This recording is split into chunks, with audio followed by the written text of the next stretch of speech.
in the vast district of Jiangzhou, more specifically on May 20th, 2024. In a dazzling, star-filled sky, we see something unfolding in the middle of the city. A purple, bright flash of cosmic energy falls upon the location, thus forming a portal known until now as the Spatial Rift. The rift expands, and within seconds, we see a massive squad of heroes called Engage preparing for the attack, and an intense battle begins. On the other side, several wolves appear, who in a short time, thanks to Engage, are easily defeated. Clearly, the same fate would not be so easily met with the final boss. He arrives at the scene in an imposing manner and is revealed to be the king of six-eared wolves, Gold Level. His goal? To wipe out the human race. And at first glance, it seemed quite easy for him to the point of defeating some superhumans with ease. The wolf wastes no time and charges at the next opponent, continuing to defeat them one by one without any effort. On the other side, we see a completely terrified Engage now realizing it's a superior level portal they're not used to facing. Her face is pure fear, and the wolf seems to enjoy it since she's the next to be eliminated. In the blink of an eye, the monster releases a burst using its paw. The Engage simply defends against the attack gracefully and doesn't suffer much damage. Suddenly, a mysterious person appears, stating that they will take care of the wolf, and goes on to tell Engage to move forward and help the other. It is revealed by one of the extras that the great Mr. Wenyuan has arrived to put an end to the portal once and for all. And immediately after, a massive collision is shown to us. The scene then cuts to the Academy office, where we see the Engage informing that, with Mr. Wenyuan's help, the six-eared wolf was defeated. The man in a tie thanks her for the effort. He also informs her that another portal has been discovered, this time being of level C. It is also said that in the last decade, a total of 6 portals have already been found. In his thoughts, the head of the Academy says that if this continues, it will eventually be impossible to defend Jiangzhou. The head informs her that due to the critical situation, cultural exams for all Academy heroes will be cut, and the required score for admission to the Academy will be halved, as the priority now is to recruit as many superhumans as possible, thus hoping to find a predestined one. And so the dialogue between the Engage and the head of the Academy ends. At the Academy, we see that the students are currently dismissed, and we see 2 extras discussing grades in general. One of the extras asks the other if he will continue with the delusion about wanting the beautiful and cool Yan Ran to sit by his side. Meanwhile, he isn't even studying or paying attention to the exams, and because of this, he might not even pass to the Martial Academy.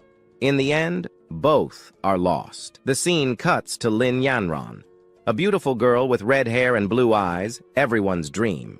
She then asks the protagonist, Subai, if he will choose to enter the academy or go directly to Martial University. Hiding his face behind a book, Subai responds that he has no idea which one to enter. He quickly informs her that his grades are average and that it doesn't make much difference learning other languages or mathematical calculations. As for going to Martial University, well, that won't happen either because his family doesn't have much money to fund his studies.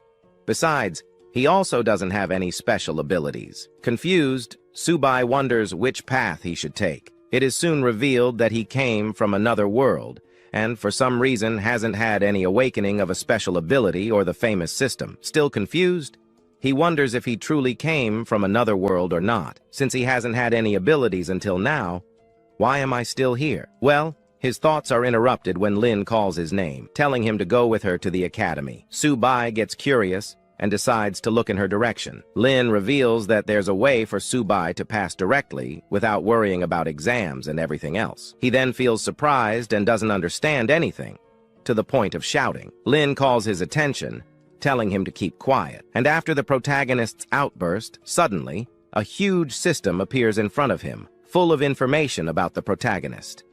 And not only that, the system also reveals some information about this alternate world and the classes. Above on the table, we see him labeled as Host Subai, which is interesting.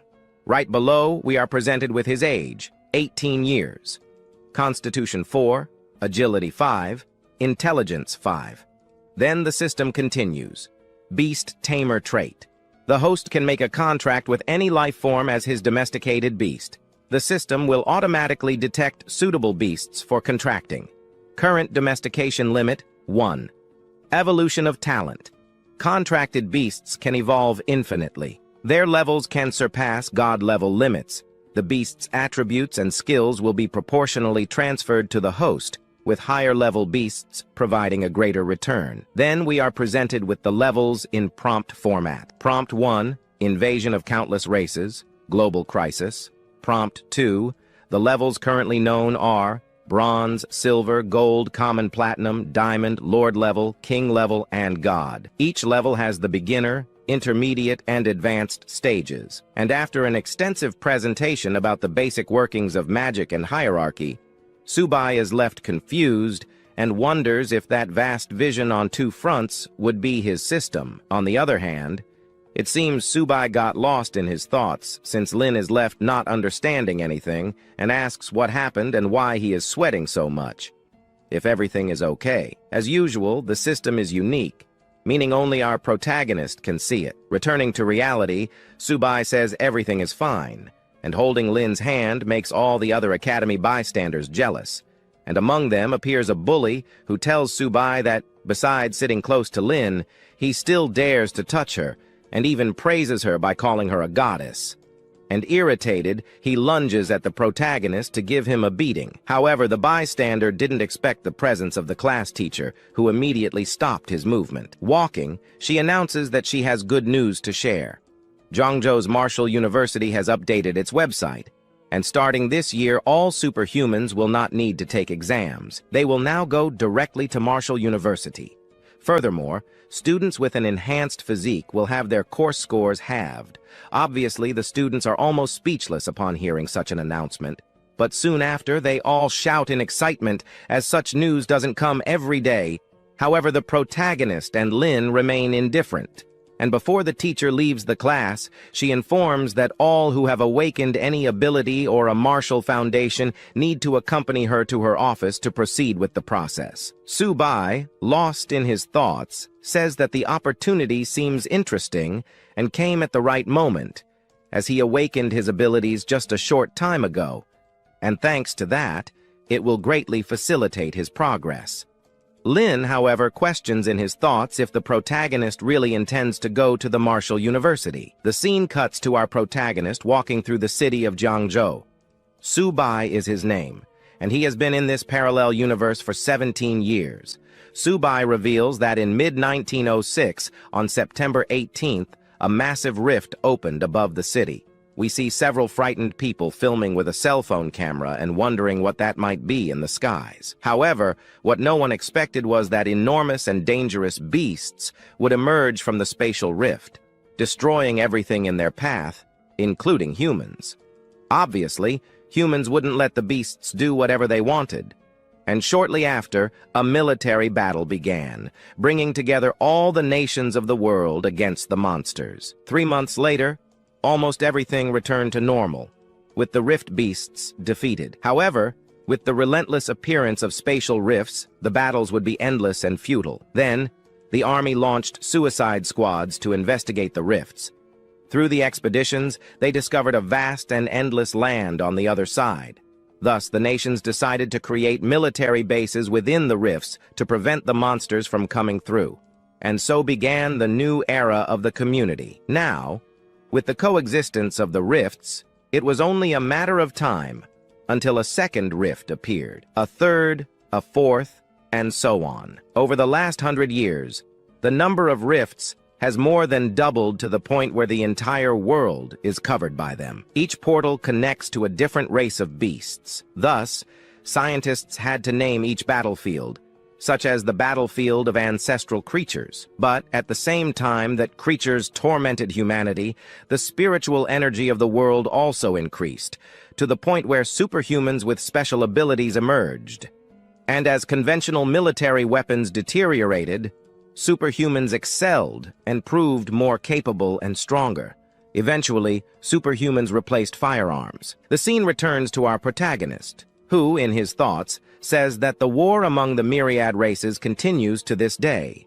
Now, with the university making such a sudden reform, it's likely that something behind the scenes isn't going well. Confident, Subai says that now that he has the system, he needs to protect his entire family from imminent danger.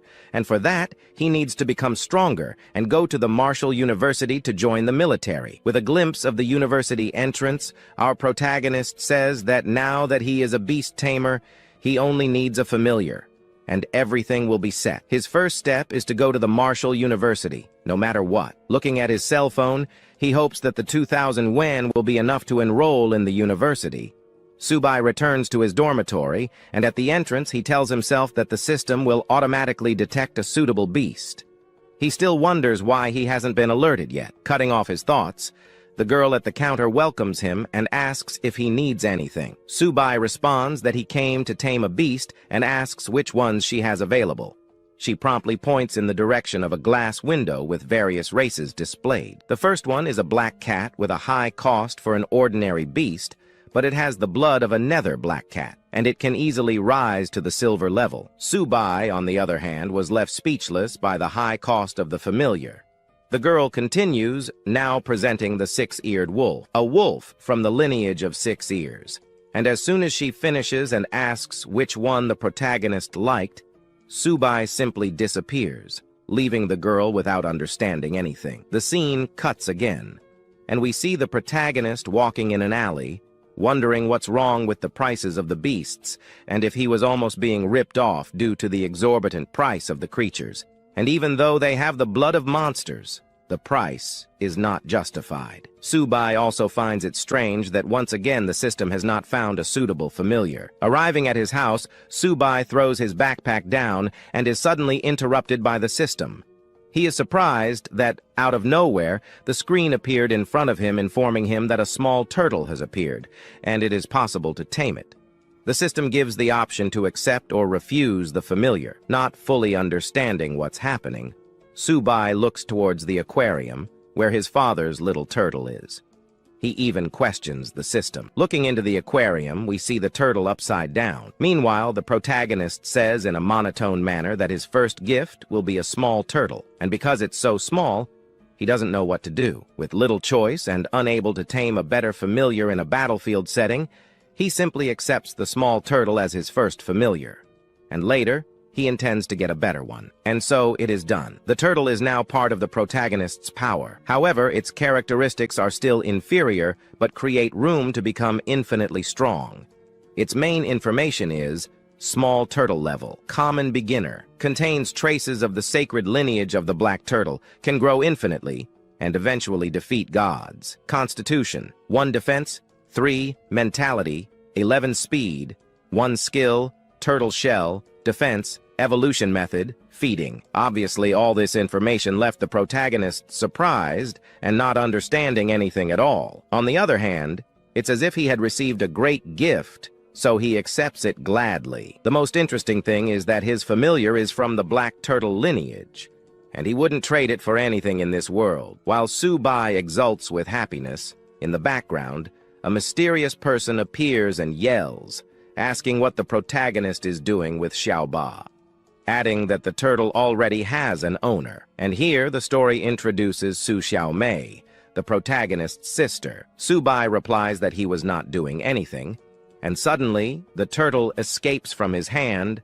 and goes into a bag of food. The protagonist calls the attention of his family member, as well as his sister, who says that the turtle has already been fed in the morning by their father. The protagonist quickly understood that one of the turtle's characteristics for evolving is eating, so he becomes curious and says he will bring more food. And as Xiaoba hasn't stopped eating, someone shouts in surprise. 30 minutes pass, and the protagonist's parents arrive home, and upon opening the door, they are left speechless seeing the chaos spreading inside the house. Meanwhile, Su Xiaomei is running back and forth in panic, fleeing from the turtle with her food in hand. The protagonist has given up trying to do anything. Meanwhile, the parents think the house has been robbed. The incredulous parents ask what is going on with the turtle and why it is running so fast. With few options, Subai tries to explain what actually happened. The scene cuts to the house in complete chaos. The protagonist is trying to clear his head, thinking to himself that his parents already have too much to deal with, and prefers not to mention anything regarding Xiaoba. After a while, the turtle, now with a full belly, stops its feast to rest. On the other hand, the protagonist's sister is irritated with the whole situation, and in the blink of an eye, the turtle summons a type of enormous monster in the form of a hologram inside the protagonist's parents' house. And everyone is frozen, not understanding anything once again, while Subai says that the turtle has eaten enough and is about to evolve. Only now does he have a priority, so he goes to that pet shop. Now she sees our hero and wonders if he's there to buy something. He says no, as he now has something in hand. This was the blood of an erotic beast. She didn't really want to buy it, but ends up shouting out loud, which makes her boss suddenly hear everything. Then he approaches our heroic one, and starts to wonder if that really is the blood of an erotic beast, and if he's truly seeing it. So he grabs a vial and starts sniffing it, realizing it is indeed high-quality blood from an erotic beast. Now he asks how much he wants for it, noticing that much effort was needed to extract blood from tea, so it must be at least 100 ones. Then the boss offers a price. He puts 1,000 ones, which leaves our Shay completely alarmed. He shouts and ends up surprised at this moment. The boss, understanding that maybe this was a bit too little, raises it to 10,000 ones. 10,000 ones make our hero more than happy. He even glows with excitement in his eyes. Then the boss notices that our Shay might be a bit uncomfortable, so he raises it to 15,000 ones. Now, seeing that amount of money, he couldn't believe that blood from an exotic beast could be worth such a high price, and this makes our hero smile. He agrees, and ends up selling it to them. They then thank our hero, and our hero thanks him for buying that exotic blood at such an absurdly high price. Walking through the city, Subai says he had no idea of Xiaoba's potential, and that his blood would be worth so much. After having sold it for 15,000 yuan, the protagonist now has an almost endless source of extra income and will be able to make big deals. Still on his cell phone, Subai receives a call from the academy. The other side says it's Professor Lee. Lee then says that the academy results have just come out and that there's good news. Right afterward, the voice on the call intensifies, telling Subai to show up at the academy by the afternoon and not to be late. And out of nowhere, the phone begins to lose signal. The protagonist still tries to say something to Professor Lee, but it's already too late, so he misses out on hearing the good news. Suddenly, the system appears in front of him, alerting that there's not just one danger, but 3 around him. The protagonist is shocked to see the message and thinks to himself that it was only a matter of time before someone began to interrupt his plans. As he turns around, he faces 3 rather generic-looking thugs. They then say they've been keeping an eye on our protagonist and heard from the pet shop owner that he's carrying something of considerable value, and without further ado, they tell him to hand it over. Not wanting trouble, the protagonist just says he went to the pet shop to sell something, not to buy. Subai also thinks to himself about why he's so unlucky. The protagonist begins to gain confidence, saying that if only one of them is a primary warrior, he'll have a high chance of winning, and fear won't be a problem for now. One thug then approaches, mocking the protagonist, saying he only wants the money and nothing more. Subai then says he will hand over everything, but starts planning something. He then grabs his turtle and tells it to shrink. And then, in the blink of an eye, the protagonist throws the turtle toward the thug, who easily defends himself by placing his club in front, making Xiaoba ricochet. Irritated, the bald thug stares furiously at the protagonist and screams like a madman. But before he can make any move, the protagonist makes his first move and kicks the thug in the balls. And with the force of the impact, they must have easily burst. The other 2 thugs are left in shock and shout for their boss. And clearly, they wouldn't leave Subai alone, so both run at him. The protagonist, on the other hand, runs as if there's no tomorrow alongside Xiaoba, saying that the turtle's defense is no joke. Xiaoba responds that the situation was nothing.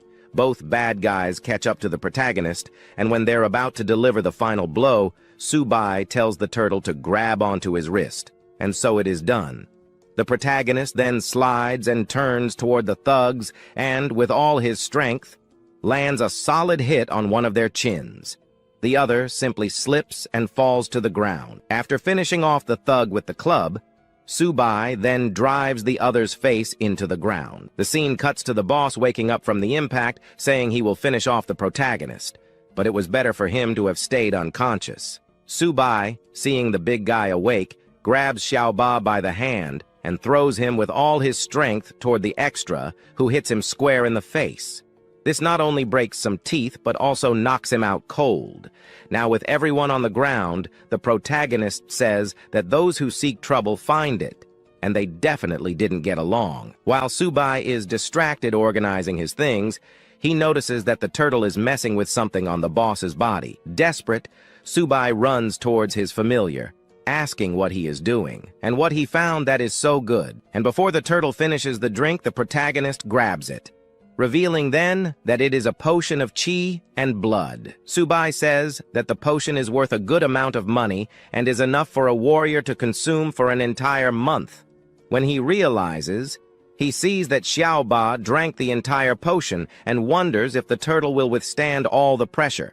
However, we see Xiaoba reacting to the potion with an intense glow and about to evolve. The protagonist can only stare incredulously at the scene. On the other hand, we see that not only the turtle felt such power, since the protagonist is also covered by an aura, a type of magic emanating from his body makes him feel stronger. And then we see that some specifications and abilities of the protagonist were altered with the new ascent of Xiaoba. Host, Subai profession, Beast Tamer level, medium normal. The host's level increases as the level of the tamed beast increases.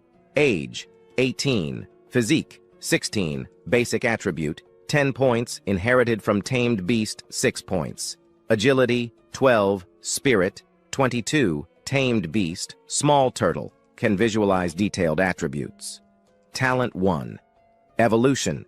The tamed beast can evolve infinitely, has no level limit, and can surpass divine level. The attributes and talents of the tamed beast will be reflected back to the host proportionally.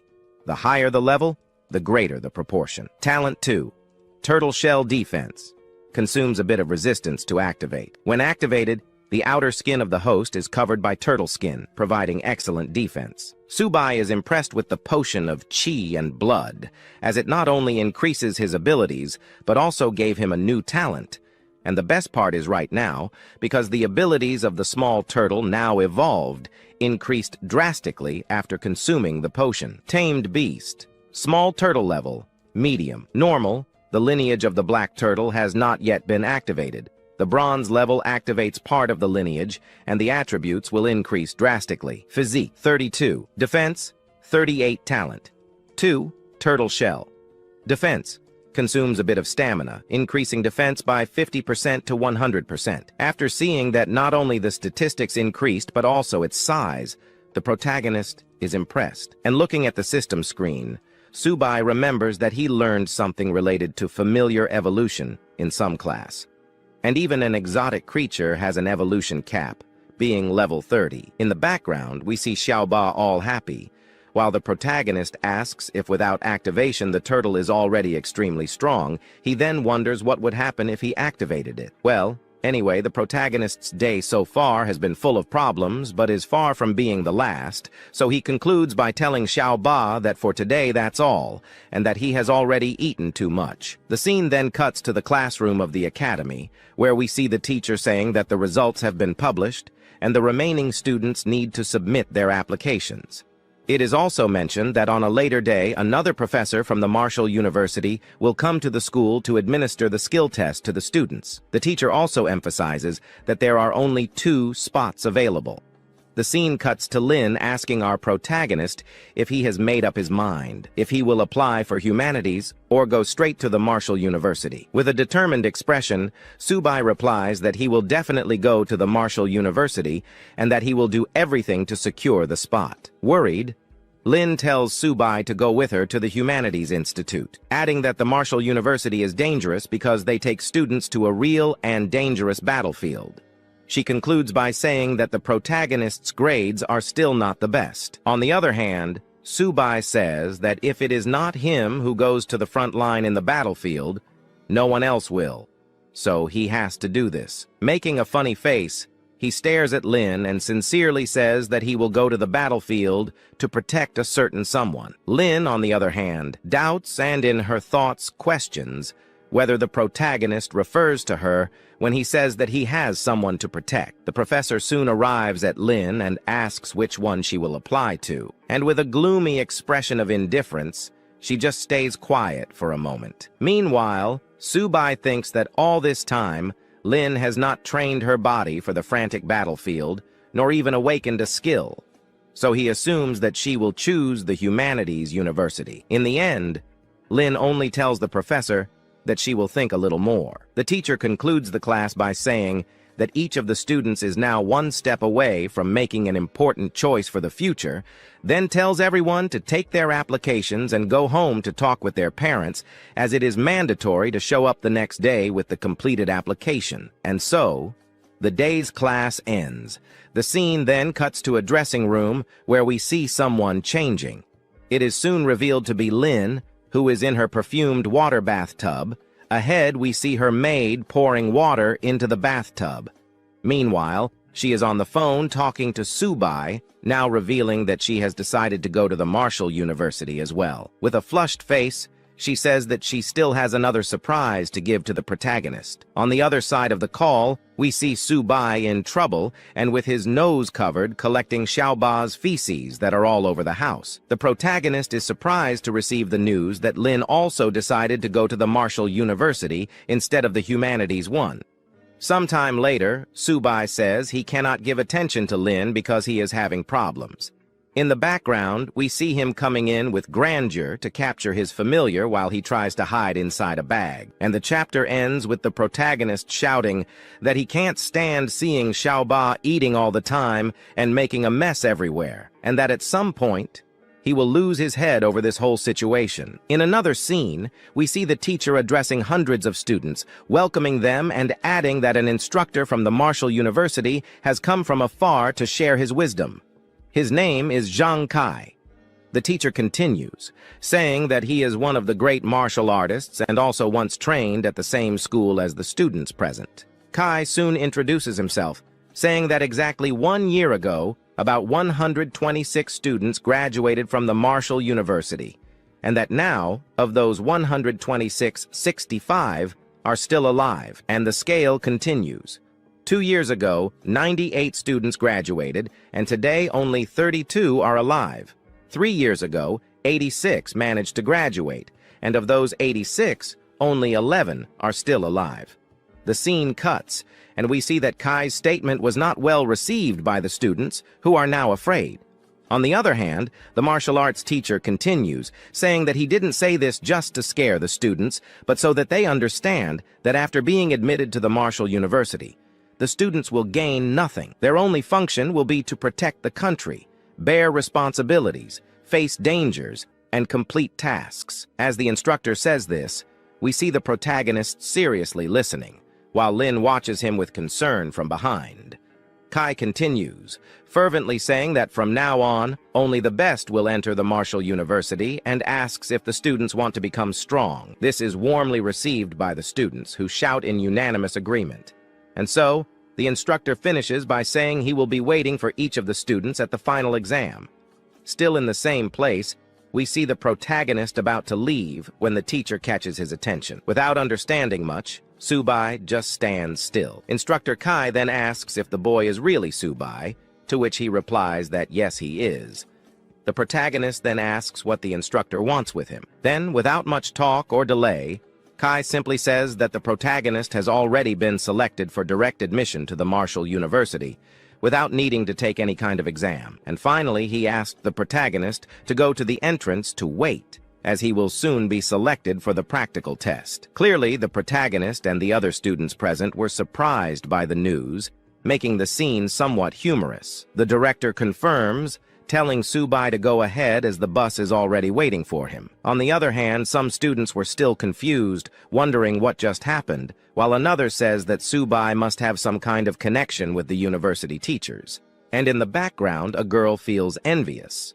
The scene cuts to a full view of the Marshall University, where we see the teacher saying that they have finally arrived at their destination, and that everyone should get off slowly, one by one. As some descend, they are amazed by the vastness of the place, while in the background we see a guide teacher telling them to follow him. Just ahead, one of the students spots a huge monument, and the guide says that the enormous structure is the motto of the Martial University. Meanwhile, the protagonist is astonished, and finally, the guide says she will take everyone to change into their uniforms and then go to the university dormitory. They soon stop, and the guide shows them the enormous male dormitory. She asks everyone to go to their designated places and rest as much as possible, and then change into the uniform they just received. The instructor then concludes by saying that later, someone will come to announce the time of the entrance exam. That said, everyone thanks the instructor and says goodbye. A short time later, Subai arrives at his dorm room. We see that he is not alone, as from outside the protagonist can hear someone saying that the most important thing for a martial artist's journey is resource management. Inside the dormitory, we see 3 new students intrigued to see a potion vial. One of the students continues, saying that a long time ago his father managed to acquire 3 drops of blood from an extremely rare beast in Yushan, and that after that, his father went to a trusted apothecary to create 3 first-class body-refining elixir vials, which is a rare item. One of them is surprised to see the color of beast blood, saying he had never seen anything like it before. Another says that his family bought a simple chi powder, but never considered buying beast blood. While one of the students brags about having an extremely rare potion, we see the protagonist entering through the door and saying that he will be the newest roommate, introducing himself as Subai from 303. And so we learn that the red-haired boy's name is Han Jiagong. He then says that now that the protagonist has arrived, the group is complete. The others follow Han's lead and introduce themselves as well. The boy standing is named Jia Jun, and the one sitting is Fan Chaowan. Jia Jun tells Subai that he doesn't need to have any sense of formality since they're all dorm mates and brothers here. Then he tells the protagonist about the rare potion that Han's father gave him. In the background, the redhead shows off with the potion, saying that it wasn't easy to get it, and that they had to contact various people from the entire city, but they finally got it in Yushan. Although it was only 3 drops, Subai, putting away his backpack, says to himself in surprise, Yushan and 3 drops, and then he concludes that it might be the same drop he sold in previous chapters. One of the students tells Han that beast blood so rare can be worth a lot. Han lies, saying it's not that expensive, and that each drop costs a little over 30,000 yuan. In other words, combining the 3 drops would be around 100,000 yuan. He finishes by saying that in the end, it wasn't a big deal. In the background, Subai stays quiet, just listening to the redhead's nonsense. And now realizing the mistake he made, he says to himself that he sold it for only 30,000 yuan, and the seller profited almost 10 times more. He finishes, irritated with the damned middleman. Their attention is suddenly drawn by a mysterious girl who decided to appear at this school out of nowhere. Some even comment that if this person were to participate in the school's Most Beautiful Girls contest, they would vote for her. But since she is in the male dormitory, this guy wonders why she is here. Who was this girl looking for someone around here at this moment? This girl, approaching, ends up calling out for Subai. And then one of the school's staff, knowing the name of our protagonist, shouts for Subai, asking him to show up immediately since there's a beautiful girl looking for a certain Subai. At this point, the guys in his class wonder who this Subai is. Who would be coming down first? Right then, they can't believe the luck of this guy. They're genuinely in disbelief that Subai has managed to attract that girl. Subai heads downstairs and now stands before her. She introduces herself wearing a new uniform and wonders if her uniform looks good. However, she finds our hero's uniform even more appealing than her own. His roommates then shout for our hero to go on quickly, saying this beauty is too good to be with him. The others in the classroom think the same. She then turns to our hero and asks if, by chance, he's not upset that he didn't pass the exam outright.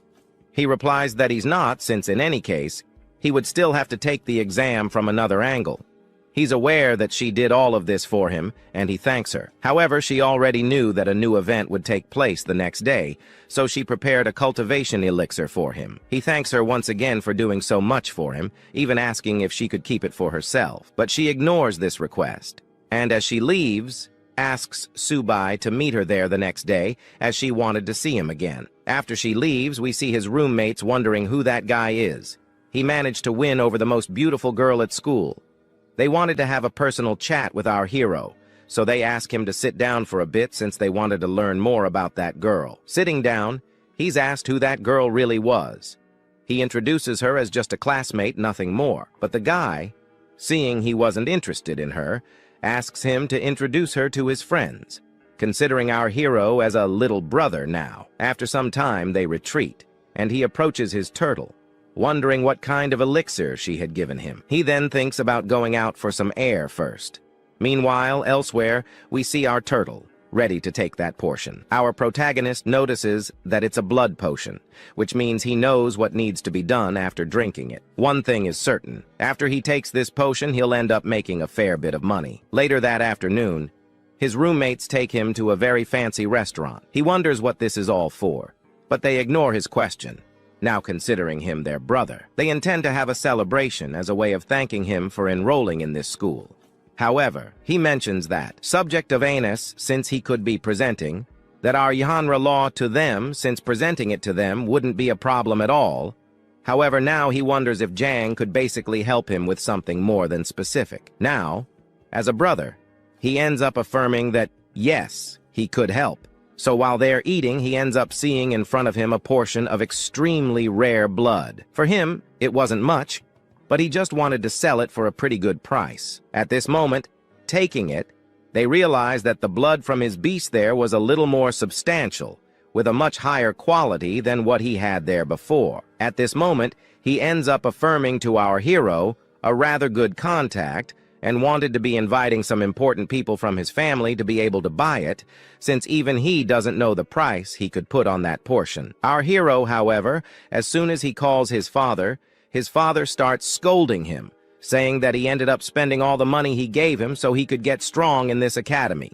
However, he asks his father to relax because he had something more than important to discuss with him. At that moment, he says that a classmate of his has a drop of blood from a very rare beast and is selling it. However, that drop of blood is a little rarer than the portion he bought back then. At this moment, his father is even surprised, and he wonders if this was real. To believe his words, he even asks his father to come to his school today so he can see it personally. An hour later, at that moment, he arrives along with a guy who was evaluating that thing. At this moment, this evaluator realizes that it really was blood from an extremely rare beast. This portion is from a more than rare animal's blood. With the 7 drops in this portion here now, this power is capable of creating a first-line body refinement. Even Jang's father here wonders if his esteem wasn't that high for him to affirm, as he ended up getting a first-line item, and if by chance this first-line item lied, it would mean that he lied, only it was far more likely that this portion was worth more than anything in this world. At this moment, his colleague approaches Subai and sees that Subai was really an incredible guy. He holds in his hands one of the most powerful bloods, which will help him get stronger than he already is now. At this moment, then, that scientist approaches our hero and wonders if he really wanted to be selling it. If he sold it, he would sell it for a pretty high price. He even states that he wanted to sell it, but, however, he can't, as a sum of money wouldn't pay for it. But in exchange, someone could be offering in return a powder blood of GI of equivalent value to a high price in the world. And for now, since he is now a roommate of S.H. Hang, he will basically have an idea in mind. This idea in mind is basically to take the rare drops of blood that our hero has. As soon as he gets that bottle, he will in return be giving our hero some refinement powder blood, which for him he wonders if it was good. However, there's still one more thing he wanted there, that our hero was also part of it. That thing was there if, by chance, he was willing to join Juan's family, and of course, by joining his family in the future, he would be able to get quite a lot of good things, like good equipment, good armor, and all of that. Furthermore, however, he thanks our Uncle Han, and he still approaches our hero and asks him to basically think about the proposal that was given to him at that moment. If he wasn't interested, then someone enters that room and says that our hero will not be joining anyone else's family because no one can force Asura to join anyone's family. And at this moment, they recognize her there as Yahan. the girl who appeared there before at school.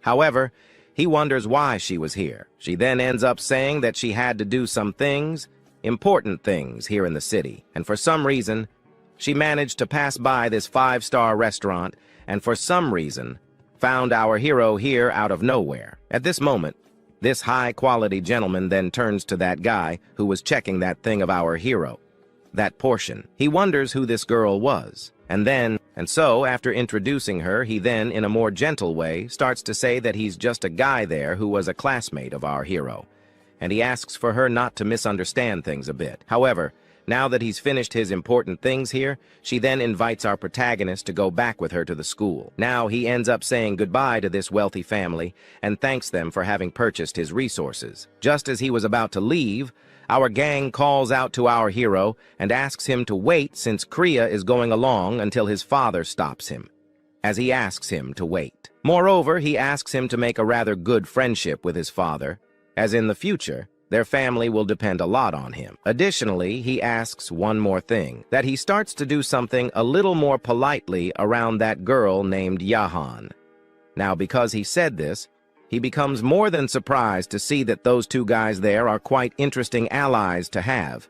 But here, the scene cuts to 2 days later, in a courtyard where we observe the whole group there, all prepared, because today they will be receiving special training. Since the place where the event will be taking place is the battlefield that has many races, when he says this, the students become a bit concerned because they will basically be going through dangerous situations there, until the principal asks them to relax, even the instructor asking them to relax, as they don't need to worry too much, since their safety is something they value most. So they ended up sending strong people over there to be killing the monsters that were in that region. He only asks one thing of the students, to come back alive. Now that he talked about it, we observe that goddess approaching our hero. She is happy to be in our protagonist's group. He even wonders if all of this wasn't planned, but they don't have much time to talk, as at that moment, a structure known as Lion Yan appears.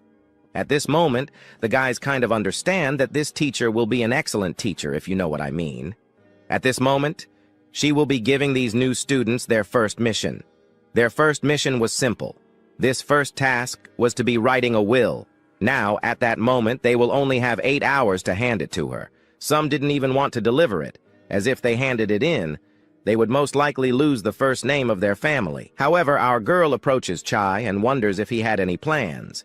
He doesn't have much to do, so he just says one thing to her, that he will basically be meeting her the next day.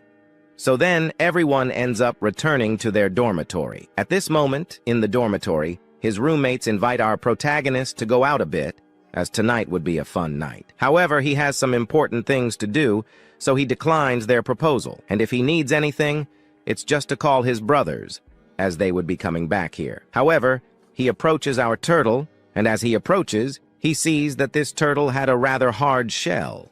However, after everyone leaves the dormitory, he turns to our turtle and sees that she was eating, which was good. However, he asks that, at least afterward, she thanks him in a better way. This way is just on the battlefield, where this turtle could demonstrate her real strength to help him a bit. At the moment, he also had some potions in hand, which means he could use this. However, the system appears congratulating our protagonist for seeing that now our turtle has become a common rank turtle. Now that our hero has used some refining blood powders, he noticed that Chawa's levels increased quite a lot, as the turtle's attribute increased considerably. This was interesting, so in the battlefield, Subai will have no difficulty in defending himself from monsters. Or, who knows, beasts. Now that our turtle got that extra boost, he wonders if our turtle was already ready to be fighting against powerful monsters. The next day, then, everyone gets ready, because now they were ready to be entering inside the portal. Now, at this moment, 2 gigantic portals appear in front of them, where they could be entering. At this moment, she approaches Subai and asks him to at least be a bit careful in the fight against the monsters, and already he asks to relax because he wouldn't get hurt, and then his teacher asks them to relax and just cross her portal. They end up entering, and as they enter, some are happy to already be in another dimension, while others are sad. But looking at the size of this territory, they are suddenly interrupted by our redhead, who asks everyone to shut up. Now she introduces these new students to the new commander standing in front, saying that new people have arrived for him to start training. Then he asks them to call him Deputy Commander, or just Sir. At this moment, his roommate approaches our hero and wonders what was so special about this Deputy Commander. Looking at him, he sees that he has a lot of grit on his face, meaning he has a lot of combat experience. However, the commander now asks them to start their first task, which is to clean up the battlefield. However, they only need to kill a few shadow cats that appeared there. By killing a shadow cat, they will be able to earn some points. With the points they gain from killing these types of cats, they can exchange them for a basic blood refinement powder. Now, having heard this, they are happy, understanding why people risk their lives in this battlefield to kill monsters because they gain many good things. However, the commander notices that his group here is happy now, so he asks them to follow him. Now that they have advanced, they realize that she will not only protect our hero, but also protect herself. However, at that moment, a guy ends up shouting, asking if he could get confirmation to open a gate so that the rookies could see the monsters and possibly fight against them, or see the damage that people had inflicted on the monsters. Now, after opening the gate, they pass through it. But upon passing through, our little redhead then asks her students to look at their deputy commander and act in the same way as he does and fight the monsters the same way as well, so they could at least gain points and good visibility in their eyes. At this moment, those who can't act and survive on this battlefield will be considered garbage and will be basically expelled from this best university in the world, and being expelled was not a good idea. Chapter 5 begins frenetically, a true battlefield between artillery and monsters. In the background, we see someone surprised to see that the battle is far from over. One of the recruits stands up and asks why the commander personally came to the battlefield. Soon, the vice commander cuts the soldier off and orders the quick assembly of a squad for a specific mission, and so it is done. The redhead, who I assume is the vice commander's assistant, informs everyone present about the mission. Basically, everyone will go to the military zone F269, a jungle where all beasts have already been eliminated.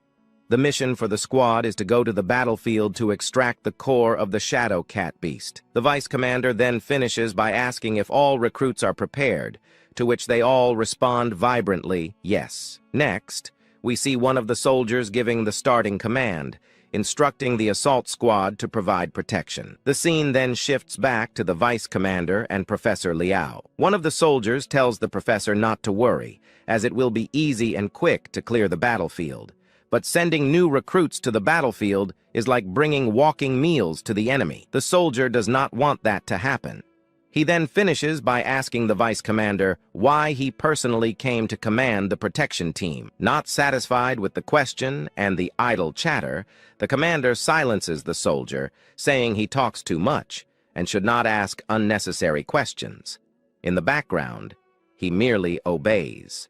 On the other hand, the redhead thanks the battalion commander, Li Dao, for the work and problems he has been facing. Lai responds by saying it is not a problem, but a duty to protect the new recruits at all costs, as they will be the future soldiers on the battlefield. Returning to the imperial capital, more specifically to the highest military command center of the Dragon Nation. In the background, we see that someone has something important to report to the team leader. The scene then cuts to one of the command center team members reporting that the intelligence team on the battlefield detected a large number of beasts breaking the defense line, and up to the present moment, 12 members of the Shadow Cat clan, being gold level, have joined the attack targeting the 12 military bases on the southwestern border, namely D-128, and D-140. The leader then instructs to immediately detect the movements of the beasts and instruct all military bases to increase their defenses.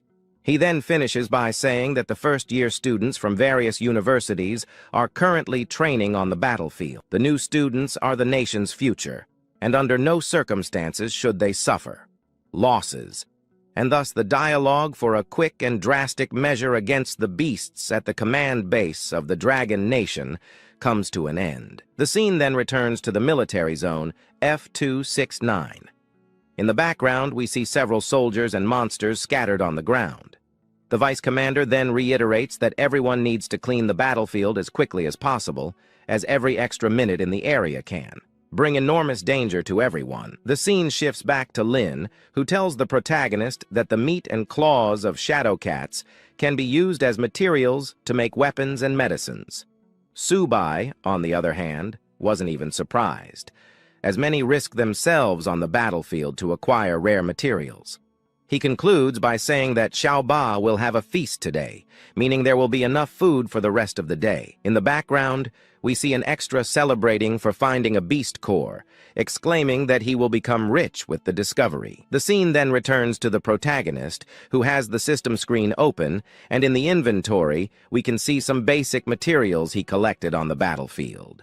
Subai says he needs to collect more Coresto from some beasts and exchange it for QI blood powder when he returns so that Xiaoba can level up.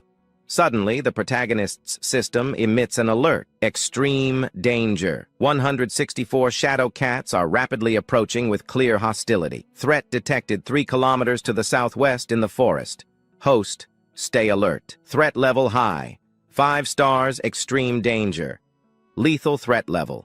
4 stars, extreme danger. Subai then stands up surprised to see the system's message and says that the same thing happened last time, but with a random warrior. However, now the situation involves monsters with a 5-star threat level. Lin, still seated, doesn't understand the protagonist's surprise and asks what is happening. Subai quickly informs Liao about the critical situation, stating that he sensed a threat from a group of beasts approaching them from the southwest. Since Liao is on top of a tree, he has a better panoramic view of the situation, but all he observes is absolute silence. Liao then descends from the tree and warns the protagonist, saying that in a battlefield full of dangers, there is no time for jokes. He concludes by saying that this entire situation could cause all the students to panic. But Subai continues to reiterate that he is not joking and that a dangerous group of beasts is approaching ahead. The vice commander, hearing the conversation, approaches the protagonist and says that even if he felt some danger approaching, he guarantees there are no beasts within a 2-kilometer radius. Subai, seeing the presence of the battalion commander, says that the joke will soon become reality. For within a radius of 3 kilometers, more than 100 shadow cats are coming towards the team. The commander, misunderstanding the situation, tells Subai that his sensory abilities are better than those of the leader. In the background, we see the redhead, who is not much help either, joining in the joke by telling the commander not to take it personally. She says the protagonist must be nervous, and as it's his first time on the battlefield, he is imagining things. In the background, we see Subai's not-so-friendly face. And thanks to Lin, who arrives to lend a hand, she tells the commander not to jump to conclusions and that any analysis on the battlefield is necessary. She then concludes by saying that she believes in the protagonist. Without further ado, Subai informs the entire team that beasts are approaching the area, adding that they should believe him because he is a beast tamer with a special sense. On the other hand, we see the redhead surprised to discover that the protagonist has abilities and asks how the school didn't register him earlier. Subai then responds that he received a recommendation from the Marshall University, but the school ended up not registering his abilities. In the background, we see some team members surprised to hear from Subai himself that he has abilities. Others wonder, since he has abilities, why they have never seen his familiar. In the blink of an eye, everyone panics upon hearing sounds coming from their direction. Some scream that there really are shadow cats approaching. Others say the protagonist was right to report the beasts. Without wasting time, someone tells everyone not to panic and to establish the standard formation. And so it is done. Everyone quickly groups up. In the background, we see someone asking the communication officer to contact the military base to request support. In a few seconds, they receive rather unpleasant responses. The communication officer reports that they have also detected numerous beast signals around the base, and thus they won't be able to send support. In the background, we see the redhead panicking, asking Li Dao if there really are dangers lurking in the area. She adds that without reinforcements, it will be impossible to keep the students safe from any danger, as they still lack skills in real combat. The commander finally confirms that the protagonist was correct, and states that he can now detect a group of beasts approaching. The commander wastes no time and gives an order to the squad's vice leader. Send 4 soldiers to protect the protagonist and Lin, as they are 2 of the most important students. The vice leader obeys. However, in the background, Subai shouts, saying he doesn't need any protection and that he can fight. And so, in the blink of an eye, the Shadow Cats emerge, revealing themselves to be Bronze Class Level 1. They are enormous beasts of various colors that attack without hesitation. And in a matter of seconds, thousands of Shadow Cats advance, attacking the soldiers. On the other hand, they all resist, fighting back with full force. The commander reiterates that the protection of the students is the priority. In one scene, we see the soldiers prevailing. In another, we see them falling one by one. Some scream, saying that these beasts seem more like ferocious tigers. The commander insists on maintaining the defense line. The redhead compliments, saying that if they manage to hold off the first wave of Shadow Cats, they can easily win. At a certain moment, we see several beasts escaping and heading toward the group of Marshall University students. The commander asks if they remember their oath and concludes by telling them to be careful. On the other side, we see the protagonist and Lin taking the front line as defenders, holding shields in their hands to protect the Dragon Nation's wall. And with this great opening, it was enough for some mages in the back to counterattack the beasts, casting spells and gradually taking down each of the remaining Shadow Cats on the battlefield. Soon, we see the Bronze Level 1 archer, Jiang Mani, taking down some of the Shadow Cats. By her side, the Bronze Level 1 tank, Luo Yongqiang, pierces the beasts with his sword. These beasts are nothing more than frightened kittens, and that there is nothing to fear, and that now he will crush them all. The redhead encourages the team, saying that the new university students are formidable. Among them are archer Jiang Mani and the great Luo Yongqiang. On the other hand, the protagonist feels somewhat inferior, realizing that there are so many strong students on the team while his weapon is just a turtle. And in a few seconds, the battle seems to come to an end, and all the beasts are eliminated. Thus, all the new students and soldiers celebrate the great victory, exalting one another. And as in any battlefield, no soldier can lower their guard. Soon, a thundering sound echoes through the forest toward the students. One of the students shouts, telling everyone to cover their ears. And looking into the forest, we see a massive silhouette slowly walking toward the squad. But the monster is soon identified as none other than the king of the Shadow Cats. And while the others are mere bronze levels, the king is silver, and its stats are superior in every aspect. We see its stats are species, king of the Shadow Cats level, intermediate silver, physical, 45, agility, 88, mental strength, 43. The squad commander, upon seeing a high-level beast appear, goes into despair and, holding another beast by the neck, screams, asking how this is possible. Right after, he informs someone to contact the main base to request reinforcements immediately. 2 other squad members waste no time and charge at the Shadow Cat King without hesitation. On the contrary, they want to prove that it is possible to defeat a beast even at a high level. Right behind them, another figure announces that they will distract the beast and provide support. The scene is incredible. The redhead in the background instructs both to retreat as quickly as possible, as it is impossible for them to defeat a silver-level beast. But it's too late. In just seconds, after a mere attack from the beast, both are defeated and thrown far away. With the fall of one of the squad's best members, the other's morale drops significantly. However, some still maintain high spirits. On the other hand, the redhead keeps ordering everyone to retreat. Meanwhile, the squad leader states that there's no time to think. Thus, all those armed with firearms open fire on the beast. Obviously, this does not work. On the contrary, it makes the beast even more bloodthirsty. In the blink of an eye, the Shadow Cat King fiercely charges at the students. In the background, only screams and cries for help can be heard, which for now will remain unanswered. Chapter 6. Chapter 6 begins in a completely expected and frantic manner. The Shadow Cat King decided to attack a seemingly defenseless and weak squad, full of morale, but forgot that the protagonist was among them. Just as the beast was about to attack the squad, the students sitting on the ground are caught by surprise as they see the beast suddenly struck. Immediately after, We are shown the one responsible for the attack, a small turtle. Some of the other students question what this small but extremely powerful being is. The redhead is also confused, but the student in the background notes that it closely resembles Subai's beast, Xiaoba. And so it is. The protagonist appears in the background, saying he enjoyed Xiaoba's glorious entrance, but adds that there's still room for improvement, as it was a bit strange. And both with a pose of warriors ready for battle, the protagonist says he is the beast tamer, Subai, and Xiaoba is his familiar. He then tells the students to take care of the smaller monsters because Subai and his familiar will put the king to sleep. Knocking down the king of cats with the turtle, that was impossible, but it became possible to bring down the king of cats. However, Suba doesn't have much time to stay here talking with this group, so he asks Shah to advance and then descends with full force on this king of cats.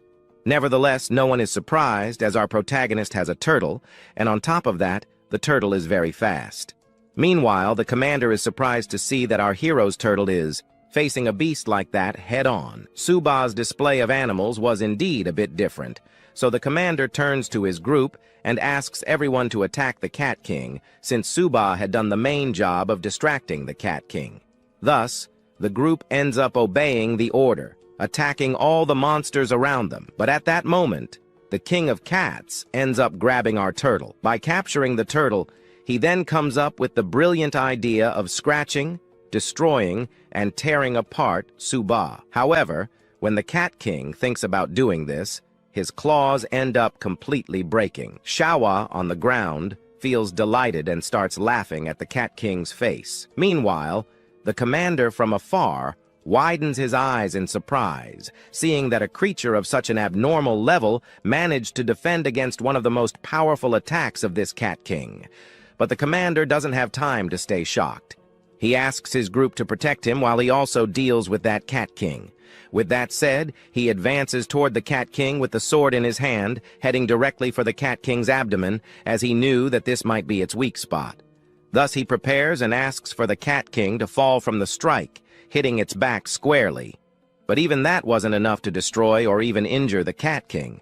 As a result, the Cat King counterattacks the commander, throwing him backward. But even that wasn't enough to defeat him. He gets up and attempts another attack. At this moment, the commander is about to make his final strike, but already our hero asks Suba to use his ultimate move, the last and fastest attack he has. The group looks at Shawa and doesn't quite understand what he is trying to say. Looking closely, they notice that Suba's turtle was spinning steadily in one spot. After spinning a bit, we observe Suba preparing a kick and then hitting Shawa squarely. After this kick, we observe the turtle flying in a direction, towards the Cat King. But the Cat King was about to counter the commander.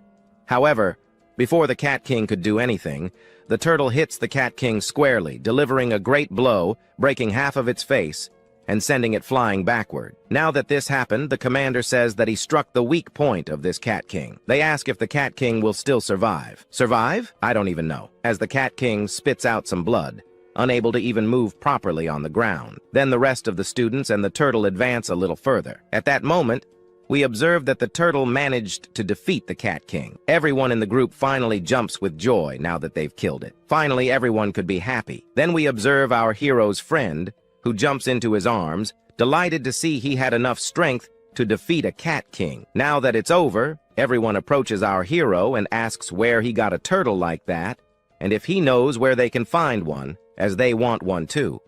However, our hero ends up remembering that he must not forget to remove the... Suba once again looks at Shawa and grabs a crystal, but he was about to devour it when... So he asks that Chawar would not devour that and return to him and deliver that to him at the moment he would think about it. The commander looks up, where suddenly he notices that it started to rain. On the other side, our Chawa decided to want to devour that magical stone. However, the cat, before dying, ended up roaring upwards, which means it was calling a monster much more dangerous than him. So, his group can no longer stay around here. Thus, the scene is already cut to the basic operations center, where they managed to detect that on the front line there were many dangerous beasts. But on the front line, there was basically Roland's daughter.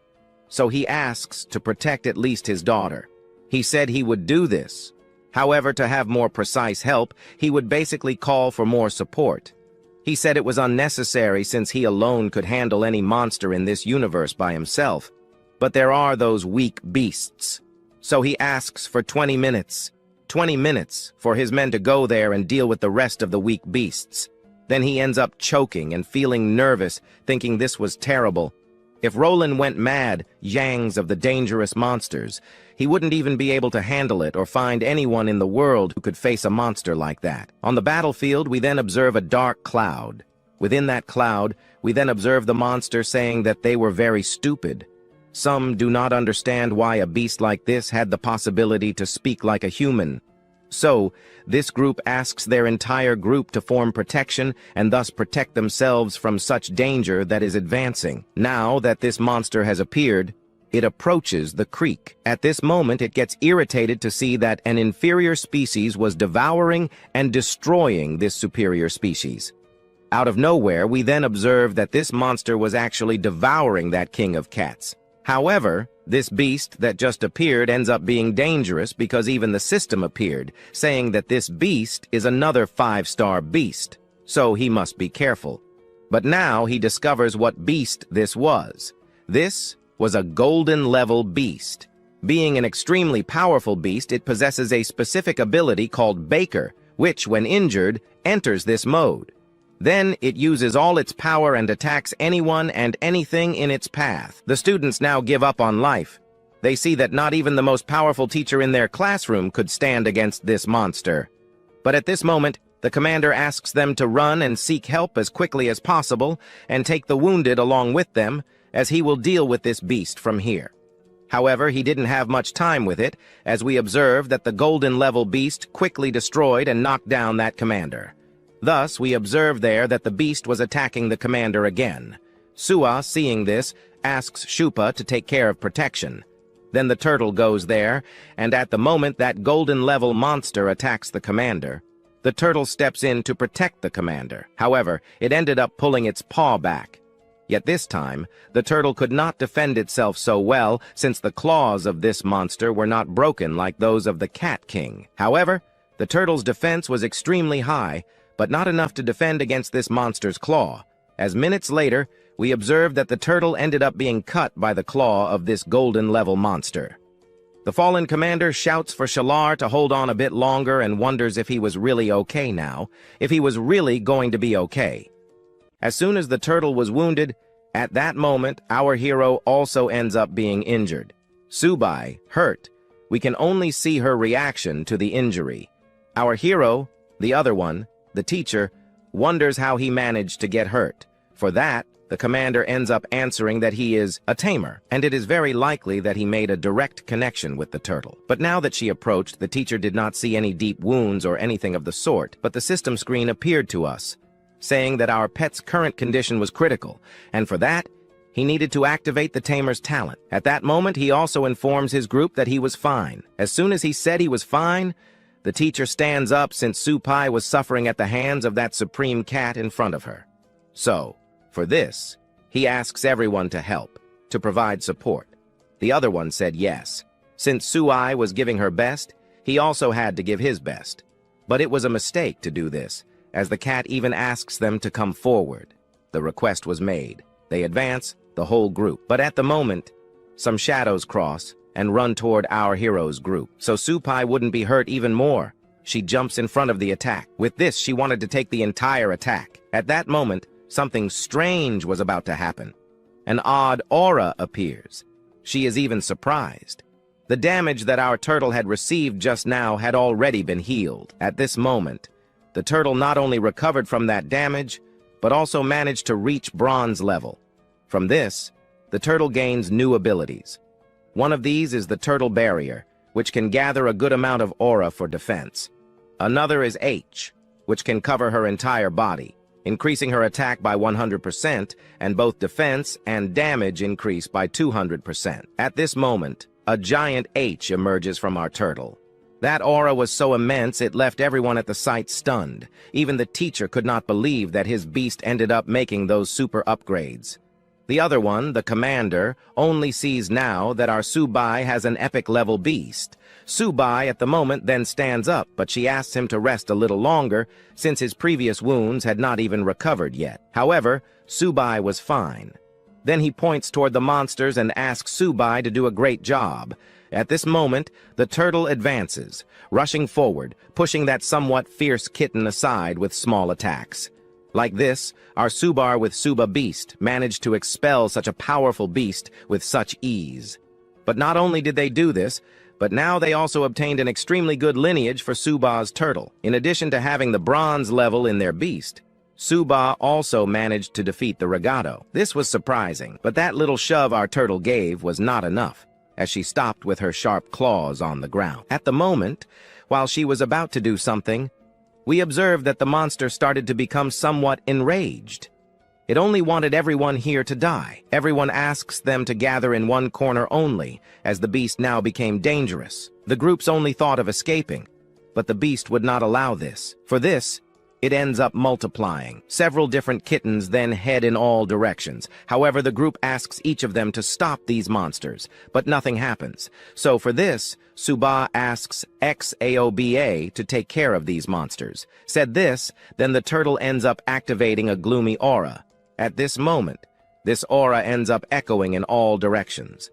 The beasts that were about to catch one of the extras quickly stop. They cannot move for even a single minute so as not to be pulled toward our turtle's mouth. They start clinging to everything in front of them. But the strength of our XAOBA was very powerful. Those monsters that were about to attack, extras were all sucked into his mouth, and with the bite, only Chawa began to swallow and chew all of that. But for having consumed so much power, this was dangerous. Suba then asks Zhaoba to release all that power concentrated there after devouring those small beasts. But at that moment, Suba then uses that breath of his and heads toward the Regato, which was trying to torment their lives. That energy was extremely powerful, so powerful that it was enough to completely destroy that king of the cats. After the destruction of that cat king, we then observe, in the middle of the forest, an unknown person jumping between the trees, but this person ended up arriving a little late.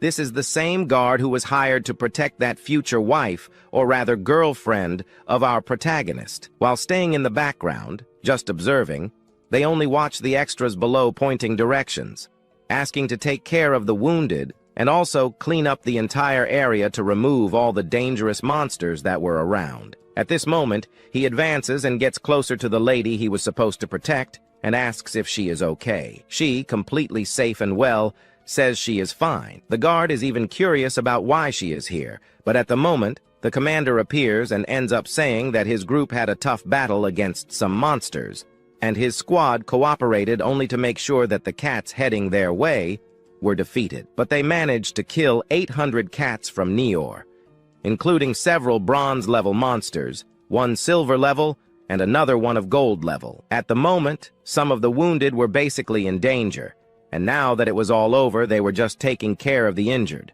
This man ends up being a bit surprised to see that a gold-level creature appeared. He is happy to see that the commander's strength was indeed surprising, but he ends up telling him not to be so pleased with his victory, because if it was truly that gold-level beast, it wasn't him. Instead, it was Sa. He turns and asks if it was Sa who killed the king of the cats. He says it was, yes. With his effort alongside Suba, they managed to defeat that gold-level beast. The man who saw Suba's potential wastes no time and wonders that upon finishing his time studying at this school, if Suba continues, it's very likely that he will become a very powerful and important person in this university. However, Suba still does not know what his decision will be. At this moment, the commander appears, telling this man that the entire area here has been cleaned up. Then he asks for instructions, and he only asks everyone to return to the base. Agreeing, they return to the base. Some portals then appear, but outside, there were many people interested in knowing what happened to the heroes. While everyone was leaving in the background, we observed the commander and the teachers happy with the new students who accomplished this feat. One of these students was Sa, who, with the training he has in mind, could make Suba one of the most powerful people in this university, but also with training, he could make him the most powerful in the world. Now that everyone returned, Sa is overjoyed along with his future girlfriend. But at this moment, looking ahead, everyone then ends up sort of showing their faces, saying that now that the heroes have returned, they welcome them for coming back healthy and alive for everyone to see.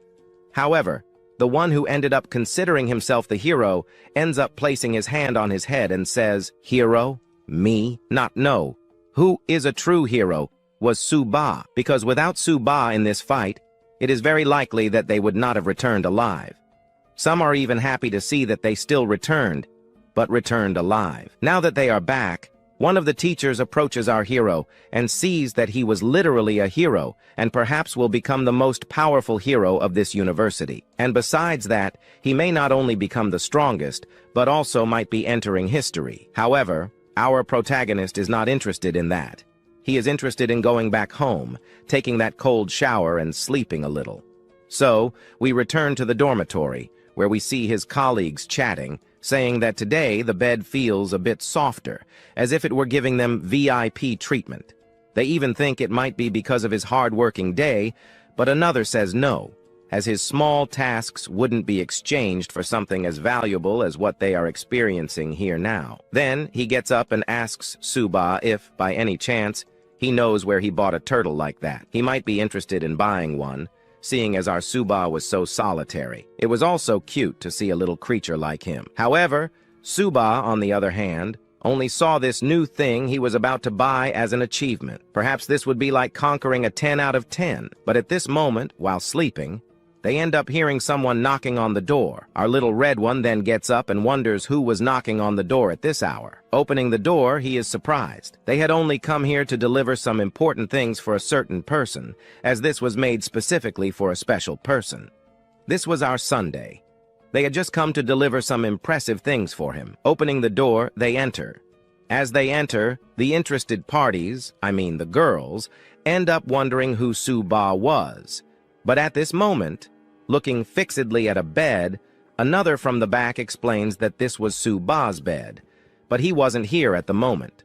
Now that Su-ba wasn't here anymore, they get irritated and then say that he took so long. He could have just said that Su-ba wasn't in the room, and since Su-ba was no longer here, they were going to take away their breakfast. Besides, now Su-ba has become a very famous person in this school. It was a pity that he didn't know her. Meanwhile, the scene cuts to our hero who was running here. While running, he saw the news on the screen saying that in recent days, very powerful monsters appeared and invaded their military base, and thus ended up destroying a good part of Su-ba's military base. But for some reason, they found someone on their base who managed to defeat one of these powerful beasts that were attacking. In this fight against these monsters, several students from Su-ba's school ended up being defeated by these monsters. But even so, this Ju University fought fiercely against the monsters. And yet, one of these bronze-level monsters and one gold-level one, among other powerful beasts, were defeated by a single person. This person was Soar. He quickly managed to clear the front line of the monsters, and by achieving such a feat, he ended up being noticed by several important people in this world. And not only that, but the Zenzu school also gained a bit more recognition than it already had, and now, some of the commanders finally decided they want to be delivering to these students who fought against the monsters some gold medals, but this commander will be delivering to a certain person first. This certain person was Su-ba. At this moment, it is revealed that Su managed to defeat some quite powerful beasts. Everyone who was at the place where our hero was became surprised, and then they saw our hero. Since also at this moment these guys who are here will be receiving a gold medal, and all this now was thanks to him. Some were happy about the medals, but the girls were happy about something else, wanting to make our protagonist their boyfriend. But well, if he stays around here, he will attract a lot of attention, so he hides behind a wall until he receives a call from his sister, who is happy to see him on TV. Meanwhile, his parents and his mother just want him to return so he can arrive and receive congratulations firsthand, but he said he wasn't in the mood at the moment. However, his parents and his mother somehow even managed to arrange a relationship for our hero, But he ignores this since, at the moment, his sister says that because he gained good fame, people are eager to recognize our hero and also his family. Knowing that it was dangerous to be alone now, our hero ends up saying that in a few days, he will be leaving this place where he is just to visit his family again. Then, 2 days pass. Arriving home, he is somewhat surprised to see that everyone was there waiting for his return. Now everyone is happy and content that Sue has finally come back. Some just chat with Suba, but another appears in the background. It was his sister, who shows up just to give that posted thanks for the new life they have. But at the moment, some there then end up inviting Sue to come to their house to eat some things. One from over there even invites our Suba to come to their house to eat a grilled turtle. But to dismiss everyone, the protagonist's father shows up and says that later he will be visiting their homes. At the moment then, some stop with the chatting about eating at home. There they end up wanting to introduce their granddaughters or whatever children they have to our protagonist. Now that Suba entered, he feels kind of happy, but also thinks he should have come back at night, until his sister says that it wouldn't have helped since their aunt had set up some cameras to watch over our hero. Well, now that he has arrived, he can finally rest. The father of our MC will make a good meal, and while this happens, he sits on the couch at his house. But just as he wanted to rest, the system screen appears, saying that it detected a quite powerful creature. Now the system gives him the option to tame that creature to be his own. Looking closely, he realizes that this creature was a kitten. While looking at the system, his sister shows up, so he asks his sister if, by chance, there was a cat in their house. She points in another direction and says yes. There in front, a kitten. She ended up finding the kitten abandoned, and so, in the end, she decided to take the kitten to be hers and is now taking care of it. So, since his sister liked the kitten, there's nothing else to do, until he approaches again and sees the kitten's statistics.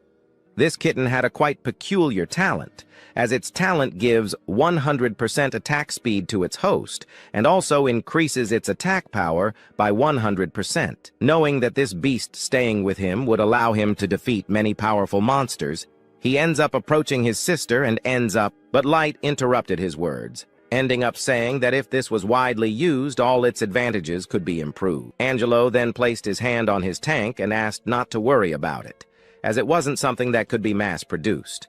That tank was the only one he had to carry, and the fact that it was heavy or even bulky was a disadvantage. But Angelos was confident that with it, he could go as far as possible. SL, not understanding what all of this meant, asked Angelo if he could go, and then he raised his head and explained how he could reach incredible power heights. And with that, his eyes opened with such happiness, he didn't know how to respond. He didn't know what more a young man with the title of a great sage could do. But one thing was certain: if our dear protagonist would really reach the peak of his power by the end of this story, we will unfortunately have to find out. Continuation time for you all. Our story now unfolds inside the principal's office. The principal congratulates our protagonist for the honor of having defeated those powerful monsters, and as a result, they managed to achieve a much higher rank in their military base. Because of this, the school decided to reward our hero. The principal then asks Subar to choose whatever he wants. Subar thanks the principal for his kindness, and he even heard rumors that the principal was a genuinely nice person. However, Subar also knew that the principal had a reputation for making things harder for others. Knowing that asking for food for his team would be difficult, Subar says he doesn't want to cause too much trouble for the school or drive it into bankruptcy. But since the principal insists, our protagonist doesn't refuse. He boldly requests 100 gold-level beast cores. At that moment, the principal's jaw drops, and sweat appears on his face. 100 gold-level beast cores? That was impossible. The principal explains that even if he broke countless bones trying, he could never manage to get those 100 gold cores. He even suggests that Subar choose the position of principal as a reward instead. Subar, realizing the principal's struggle, decides to lower his request to 50 silver-level beast cores. The principal, now understanding the situation he's in, remarks that Subar did something that a human normally wouldn't do, something as powerful as protecting the weak. Indeed, what Subar had done most was to protect the weaker students so they wouldn't perish on the battlefield. The principal, however, reiterates that even 50 silver-level beast cores are far too much and urges Subar to choose something else, pointing out that the level Subar had just reached by defeating those beasts wasn't enough to warrant such a reward. Nevertheless, the principal assures Subar that he could achieve such things in the future. Our protagonist, however, knows the principal is hard to convince, so he reduces his request to 50 silver-level beast cores. The principal, sensing the difficulty, praises Subar's humanity, but insists on lowering the reward. Finally, after a long negotiation, the principal offers Subar 15 bronze-level beast cores, stating that this is the highest number he's willing to provide. It's a take-it-or-leave-it deal. After a tense back-and-forth, Subar reluctantly accepts, realizing the principal is far from foolish. Though Subar didn't get exactly what he wanted, he sees that the principal knows how to play his cards. After handing over the agreed-upon reward, the principal reveals something important. Subar has been selected by the school to represent the first-year students in the 100 Schools event. Subar is confused as to why he, of all people, was chosen for this prestigious competition. It then dawns on him why the principal had been acting so amicably earlier. However, the principal quickly denies being nice, explaining that Subar's role as a student is to participate in events like these to bring more credibility to their school. Additionally, the school would gain valuable resources from the event, which could benefit Subar as well. The principal warns that many people will be competing in the 100 Schools event, and the odds of someone like Subar making it to the final stage are slim. However, the director, the cowardly student then, will be participating in the event the next day. He will basically be in his room the day before, so he asks him to go to his room to rest, since nowadays it was basically difficult. They brought experienced students and many geniuses to their school. But at this moment, he realizes that the principal was, as the rumors said, literally an old fox that hunts its prey until it can no longer escape. The next day, in the courtyard, he ends up affirming that the school event happens only once a year, although a certain principal hadn't invested more in it. They end up putting their trust in the idea that if he went to this event and gave it greater credibility, more good investments would come to the school and the students.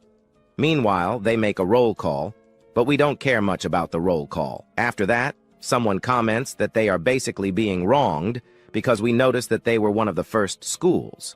However, even being one of the first, they don't receive the rightful credit. The girl even said she heard rumors that their school has a very low ranking, but then they continue to call the students, calling Subar. After everyone was called, the principal ends up affirming that everyone is here. Then he ends up saying that he will now present the students who will be representatives. So he asks the representatives to come forward, but this year, there will be something different. There won't just be 2 representatives. There will now be a leader, and this leader will be Subar. As soon as he says this name, the 2 guys look at our protagonist and can't believe it. Then one of them goes to confront the chubby one, saying that a certain guy there and another one were more experienced in this group, and there's no way to make our protagonist the leader of this group. They basically can't do anything anymore because the principal even affirmed there that Subar was chosen by the higher-ups, and it couldn't be changed anymore. Also, because it is exactly Subar, he will basically lead his class to victory in this school event. Since this one, whom he is pointing at, ends up being the oldest and most experienced student, the principal, fed up, ends up affirming that Subar killed a gold-level beast. And if by chance they wanted to change the leader, it would basically mean someone there had to kill a gold-level beast. Even so, after hearing this, someone says, "I don't believe it. How did Subar kill a gold-level beast?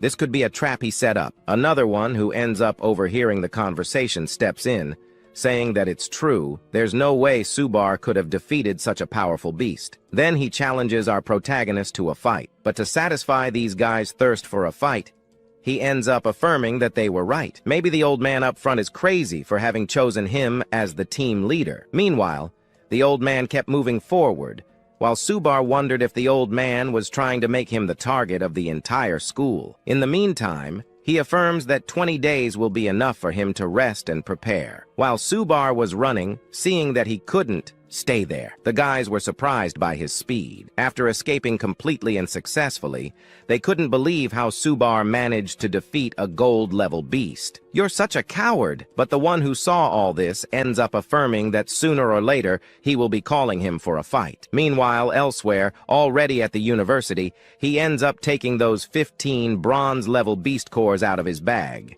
He saw that the old man kept his word, and now this is for our Shar reached the next level, and as he placed food in the bowl at the moment he was about to eat, the white kitten ended up getting in the way to eat as well. However, Shar asked him to wait, and while waiting, he placed another bowl beside it with his meal. At that moment, he noticed that the little white kitten had a very low level, so he gave the kitten a purified blood essence. However, this left the turtle a little disappointed since she wanted some as well. But by giving this to the turtle too, Shar would be helping her significantly. Yet, he felt sad, seeing that a single bite the turtle took cost him a few million coins from his account. So he ended up placing silver-level beast cores in the bowls for both the kitten and the turtle. At that moment, the turtle and the white kitten seemed to approve of the meal, saying it was marvelous. However, it was the turtle who started eating first, and upon doing so, she began evolving. A bright, intense light emerged, but something else happened. Tremors spread everywhere, startling the students at the school, who asked what had just happened. At that moment, after giving those pills, the system appeared, announcing that the turtle had leveled up. She gained a new talent. The first was the Mystic Barrier, which creates a defensive shield with the power of Xuan, increasing defense by 500%. The second talent, Spirit Pressure, consumes a bit of energy to enhance Xuan's energy, increasing attack power by 200% and defense by 300%. Our Shar didn't gain many stats or abilities, but this was already enough for him. Looking at the little white kitten, however, Shar saw that it had gained some new abilities. One of these was Claw Strike, which when activated consumes a bit of energy to increase attack speed by 100%. The second ability, Bloodlust, is activated by consumption, increasing resistance, and boosting attack power by 100%. It also amplifies critical hits by 500%, causing much more severe injuries to opponents. At this point, Shar crouched down, saying that both had leveled up, and beyond that, the white kitten now had exceptional speed, granting it considerable advantages in certain events. At that moment, the protagonist looked at the system screen, showing the excellent talents these little creatures had acquired. He realized now that he should showcase these new, amazing companions. A new event was approaching, a competition involving 100 schools. Our story then continues with our protagonist the next day in the library. As soon as he arrives, he is amazed by its size. The owner of the place, overhearing this, mentions that this is indeed the oldest library in the school, meaning that everything within it is first-hand knowledge. At the moment, our hero was searching for books on tamers. The owner pointed him in the direction where such books were located, and he advanced, finding a section filled with them. He had initially thought there was only one book on tamers, but realizing there were many, he assumed it would take him a long time to go through them. However, he found one titled Lo Fan. He even thought he had heard that name somewhere before. As he began reading, he discovered that heaven and earth had essentially merged into one, transforming half of it into a soul, enabling beasts to rise above the rest. He continued reading this fascinating story, but then started walking in another direction, eventually coming across the same group that had previously disagreed with the protagonist about their leader. Recognizing our hero, but another says there that they shouldn't be paying attention to this loser because being a tamer in this world wasn't such a good thing. Well, they are here in front, while he stands with his mouth open at this Lo Fan for having created several new abilities. For instance, he created 3 abilities from legendary beasts, and these abilities ended up turning weak beasts into legendary ones. But at that moment, he realized he was stronger and even fought against some beasts at the beginning of an invasion. However, in the end, he was overwhelmed by the number of beasts that came, and eventually, he ended up dying. Still, he needed to see what was happening in this book. Suddenly, the book began to float, and a light emanated from it. At that moment, He wondered what was happening or why the book's energy was flowing into his body. After some time, he went to the library, where he asked this woman here to lend some books to our protagonist. But as soon as she saw this book, she was surprised to see that it basically didn't have a label. She then thought about destroying the book because, to her, books that served no purpose were worthless. She started trying to tear the book apart to end it, but after exhausting her attempts, she tried to open it, yet it wouldn't open. This was surprising, as just a moment ago he had been reading the book. Then, as it was placed in his hands, he opened it effortlessly. She even thought that this book might be damaged. She eventually decided to lend him the book without any issues. After taking the book, he simply thanked her and left. However, after some time, she ended up calling a certain person and mentioned that the book left on the shelf had somehow been opened by him. She even affirmed that yes, she had seen it with her own eyes. Then the director didn't need to worry anymore, which was a very good thing. Meanwhile, after some time, he felt happy because the person Lo Fan had been waiting for finally appeared after 100 years. And if, by chance, he was still in the underworld, perhaps he would be happy to know that now a new guy had appeared to replace him. 2 weeks later, we observe the event happening, and today, an inter-school event will take place where participants will have to participate in a battle royale. As schools begin to arrive, students and other influencers begin to appear to give their greetings. Meanwhile, the students start ignoring those people who were trying to get their attention. Even though they were trying to attract attention, it didn't work.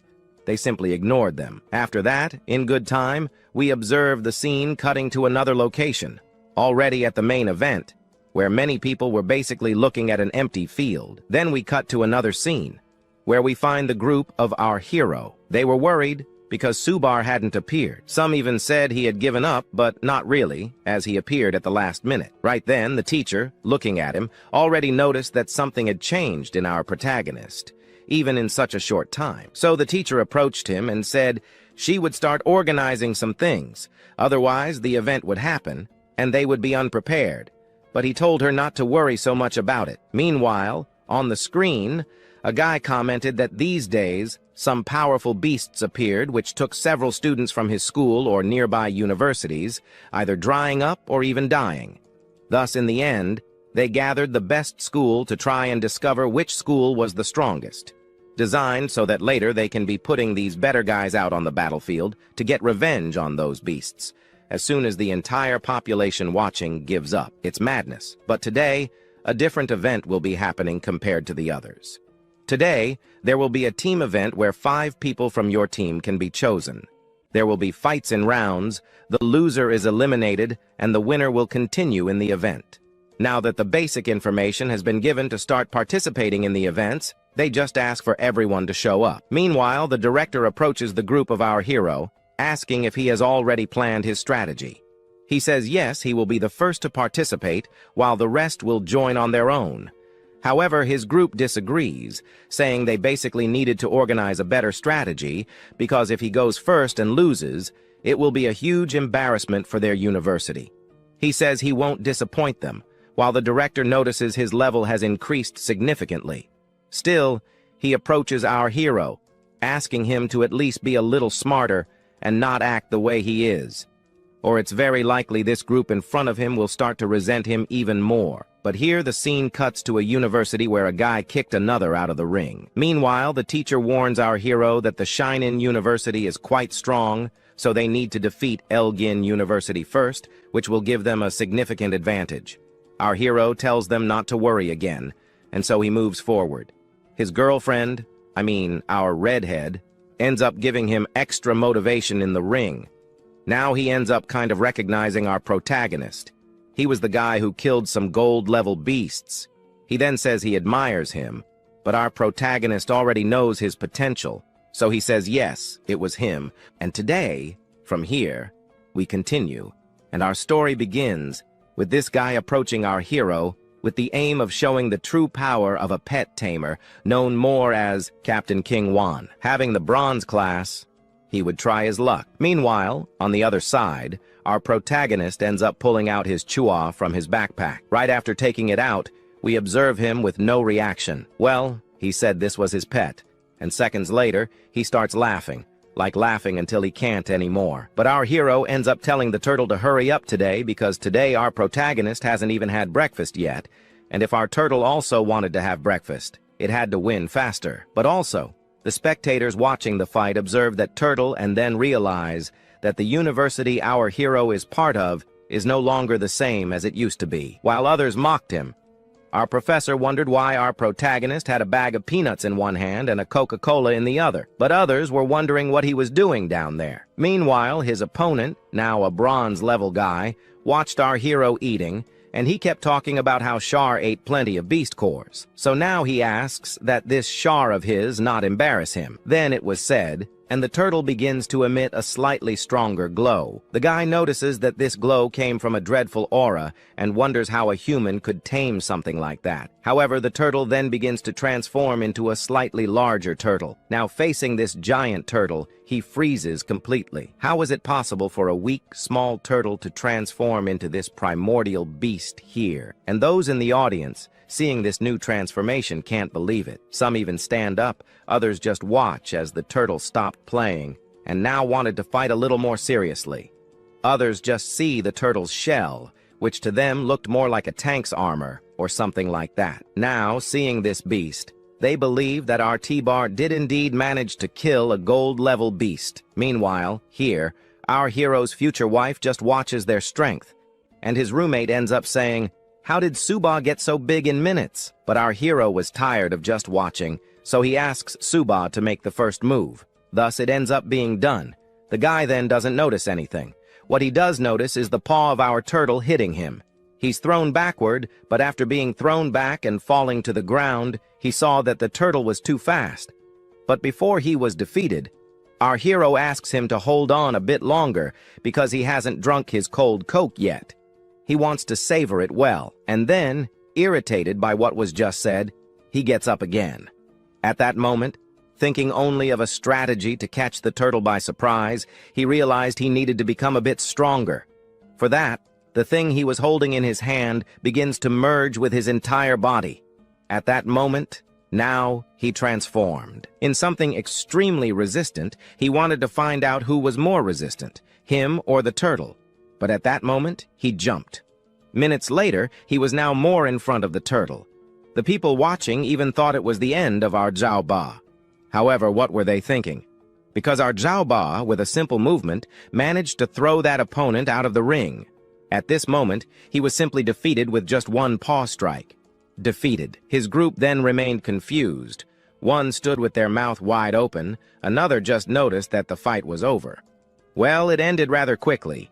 While his group praised him, the audience, on the other hand, was against our Suba. He kept saying how that guy couldn't dodge the turtle's paw strike. To him, it was simple, as from a distance, he could see that the turtle moved extremely slowly. This was quite fair to him. That guy deserved to lose. The reason he lost was due to speed against the turtle. But meanwhile, our hero's future wife tried to defend him, though it led to nothing. Soon after, we observed Carrara on the big screen saying, "The first victory has arrived, but there are still more fights to come." Then, they introduced the new opponent of our hero. This new opponent was Zhang Shua, one of the best students from some university out there. At that moment, she had seen the earlier fight, so she knew what was needed to defeat that weak turtle in front of her. Her advantage was her speed. She just needed to trust it. So, as the fight began, she started hopping here and there.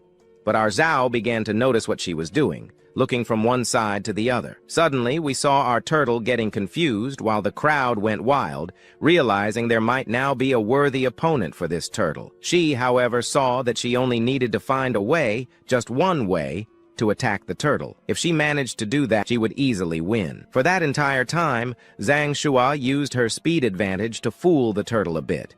This made our Suba look like an idiot for underestimating his opponents.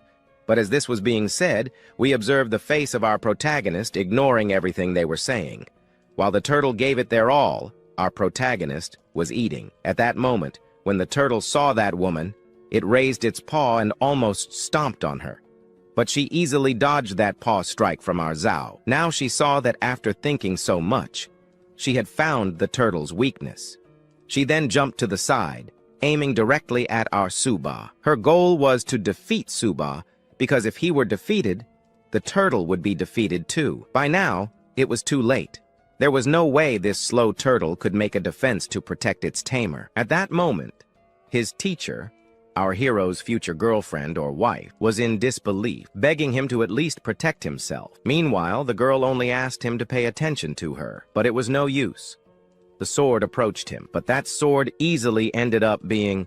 Throwing himself up high, our hero finishes his cold coke. After that, we observe what really happened. The turtle couldn't turn quickly to defend our hero, but who says you need the whole body to attack? The tail was enough. With just the tail, it managed to launch that girl backward. After that, the fury exposed our hero, leaving him only relieved. Meanwhile, his roommate realized he hadn't thought of this strategy, but the turtle had. At the same time, his group and his professor could see that he truly had potential, while those who mocked him were left in disbelief. But now, as he finished eating, there was nothing else to do. He approached the girl lying on the ground, and as he got closer, he told her to find a doctor to treat her wounds. She had no other choice but to stand up. He then ordered our Shah to finish off the rest, who obediently followed the hero's command. The doctors took her from there. Now that he had finished eating, he decided to take things a bit more seriously. He didn't want to play around anymore. His objective now was to win.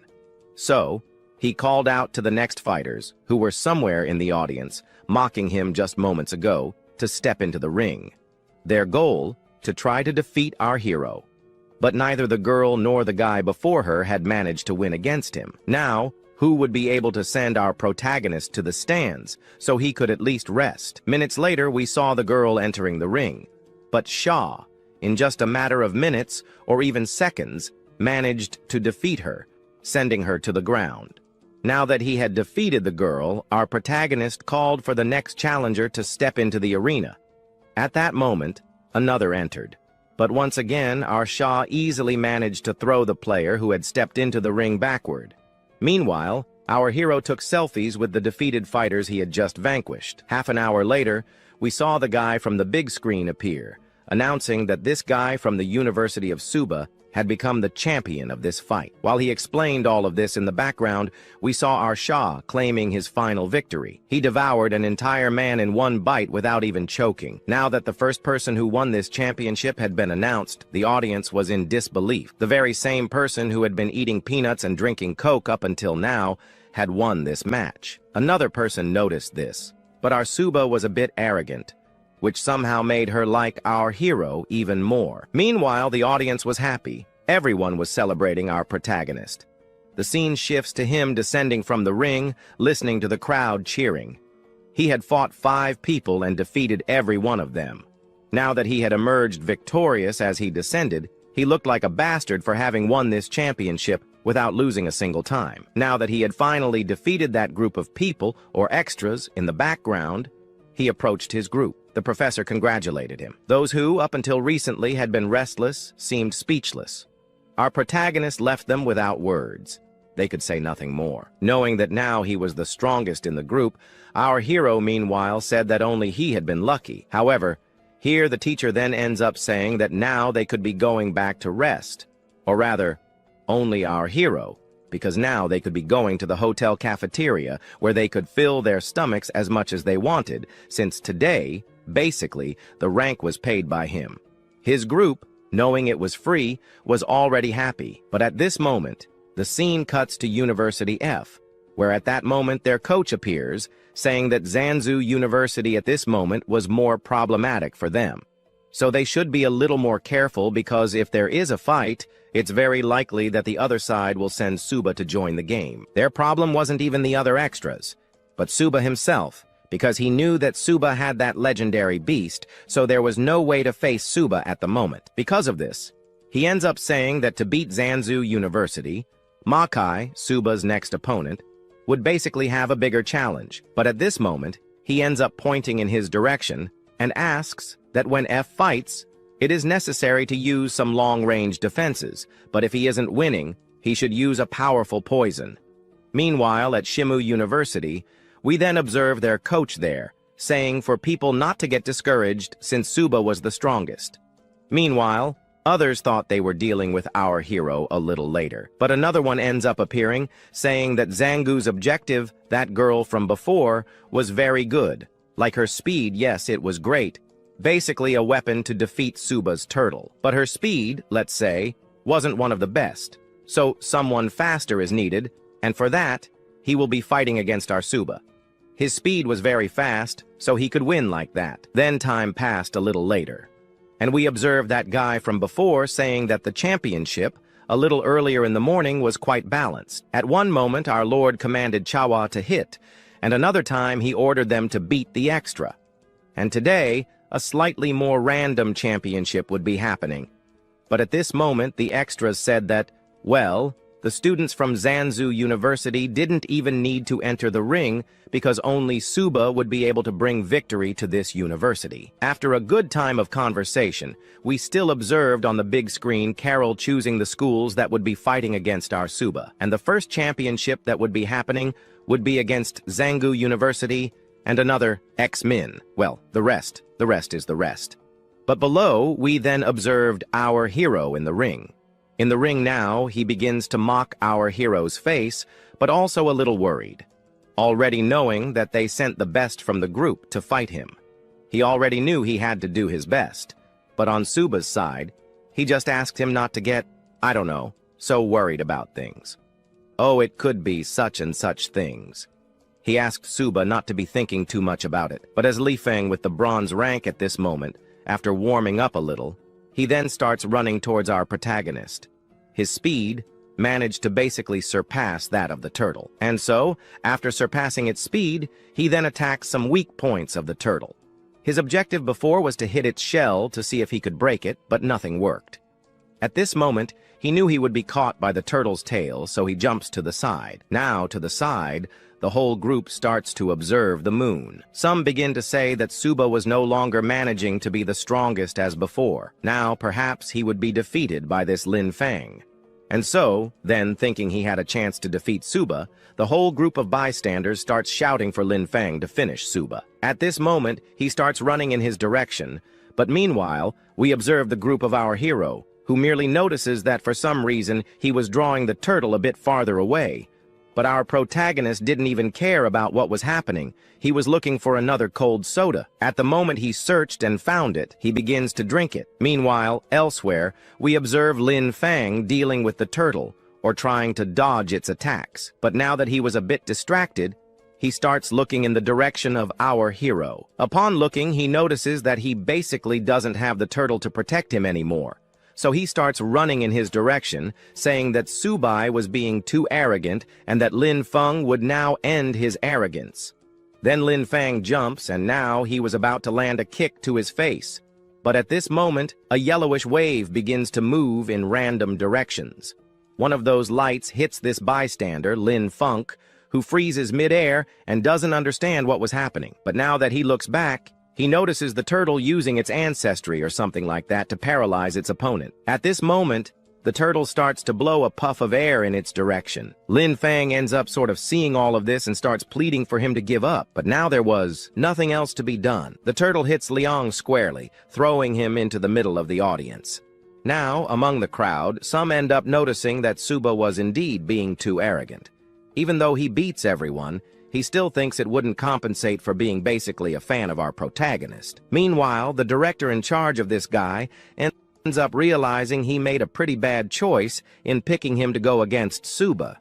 Now that, unfortunately, that guy Lin Feng was defeated by our hero, his university was almost disqualified. And so, they begin selecting the next fighters. These next fighters were from Fushan University. While they were being introduced, we then observed the professor commenting about this University of Ka, saying that maybe strength wasn't needed to beat them. But another said it was indeed needed since this university also focused on poison. And so, the second round begins, but before it starts, he asks to wait a little while, and he starts saying that Suba was strong. But Majin wonders if he accepts him as his opponent, since he was also in the bronze classification. After hearing that, Subar finishes drinking his cold soda, and then he says that, okay, maybe he accepts, but for that, he might need to defeat our Suba in a fight. Our story today continues with him already recognizing Suba as a worthy opponent due to his strength. Thus, he ends up saying that Suba still wasn't a match for our protagonist. However, he wanted to discuss some important matters regarding tamers. At this moment, Suba was merely stalling for time to use his ability. Our protagonist even noticed this and commented that if he let Suba gain time, his poison would certainly grow stronger, as poison users typically take a long time to activate their abilities. He then called for Sha, asking Sha to deal with his opponent. But by the time he realized this game, it was already too late. Suba activated his poison ability. For him, it didn't matter what type of tamer his opponent was, divine level or otherwise. Once his opponent was trapped in his poisonous mist, there was no escape. The poisonous mist completely engulfed Suba. From behind, we see our protagonist stating that it was too late, and there was no way to avoid this. Returning to his group, they commented that Suba had been reckless once again, and that now he couldn't do anything to help Xiaoba escape the poisonous mist. On the other hand, the professor wondered what Suba was doing, but the director told her not to panic since the outcome had not yet been decided. Meanwhile, in the fight, the turtle was essentially holding its breath to avoid inhaling the poison. Nearby, the venomous tamer was running past Xiaoba, thinking Suba couldn't see him through the mist. However, Suba could see him and wondered how long he would endure this poisonous mist. Smiling, he said that Suba had been reckless, ignoring his venomous abilities. Once he activated this venom ability, the fight would only end when he won. While this was happening, he glanced toward Suba and noticed that Suba was cultivating.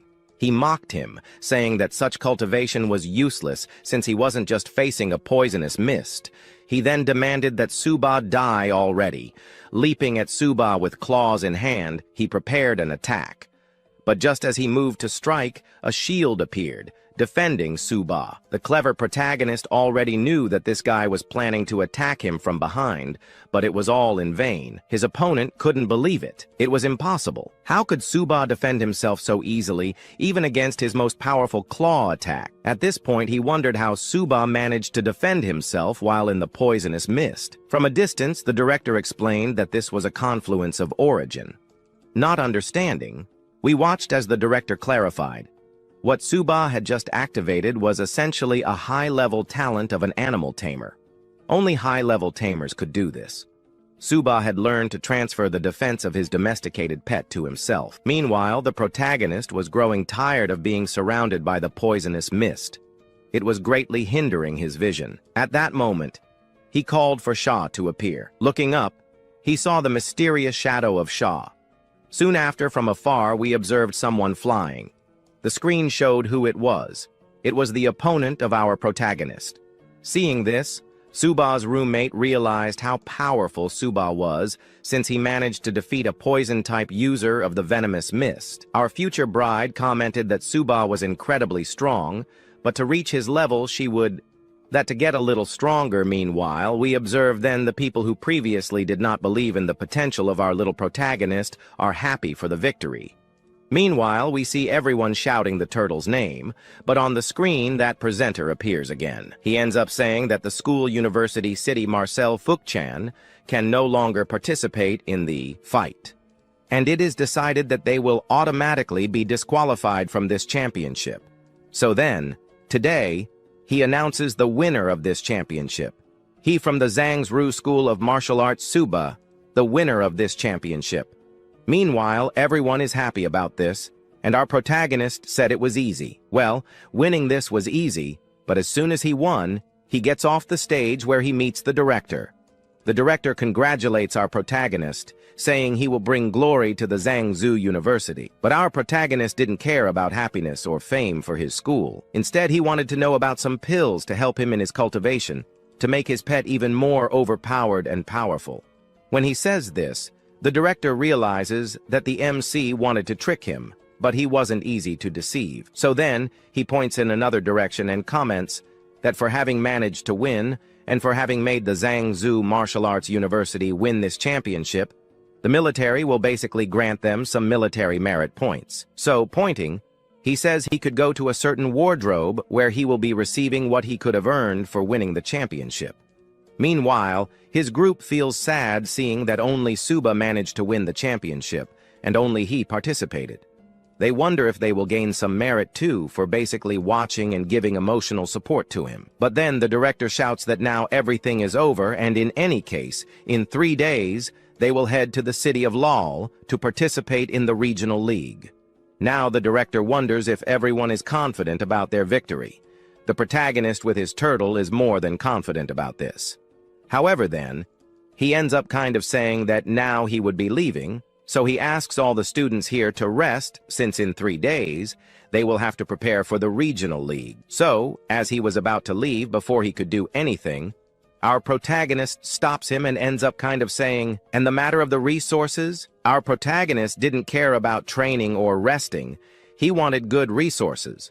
The director already knew that the protagonist wanted to spend on him, so he ends up kind of saying that especially the protagonist needs to rest, as in 3 days he will be returning. He knows this old man was smart, but he needed it because his turtle was evolving at a slower pace. Meanwhile, outside the stadium, on the screen, we see someone announcing that the 100 Schools Provincial League has just ended, and that the top 3 schools that won were our protagonists among others there, since what was important was that this championship had many geniuses appearing, but among them was a prodigy, our Suba. He alone managed to win the championship by himself, and in 3 fights, he defeated everyone without even losing once. And with that, they wish good luck to this Suba, since by becoming this strong, his country will be safer. Meanwhile, some girls passing by noticed that they should try their luck with Suba. However, after a good day of walking, he finally arrives at his training room,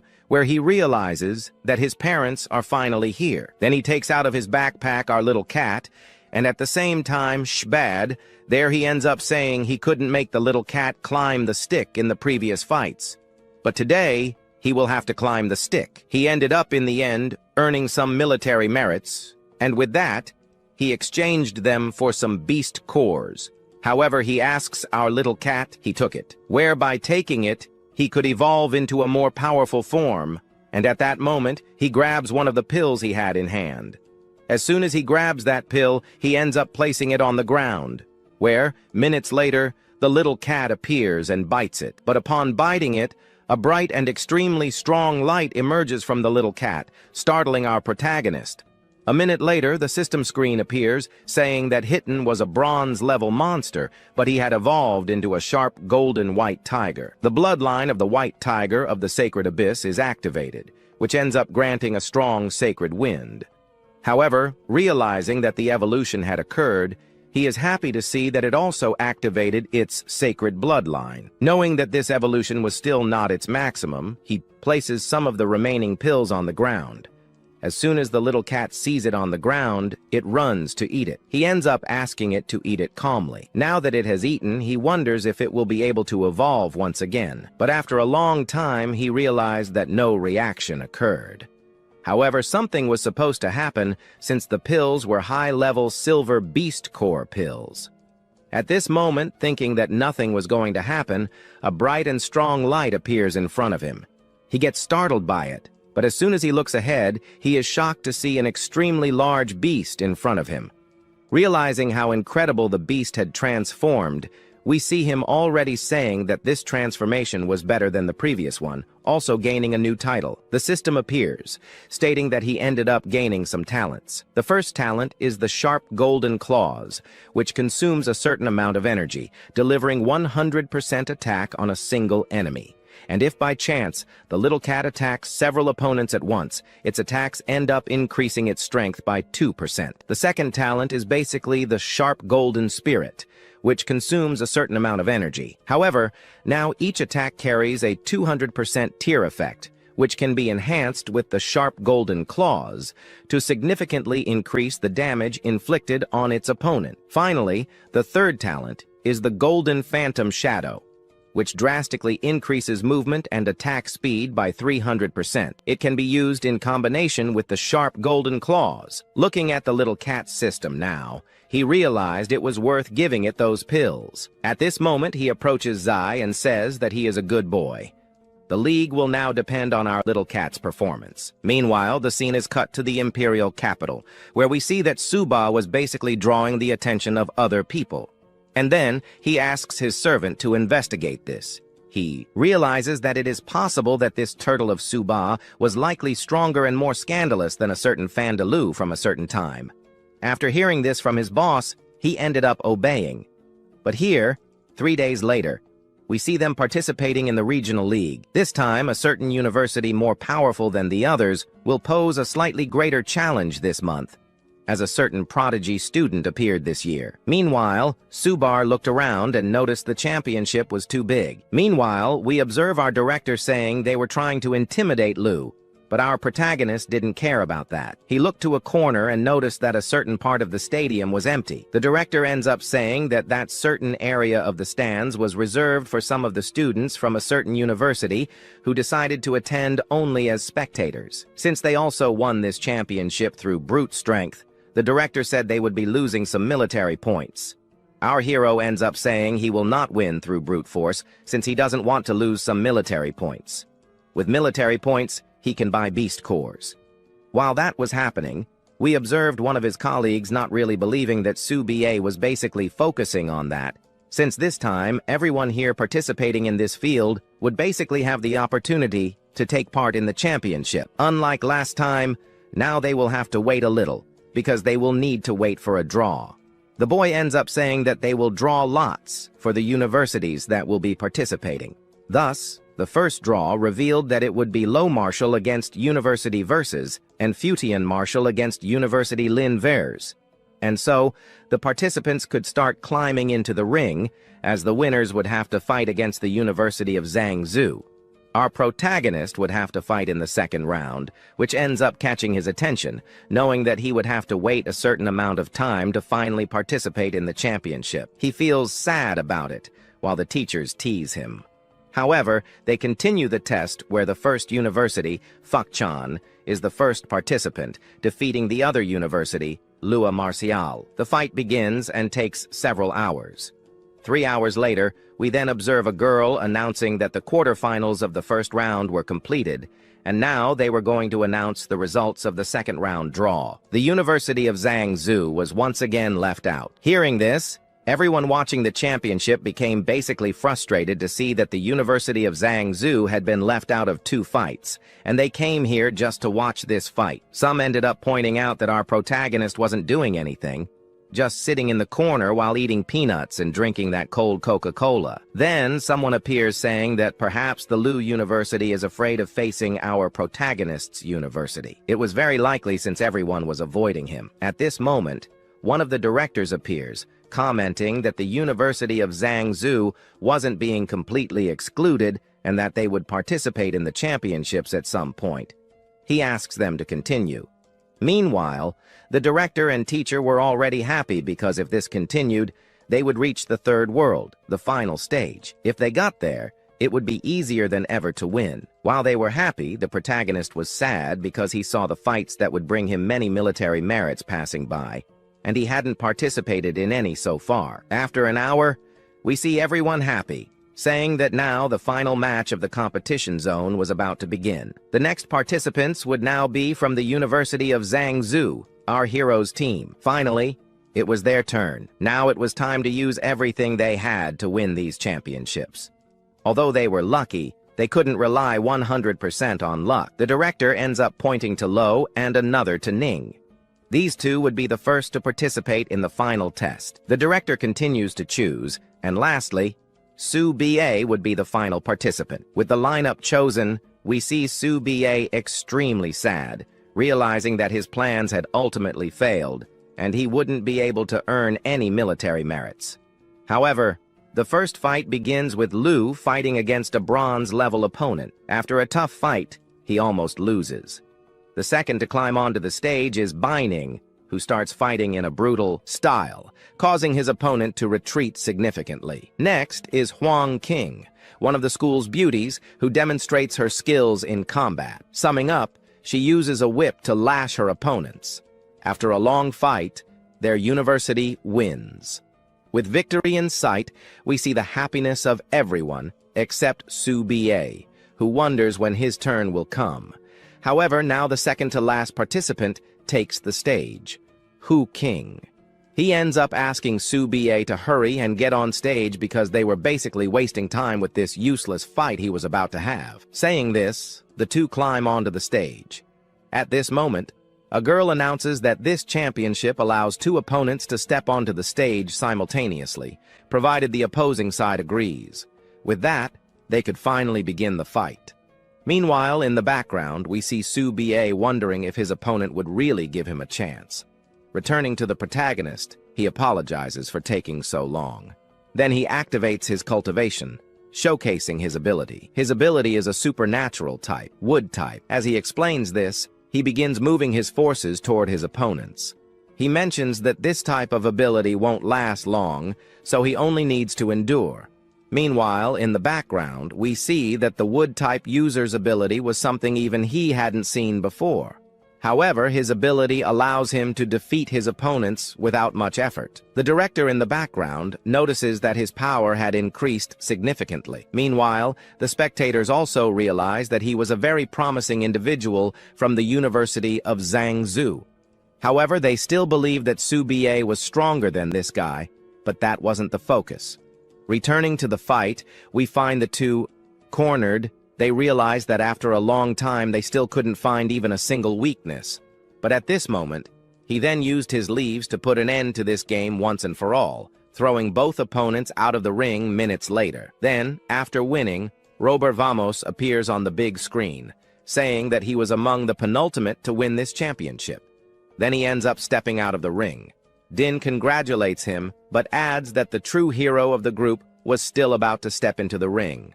This was our Su-Ba. He can't believe it. A hero.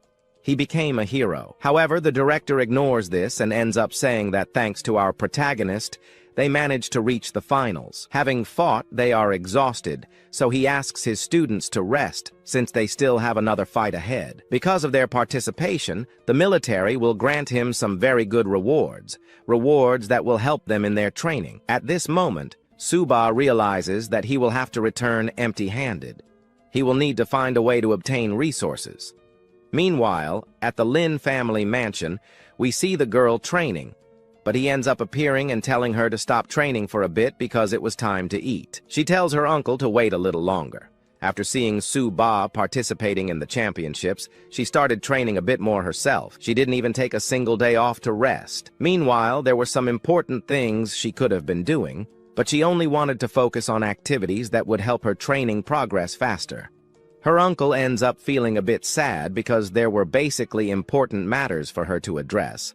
And for some reason, she ended up refusing specific marriage proposals with some powerful individuals who could have helped her clan evolve perfectly.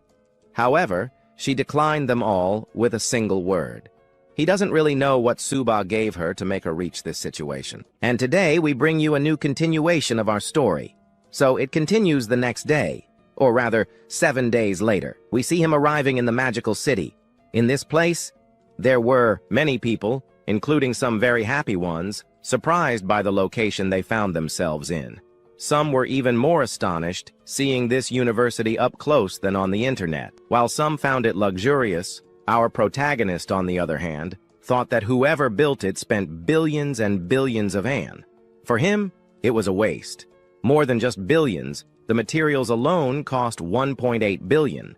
Not to mention the gate, which was constructed in just 1 day with the help of some gold-level specialists, a few silver-level ones, and some regular workers working together. Yet, the director commented that what they did was just a simple thing.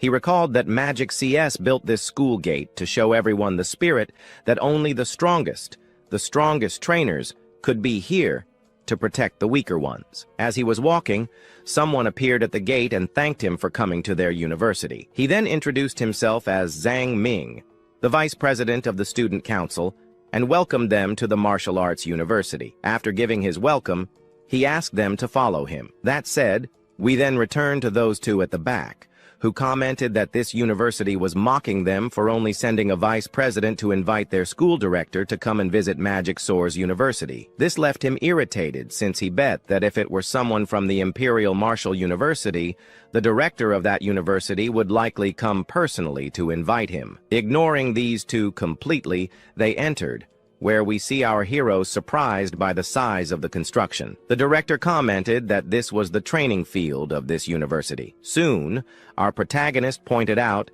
that if their university had this training field, they could train people to reach silver level in just 1 year. This comment irritated the director, but he said nothing because the vice president interrupted him, saying that this was the hotel where they would be staying. On the first floor, they could eat as much as they wanted. Just go there. Entering the cafeteria, they could eat wild monster meat prepared by the best chefs. Whoever ate it would experience a massive evolution in their training, significantly accelerating their growth. And the best part was, there was no limit. You could eat as much as you wanted. This made our protagonist even more interested in the school. But now he asked the vice president if everything was truly unlimited. The vice president, responding, said that he had come from afar, and people who come from afar couldn't simply stay in a fancy place like this and go hungry. In summary, he could go inside and eat to his heart's content. Then he left, saying that Char and X-Pie were basically a good meal a little while ago, leaving the director and vice president baffled as to why he went in that direction.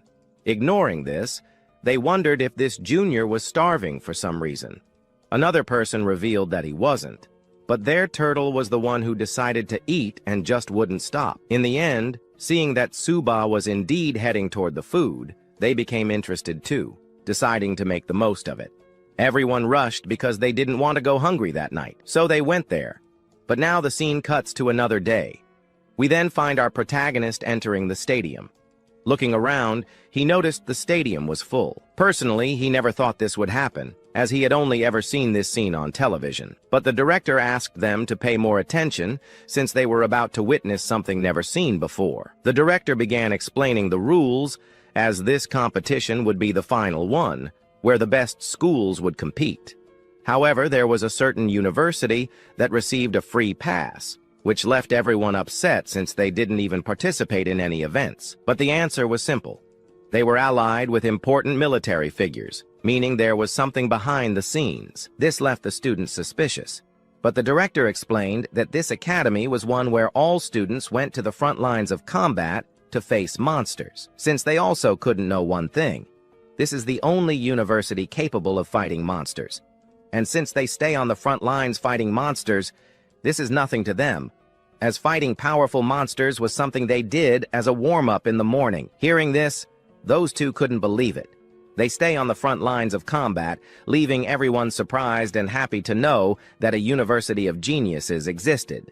Thus, the director concluded by saying that now they couldn't back down, as this championship was filled with talent. He especially warned them not to underestimate anyone, and especially Suba. Now, Suba will be taking the lead, and the one who was supposed to be considered the leader before will now be the anchor of the team. After all, with these two leading the team, the Zhangzhou Martial University will win this competition more easily than they had imagined. However, a girl appears on the big screen, telling everyone to calm down because the finals of the 100 schools tournament are about to begin. She asks all event participants to appear, as the draw event is starting. Once the school is drawn, they will be able to participate in 3 universities simultaneously. After the draw ends, the director is happy to see that, in the first round, they somehow did not face any schools yet, but they ended up against a university called Okama, which for some reason is on the same level as them. Then he asks the director to let him fight first,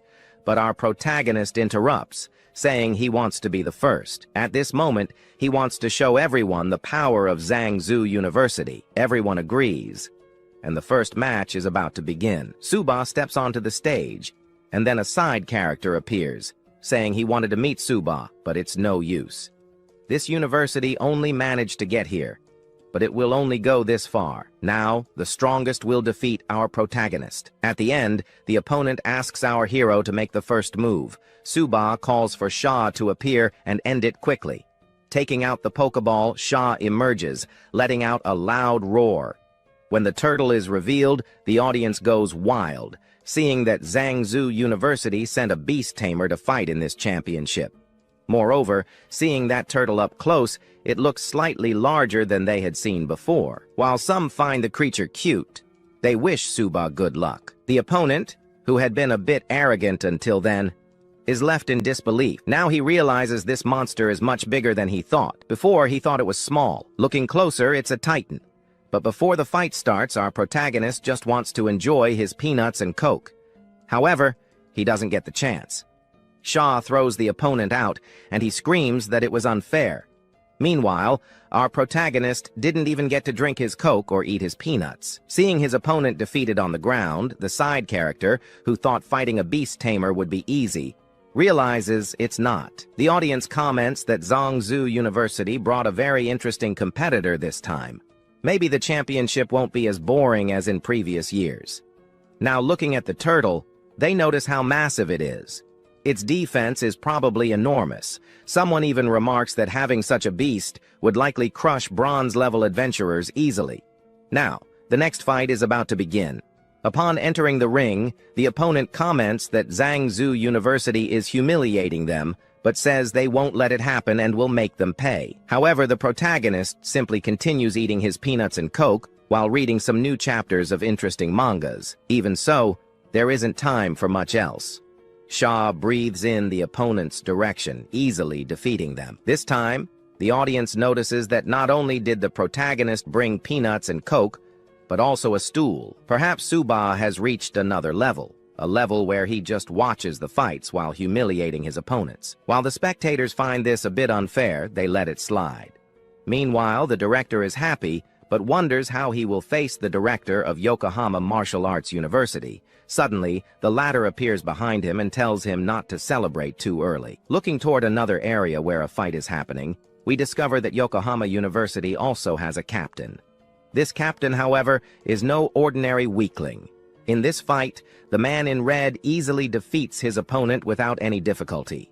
Afterward, he apologizes for taking so long to defeat him. The director immediately recognizes him as someone with a fire ranked as a silver level. Wondering how they will defeat him, someone in the audience comments that, without interference from the Great Wall Guardians, only the Magic CS Martial Arts University could possibly compete against these people from Yokohama. While they marvel at the side character, the scene returns to our hero, who once again defeats another person from a rival university. Then another one appears, asking their director for permission to fight and see if they can deal with Suba quickly. It is possible then that the director Concord asks him to use his speed. At the same time, he comments that this guy from the University of Su will be experiencing for the first time someone who fought against such powerful monsters. Then he steps onto the stage where now the new opponent Su B faces Minku. As the match is about to start, Minku begins by saying that he was very lucky to fight against weak people. But now the story will change from here on out, as this Zhangzhou University will not have luck anymore either. However, our protagonist grabs another cold soda, looks at his classification, and realizes he was a wind attribute user. His ranking was silver, but that's not much, right? He heads to the bar as quickly as possible and messes around with that guy over there so that the fight would end as quickly as possible, leaving this guy completely irritated. After getting irritated, the guy demands that at least this turtle and Suba feel the power of the wind. At that moment, someone who was at the silver level was about to put on quite a show for a certain guy who so far had considered himself the strongest and most arrogant. At that moment, he launches that wind in Subi's direction, but Cha interferes and steps in. However, this guy knew that this mere wind would not take down that turtle. So he moves in his direction and starts using wind cuts to take down our Suba once and for all, as his speed couldn't compare to the other extras he had fought before. Then he wishes for Suba to go to another world. He now launches a cut in our protagonist's direction. That wind will make him feel the full force of it, as if placing him where he always belonged, in the trash. Thus, the cutting wind heads in his direction and hits him completely. At that moment, smoke begins to rise, obscuring the entire scene. After those wind cuts, he apologizes, saying he went a little overboard with the cuts, and apologizes for that. He adds that once he returns and rests, it's likely he'll have a rematch with this guy in the future. But as the smoke clears, our protagonist is seen standing completely fine, leaving him puzzled. Looking at him, he realizes he used skill synchronization. How is that possible? He essentially learned the ability of the Tamer Lao, one of the strongest tamers in the world. The wind ability user finds it interesting to see that he was overly confident in his own abilities. So, since he really wants to play with speed, he calls out to our Shay and asks him to enter. He then pulls out a little kitten, as he also wants to play along with speed. Finally, he says Shay can finally come out of the bag to fight. As soon as he reveals the kitten, everyone clearly goes wild, including that guy mocking Su-Ba for bringing a kitten to the fight. He even asks if he's joking with him. Soon, the audience watching is also surprised to see that Su-Ba is bringing Shay to a fight. Perhaps it's some joke he's playing on his opponent. Taking the joke aside, they start finding the kitten a bit cuter than normal, with some even wishing they had one like that. Meanwhile, his group begins to wonder what Su-Ba was doing there. After previously mocking his opponent, he now brought in a pet. This suggests his mockery has reached a new level, as he even brought a pet to the fight. Then, someone turns to the director and asks if that kitten could do anything since the opponent was a wind tamer. The director just asks them to relax, saying the cat there isn't an ordinary cat. Having removed the turtle from the fight, he wonders what he'll do now. But now in the ring, Su-Ba asks Shay to fight but not to hit too hard, as he cannot kill. As soon as he says this, we observe an enormous shadow appearing in front of the kitten, which frightens the opponent a bit. He begins thinking that just now he imagined a giant tiger in front of him. But no, he assumes it was all part of his imagination. However, he continues to hear the roaring until he looks ahead, where he sees a tiger in front of him.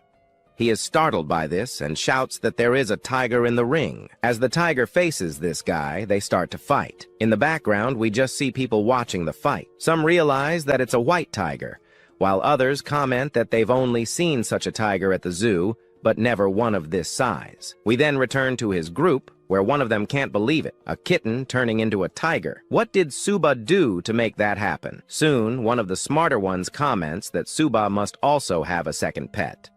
He is surprised, and his group is even more so, as it's difficult for a silver-level tamer to tame such an animal. How could he tame an animal if he isn't even at the silver level? The director simply comments that it seems Su-Ba has some secrets that haven't been revealed to the public. At that moment, Su-Ba's opponent attacks, sending that attack toward the tiger, slicing it completely. At this point, thinking he finally defeated the tiger, he realizes he didn't succeed because what he cut was just a hologram of the tiger. Only later do they question how a tiger can be so fast and how it can also surpass the wind ability. He can't believe such a thing while watching the tiger circling beside him. But then, he looks to the other side, where he sees our protagonist sipping his Coca-Cola while simultaneously eating his ham sandwich. Now that he found him, and the tiger was distracted using its maximum speed, he could take the opportunity to defeat him. So he heads toward him as quickly as possible to try to catch him. But at that moment, the tiger appears in front of him, with its paw raised, lifting it high. In disbelief, he can only say it's impossible before receiving a single swipe from the tiger, which moments later sends him flying out of the ring. He lands near the ring, causing a massive explosion outside. Now, everyone celebrates and comments that Su-Ba has once again defeated a new opponent. The crowd is left speechless, seeing how a bronze-level fighter defeated a silver-level one. They also fail to notice, as does Su-Ba, the near-complete mastery he has over his animal. One of the girls in the audience notices that the tiger cat, for some reason, seemed a bit stronger than that turtle. But at this moment, no one wanted to comment on it, as no one dared to test the strength of the two animals. So, they simply end up shouting Su-Ba's name. Meanwhile, the scene shifts to the judges, where some of them ask who this Su-Ba is. Some comment that Su-Ba is from JZU University, a name they had never heard of before. They also note that the fight they witnessed was incredible, saying even the best students from the strongest university couldn't compare in strength to him. Now it becomes clear that this year, ZZU Martial Arts University has created a monster, and it's highly likely he will reach the Pleta mark, a level no adventurer has ever reached in this world. Meanwhile, the The scene transitions to a resting area, where we find two people talking about that guy, the country bumpkin who keeps defeating everyone with his two pets. This bumpkin supposedly only entered to get access to the buffets and fancy places, yet no one like him has ever been seen before. At this moment, we see someone in the background saying they should let that guy enjoy himself for now. He seemed arrogant when facing weaker opponents, but once he steps into the ring for the semi-finals, it's very likely he'll end up humiliating Subar. Then Zuar comments that he'll beat him to death since at this point, they realize that aside from humiliation, this bumpkin has been stealing all the fame for himself, something they're not happy about. All continues with that extra trying to mock the protagonist, just as the protagonist of Zangu University managed to defeat another opponent, like Tigran. Shortly after, he easily knocks down another opponent, throwing her out of the ring. Then, Zangu University secures yet another victory without suffering a single defeat. Meanwhile, the audience keeps chanting for Subai, and throughout all of this, the director watches with a more than perfect reaction. Everything he had wished for was happening, thanks to Subai. It was also thanks to Subai that their university had reached the top. Eventually, a group approaches Subai, thanking him. Some of them even start wondering which university would be crazy enough to want to face Zangu University now. After the students' praises, we see the director approaching Subai. He seems somewhat pleased because the boy did not disappoint him. After a while, he pulls the protagonist aside to a bench and thanks him again, as they had now managed to place their university at the top. Thanks to this, they could now repay the protagonist, not just him, but everyone in the university as well. At that moment, the protagonist pauses and thinks. He had just mentioned that if they faced the next universities, they could earn more rewards. The protagonist saw profit in this, as he could earn some billions. Director Prado tells him to relax. They were already in the top 6, but now they had reached the top 4. At that moment, he even asks if the protagonist wanted to challenge the next universities, which were a bit stronger. Then someone considered the strongest appears, saying that if he continues, he will be facing the top 3, top 2, and top 1. The protagonist wonders, why not? After all, looking at that gate, the one that took billions to build at Zangu University, he notices that other universities don't have such an incredible gate. His goal is to reach the top one, so they can build a gate just as good. The one considered the strongest supports Subai. He wants to participate in his plans because they all want to become stronger too. The others even realize that the protagonist has truly become the captain, and they like that. Now, understanding that reaching the top one is necessary, the director doesn't even hesitate. He orders all the students present to return to their dorms and rest, for tomorrow would be the day Zangu University would conquer the top spot. With that, then will the best students be able to fight the powerful monsters. Naturally, everyone present agrees with the idea.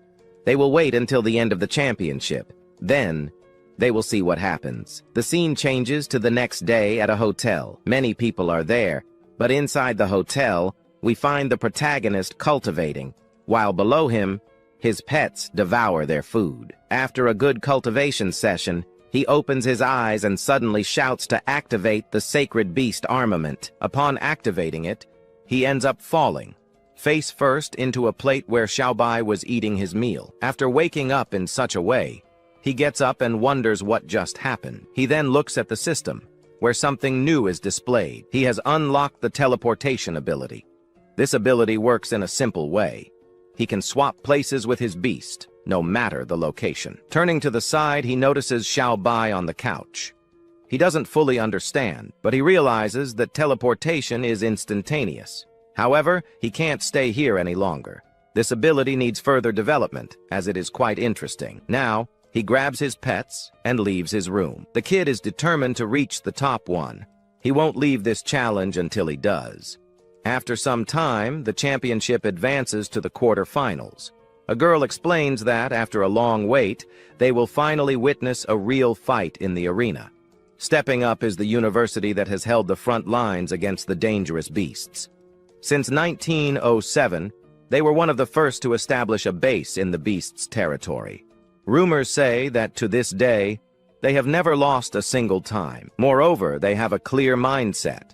fight until death. They cannot retreat because in this academy, there is only one person in the world who has reached the Grandmaster King classification. No monster dared to remain in his territory, as all were defeated. There are also rumors that this academy only accepts top-tier heroes, meaning weak heroes never even think about enrolling. That's why their current team has only 5 members. Some wonder why there are only 5. What if one of them dies? However, someone reassures them, saying that this team is one of the strongest and doesn't need substitutes. Meanwhile, Ilara is thrilled to see that they are considering fighting against someone ranked as a king. The protagonist, on the other hand, starts to wonder, could he someday reach that classification as well? But the girl up there ends up kind of announcing in the draw the schools that will be Lutran against Trisha. The first one is stronger.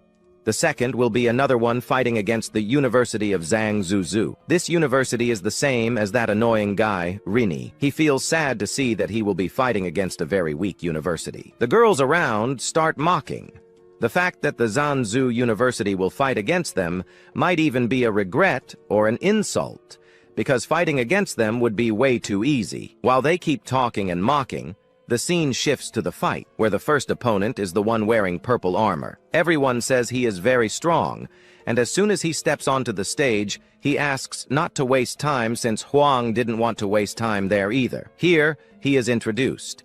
He is the captain of the Grand Moralia Military Academy, and now he is facing the great Ruang University. Those watching all of this were excited because the fight would be worthy. As soon as he said that, one of his opponents stepped onto the stage, and here he is introduced as the captain of the Martial University, Hang Hang. He even comments that it has been a while since he last fought. When he says that, the girls on stage become completely infatuated with him. But this doesn't last long because the protagonist interrupts everything. He wonders why the girls are looking at this guy, but the director is thinking about how incredible this fight will be. To start, he points at someone and tells him to enter the ring and be the first to step up. Being weak, he ends up refusing, but the fight begins. We then see him preparing. He asks that this guy from the other university, Huang, make the first move against him, and there, the first fight begins. We see that this guy advances with his spear in hand. His goal is to take down his opponent with that armor. As soon as he moves forward, several clones of him appear, forming a type of spear that targets the opponent. However, that doesn't work at all because he manages to dodge and defend himself from every move. Now, looking at them, they realize that Huang used extreme speed to try to defeat his opponent, but it seems that even that was not enough. Observing from the background, the protagonist notices that their strength is at mid-level silver, while his own strength is at mid-level bronze. But ignoring that, we see the fight unfolding. Noticing that the fight was getting somewhat dull and slow, he decides to grab his spear. The moment he grips the spear, that sword kind of freezes everyone in the middle of that arena. Only afterward does he step back, knowing he couldn't do anything else standing still. Now, we see the director saying that this power used is one of his strongest. After all, he even used this power to kill a diamond-level monster, and it also forced Wang to stop fighting against him. While others comment that his ability is one of the best, we then see that guy down there getting more and more irritated. To end the fight, he will use his ability. Using this ability, he charges toward his opponent. But at that moment, when he does this, he prepares his spear.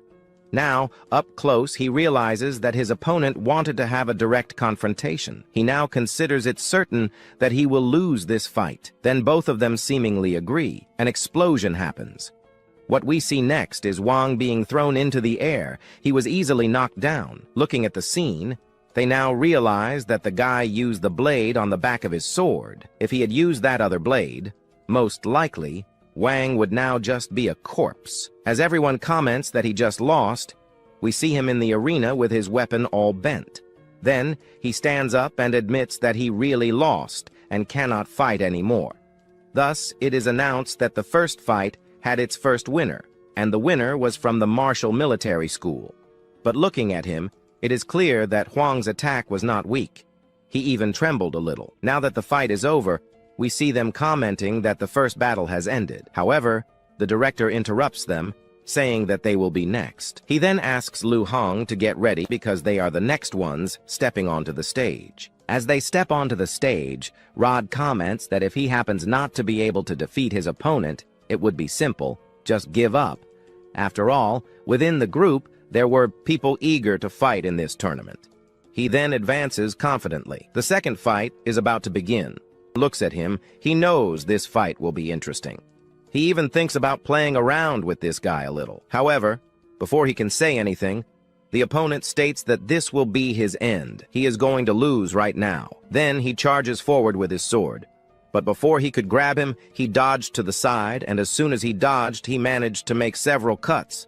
Only after making the cuts did he comment that he needed to endure a little longer because he hadn't finished playing yet. The guy got up and went toward him again, but he dodged the attack and made some more cuts on him. At that moment, the director appeared, thinking of throwing something there to make him give up. But the protagonist interrupted, saying to wait a little since he was putting his dignity on the line to defend Zanzu University. After saying that, we see him on the stage, practically defeated. He only asked him to admit defeat, but he said that Zhu University would never stoop to that point. Since he refused to admit defeat, the protagonist took his sword and stabbed him a little. However, he would never take a step back. If that was the case, he wanted to see how far this guy could go. But after several blows, he could no longer hold on. He didn't want to give up, but his body gave up on its own. He blacked out and then fell to the ground. After the fight ended, the woman announced that the first opponent to be defeated was from Zangu University. Meanwhile, people on the stage commented that there was no need for such torture.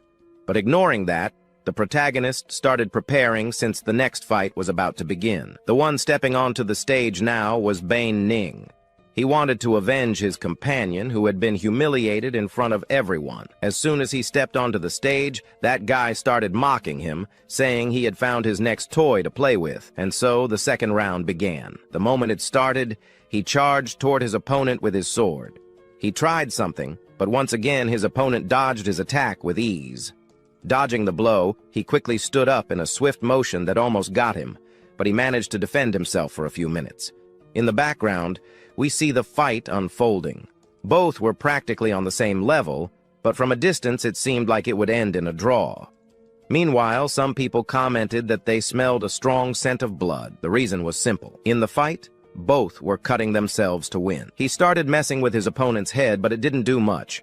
So Ray launched a strike that almost hit him, but he managed to dodge, disappearing. He wondered where he had gone until, a moment later, he appeared behind him. He was about to be caught, but he used his sword to defend himself. At this point, looking at him, he asked him to give up. His level was bronze.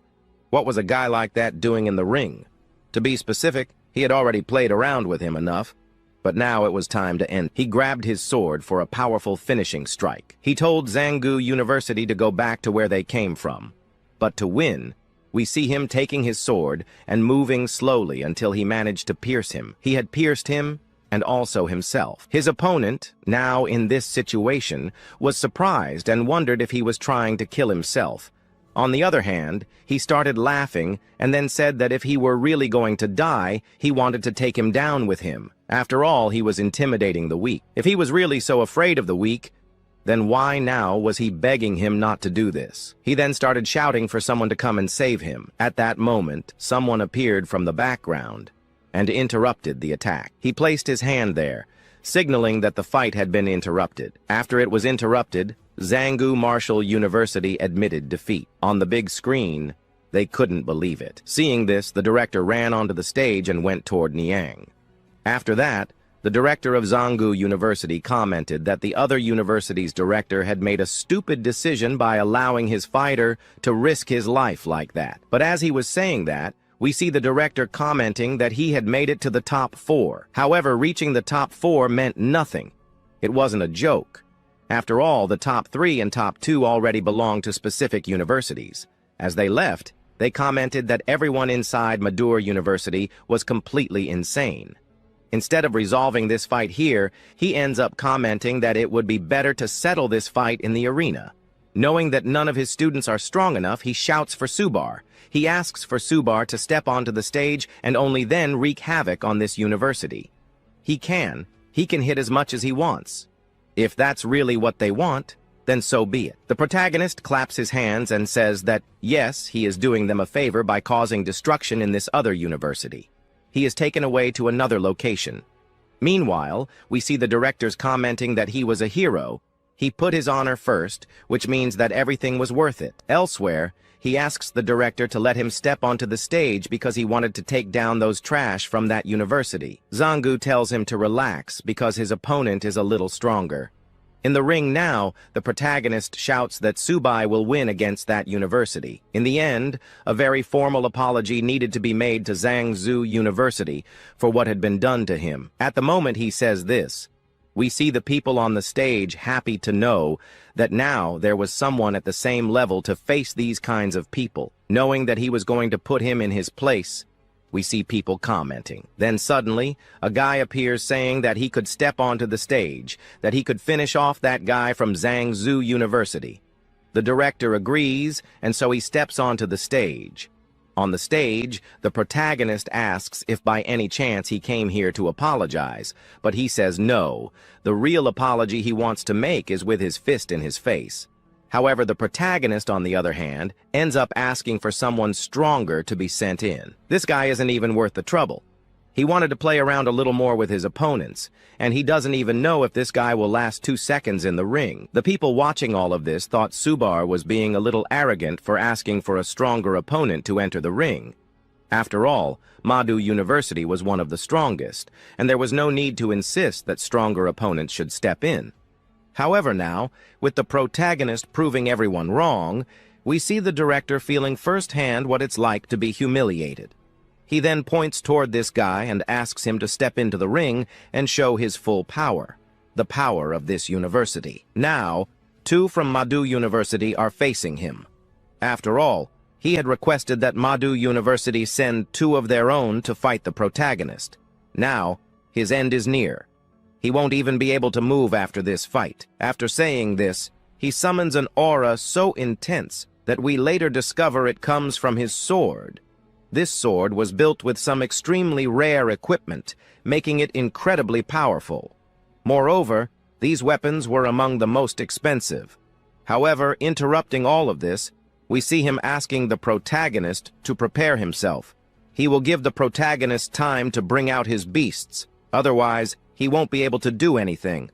But the protagonist thanks him and says no, he won't do that. After all, he won't need his pets to deal with these 2 weaklings. At this point, he starts mocking this weak tamer. However, in the background, the director notices that he has managed to activate Origin synchronization. A companion of his even wonders what Tsubai was planning. But returning to the fight, we see him advancing toward the protagonist. Because he was too arrogant, he will meet his end as quickly as possible. But the protagonist tells them not to be so impatient. Then, before the fight can even begin, he activates the Sharp Metal Spirit and also activates the Sharp Metal Phantom, making himself a little stronger. Now that everything is ready, he can finally settle the score with these guys. At the moment he says this, he disappears, only to reappear in front of the weaker one. He prepares a powerful kick, and with just that one kick, he manages to launch the guy backward. At that moment, the other one, who thought he was the strong one, cannot believe it. This was impossible. Even the audience doesn't believe it. How could Tsubai be able to match the strength of those 2? He even asks if he can surpass the strength of Lo Fan. In doubt, I admit that yes. But back to the fight. He makes a comment to his opponent. He asks if he has ever felt powerless. His question isn't even answered. He simply says that he has completely lost all respect for him. Now, he activates his sword and then directs an attack at the protagonist. The fire rises toward him and strikes the hero. But nothing happens. And if that was all he had, if he was that slow, the opponent was in the ring behind him. Now we see that bald guy who appeared from behind trying to do something, but before he could do anything, the protagonist quickly turns around. Turning, he manages to land a hit, not just one as it wasn't enough, so he delivers a TR move and ends up attacking 5. But to stop him for good, he performs a combo of 7 blows. These hits were enough to break one of his teeth. Not only that, but they were also enough to knock him out of the arena. Now that he has taken one down, maybe this will be enough for the revenge of one of his companions. But it's not over yet, because from behind he appears, angry at the protagonist. But now he was the next one after all. The protagonist wasn't done playing his games yet. But our fight is not over yet. He then grabs his two swords, which are among the most powerful, and prepares himself. But as he does, he makes two slashes toward our protagonist. However, he wasn't foolish enough to be caught by them, so he simply dodges both attacks. The moment he evades them, he suddenly appears behind the extra. Now standing behind him, the extra is surprised, wondering if this was his full strength. Perhaps this was the power of the prodigy from the Martial University. And if this was his maximum strength, what a shame, for the protagonist had effortlessly lifted this extra slightly into the air. Only then does he reveal that the prodigies of this university are incredibly weak. Martial University prodigies should be a bit stronger.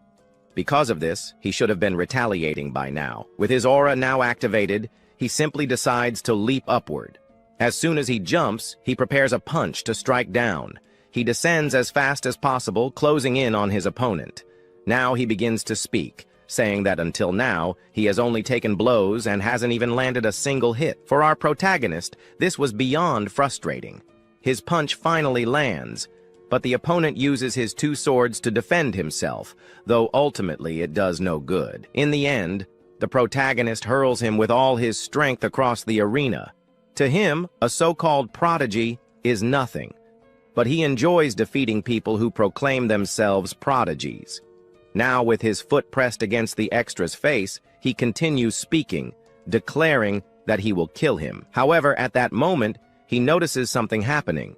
The opponent is using a slightly stronger aura. To avoid being caught off guard, the protagonist jumps off of him. After leaping away, he realizes that his opponent has many skills, but his temperament seems off. Then we notice something: the fire in his aura. His aura now seems, strangely enough, a bit larger. And after all the suffering and struggles he has endured, he finally decides that he will kill our protagonist.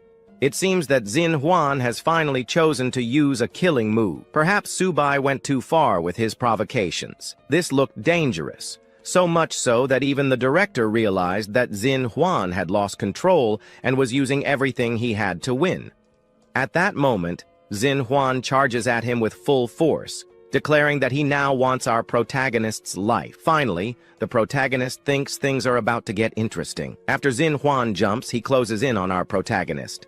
However, our hero, merely observing, doesn't even use his hands to block the attack.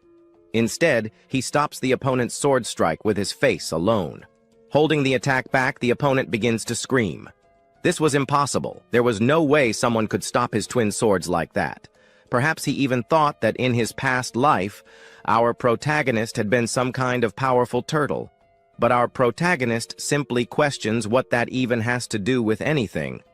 Right now, he just needed to land the final blow. He prepares a punch, and after gathering his strength, he delivers it with full force toward the extra. The opponent is sent flying backward, and at the same time, his swords go soaring to the ground.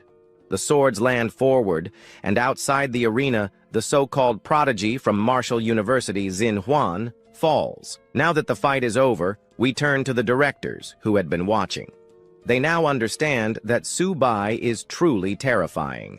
He unleashed a power meant for killing, far greater than his opponents. The battle between Subai and Xin Huan has come to an end in the gold-level arena. Perhaps this is the terror of the primordial flow once again. Watching this fight, he recalls that Subai greatly resembles that one guy, Fan. But what's truly astonishing is that Subai is still only at the mid-bronze level, and his talent is more frightening than even those from elite families. Regardless, Subai has finished his fight.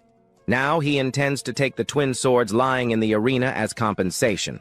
However, Xin Huan demands that he put those swords down, as they belong to him. But at that moment, Subai realizes that the university, considering the way they had acted, would not be apologizing to him or compensating him in any way. So he decides to consider these two swords as compensation and an apology for what they did to his companions. However, he finds this a bit excessive. Still, he continues repeating that he will kill our protagonist. Now standing, he realizes that he still has plenty of strength to continue fighting. At first, he underestimated his opponent, but now it was time to end the fight. Driving his knee into his opponent's face, he sends him flying backward. As his opponent is knocked back, our protagonist moves toward him. Even after everything, he still uses his words to provoke Marshall University even further. At this moment, he will be giving him his punishment for everything he did to his university. And at this moment, he lands several blows on them. Blows to weak points. The people in the audience begin to feel happy because Sis Huan basically has no strength to deal with our Subai. The people are terrified by what they are witnessing, as the punishment given to him is going a bit overboard. But others watching comment that Subai is doing the right thing. What he is doing is simply taking revenge, as their university caused damage to Zhangzhou University. Only after half an hour do they finally announce the next winner, and that winner is from the Zhangzhou Martial School, our protagonist. As he claims victory, we find Cat lying on the ground, completely wrecked. But now that he has won, he realizes that Hang Zan had been watching him from the beginning. He even wonders why this guy is so interested in our hero. Half an hour later, it is revealed that this guy, Suba, is from Zhangzhou University. He asks them to wait, as the next fight will be coming up, and Subai will be fighting against him. At this moment, he leaves, sword in hand. He realizes that this sword will be quite useful in defeating this guy. But before he can proceed, someone appears and asks him to wait a moment. It is the director, asking for the weapons of Sis Huan to be returned. However, our protagonist firmly refuses, especially since the referee himself stated that the arena is a battlefield. Moreover, weapons dropped on the ground no longer belong to anyone, but he is not so radical. He could basically be waiting for an apology, not just from him, but from his university. If they did that, it is very likely that he would consider returning the sword to them. Then his words appear on the big screen, and he continues speaking, saying that apologies are necessary for having greatly intimidated his university. At this moment, the people do not seem to like this old man very much, but he finds it outrageous. However, this is something that his own university enforces. The strongest must always subjugate the weakest. Subai is the strongest one here now, and he only wants to treat them the same way they treat others. Our director takes the protagonist's side, as do his colleagues, who even wonder how this director will manage to get out of this situation. Today, he will be taught a lesson for basically trying to belittle him and his school. Then, the director begins to release an immense aura, but our director Prada thinks this is not good at all. So he asks Subai to move away as quickly as possible. But then, the guards appear, questioning whether he is really attacking a student like him. However, he is ignored. Perhaps now he should be removed from there, as this is the explosive power of a diamond-level warrior, and at this moment, the pressure is immense. However, a guard appears on the other side, interrupting the fight. He, who has the same power, asks if a director of a martial university is really trying to intimidate a student from another school with his power. They ask if he does not feel ashamed, but since he holds a certain merit in this university, he orders him to leave. However, realizing that he was trying to harm one of his students, he unleashes all his power on this director. But before anything can happen, a lightning bolt strikes between the two. The one who appeared now is Zal, a Lord-level specialist. As soon as he arrives, he looks up, surprised, wondering why the Lord is here. He simply opens his mouth and says that he has been away from this university for a long time, but upon returning, he wonders what has happened, how he managed to turn an event into chaotic disorder. He questions how he even has the audacity to attack the newcomers. They ask if he feels no shame in doing so. At that moment, he just falls to his knees.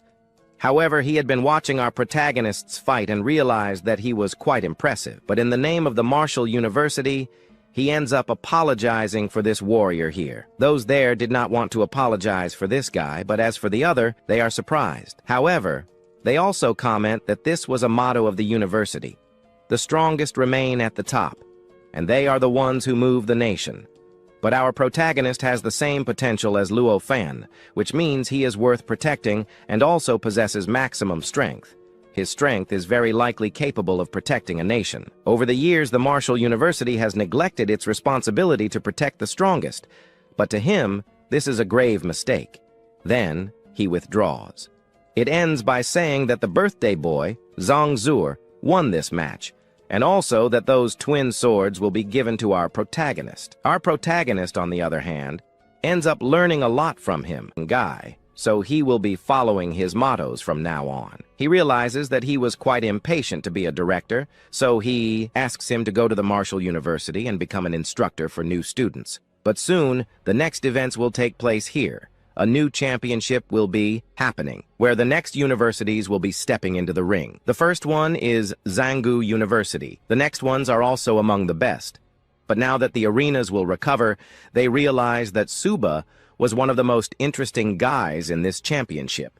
It is very likely that he is the most important competitor here now. Returning to his group, they thanked Suba for bringing honor back to Zanggu University. On the other hand, the protagonist did not want so many compliments. However, the director was surprised that during this event, Usal also appeared, which means that Zanggu University is making a name for itself. But soon, they will be facing the Martial Military University, which will send its strongest force, as this was Ran's Ong. So the director asks Suba to go and rest for a bit since the finals are approaching. However, he refuses, especially because he has just brought glory to Zanggu University. But now he kind of wonders, so where's my present? He is then told that there are only 2 silver-level beast cores to give him, and that would also be a gift for him. Knowing that he will receive a good reward, he thanks the director. The director, on the other hand, realizes that he takes great advantage of the situation. Hours later, the next participants step into the ring. It was Ran's on one side and Suba on the other. For now, the final event is happening. Some even comment that Suba will win this, but others argue that Ranzan will take the championship more easily. Then, both participants from the universities step into the ring. Ranzan notices that Suba had been there for a long time, waiting for this fight, so he asks him to fight at full power. Our protagonist, on the other hand, agrees. But before the fight begins, he asks the system to analyze his stats, and they appear before him. He realizes that his statistics were unexpected. That was very unsettling. However, for now, he wonders what was going on. Then he asks him to pay a little more attention to the fight, thinking he is in too much of a hurry. They start fighting, and he then calls out to Ranzan. After that, he asks him to show his full power because, with it, he can dodge every attack. We see this happening, but after dodging, he moves toward him, only to realize that Ranzan was hiding his true power when he fought against Huang Yang. The directors of the championship are surprised to see that he was concealing his real strength. Some people in the background even thought that, at first, his weakness was just speed, but now it is quite clear. Ranzan has no weaknesses in speed, strength, or defense. Among the younger generations, Han Nan is indeed the most relentless force. Unless someone of a higher-ranking realm appears to take him down, no one will be able to secure victory here. Now they realize that Zanggu University may have to settle for second place. Suba does not seem like he will go much further, but he asks him to withstand this punch. However, for him, it was not enough. But then again, it was expected from someone who has fought on the battlefield against countless races of more. It seems like he does not have even a single weakness. However, now he wonders if he will be dodging the next moves. This would be his most sinister attack move. At this moment, he goes in his direction, but using a slightly more surprised face, which makes our protagonist's face look a bit off. He ends up losing some concentration. The people on the stage burst out laughing at our protagonist, realizing that our hero is embarrassing himself. To achieve victory sometimes, Ranzan, on the other hand, starts to laugh at Subai because the face he made just now was a bit funny and out of control. Now, he could basically be taking advantage of this opportunity to knock him down, and so he does. He moves toward him, but Ranzan quickly dodges and manages to block our protagonist's strike. To avoid being caught, he jumps back. But now that he has distanced himself a little, he comments that Subai is coming at him with full force. He has already gathered more than enough information, and now he wonders if he will be able to dodge these next moves. Several slashes head toward our protagonist. At the moment when one of them was about to hit him, he grabs his twin swords. At this moment, the directors are surprised to see that he is copying the ability of a general. He had once used this ability to kill some extremely high-ranking monsters with just one strike. Now, it becomes clear that Lan is making a considerable effort. The attack heading his way. He tried to hold it off, but in the end, he couldn't. As a result, he was pushed back slightly. At first, he pretended he didn't want to use all his strength, but he realized that he had to, and asked Subai to use all his power. He is not weak. Noticing that Subai might lose, even the director feels a little sorry for him, but seeing that he wanted the fight to be taken more seriously, he comments that he will do just that. Now, he calls out to our Subai, and Subai asks for assistance. Suddenly, two large and powerful beasts appear in the arena. Now he realizes that Subai has revealed his two most powerful beasts, so this time, he will fight seriously. He then charges toward Lan and comments that now he is a dead man. He tells him to prepare to die. At that moment, he advances, but Lan manages to dodge an attack. From behind, Shellbike appears and makes a move, but Lan blocks it. However, right after that, Shellbike lands a strike on him. This blow manages to crack part of his armor. At that moment, not only does he succeed in doing this, but he also gets pushed back a little. Now, he demands that he reinforce himself significantly and asks Lan to declare his defeat right here and now. But Lan refuses because he didn't want to use that move. He can't fully control this power. But now, a choice has arisen, and he can't back down. A gigantic aura appears. He is astonished by it, and even wonders if this guy is human.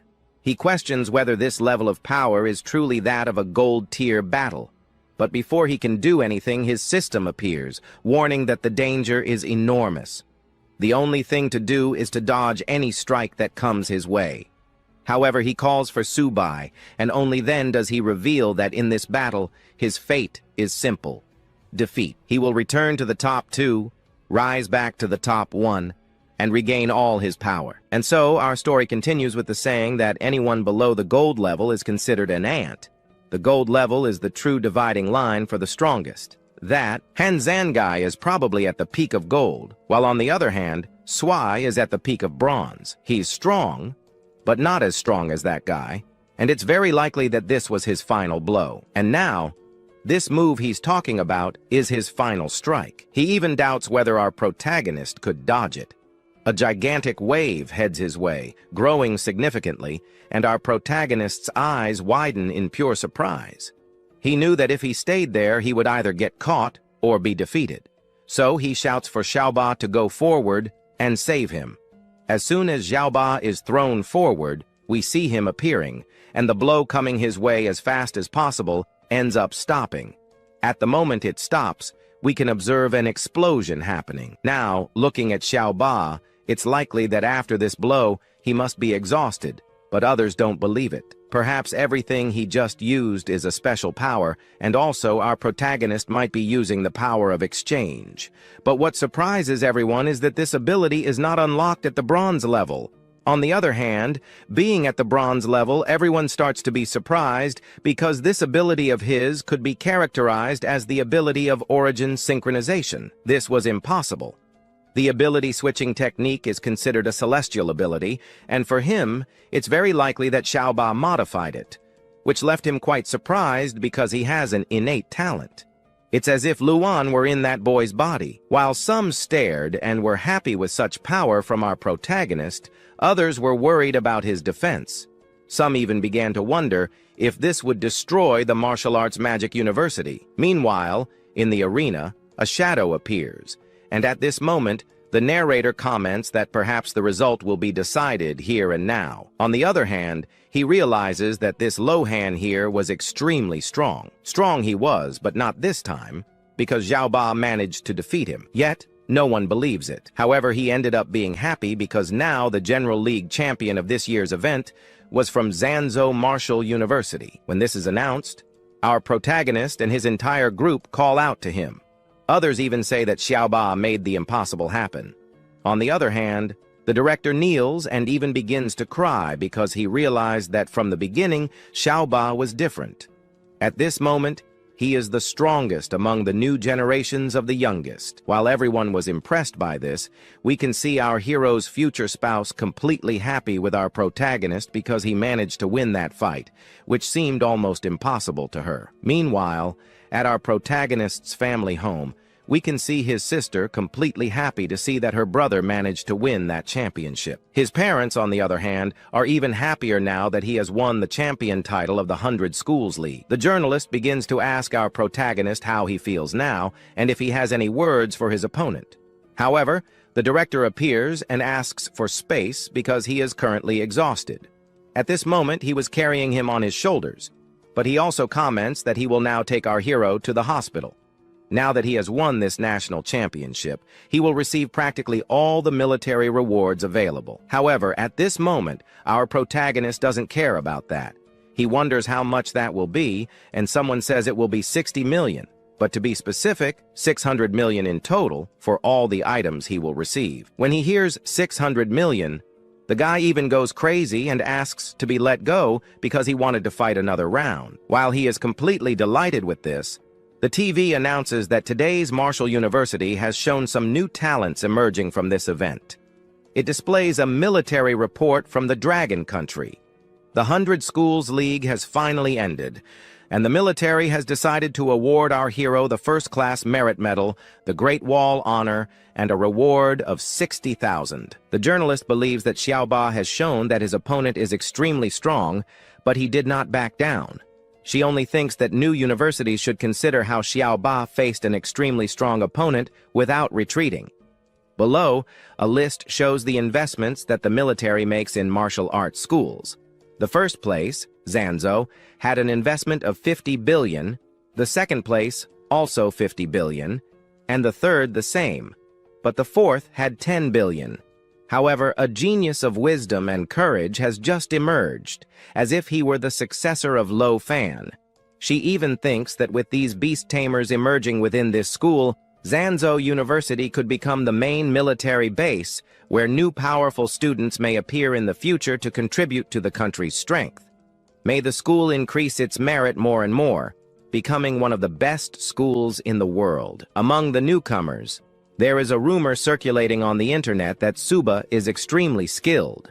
This was proven in this championship, especially because there was even a rumor that he managed to defeat all the schools he faced on his own, without any help, leaving everyone there surprised.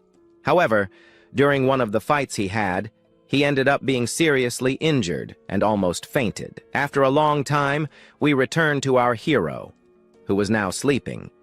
When he wakes up, he is surprised by Money, who just arrived, bringing him a meal. Money also informs him that everyone was waiting for him to wake up, and that once he did, he should head down to Jianghu, where a car was already waiting for him. Our hero simply agrees that he will return there, but before he does, he wants to take Xiaobai and Zubai to a cafeteria so they can eat a little since they needed some magical meals. Money understands that this time, magical cultivation will be a bit more challenging, but they end up feeling happy because now Zhang Zutu had an annual investment of 1 billion, which has increased to almost 50 billion. The moment they hear 50 billion, everyone welcomes our new hero. Looking around, everything seems a bit better now, and the students probably believe that everyone must have already heard that this year, the Schools League, on Zhu's anniversary, won the championship. A historic achievement. Now, they will be welcoming the new heroes. After introducing someone else, the hero now presents Captain Suba, who had the best performance in the League of 100 Schools. Suba gives a speech in which he states that through the League, it became clear that nothing is truly unbreakable, and no matter how powerful your opponent is, as long as you never give up, you will be able to defeat them. In this league, their school won the championship and the government funding for it. The principal then turns to Subai and asks if he has any suggestions for the school's development. Subai thinks that the main gap between them and the top-tier university lies in the cultivation resources.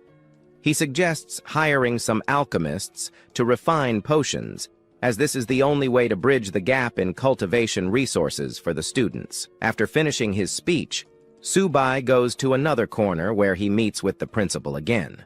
The principal mentions that after the League of 100 Schools championship, he received a gold medal from the Great Wall, which means that in the future, Subai will become a very important person. However, with the medal, Subai also brought up the director's debt, 500 million. The principal is confused since Subai previously mentioned 50 million. How did it become 500 million? Moreover, the principal cannot transfer such a large amount to him directly. He can only transfer 100 million to Subai for now, along with 10,000 military credits. When Subai hears 100 million, he feels like he is being treated like a beggar. After all, he had elevated the school to another level. Despite this, the principal asks him to leave, even grabbing him by the collar and tossing him out. Subai does not understand why the principal is acting this way, but it is for his own good. The principal even suggests that he should go rest. A gentleman will have his revenge eventually, but that will take some years. For now, 100 million is enough for him to advance his level, as well as Xiaobai and Subai's. While they are heading to their room, some girls appear and ask if this is Subai's room. However, another girl stops them, saying that they cannot enter, especially because Subai is not there. Meanwhile, in the room, our protagonist is arguing with his animals because they are eating too fast. Despite this, he thanks his pets for their help, as they achieved significant growth during the championship.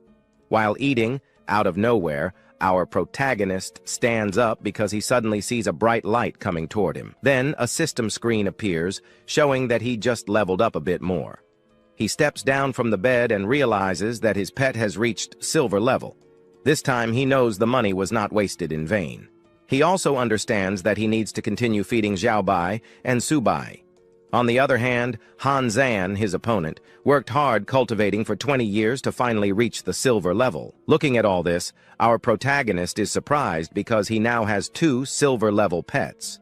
While he is praising his pets, someone knocks on the door, calling for our hero. At that moment, he recognizes the person as Jiangan, but Jiangan enters in a rush.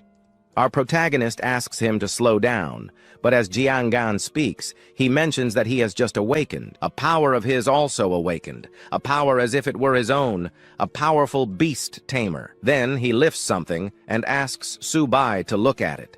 When he looks at it, he is surprised, but his family, the moment they found out that he had awakened the power of a beast tamer, quickly went after a specialist to find some rather strong pets. Now, in the end, after searching for a while, he ended up finding a bronze-level beast. He even asks what use that has. After all, maybe it is not as reliable as those types of animals.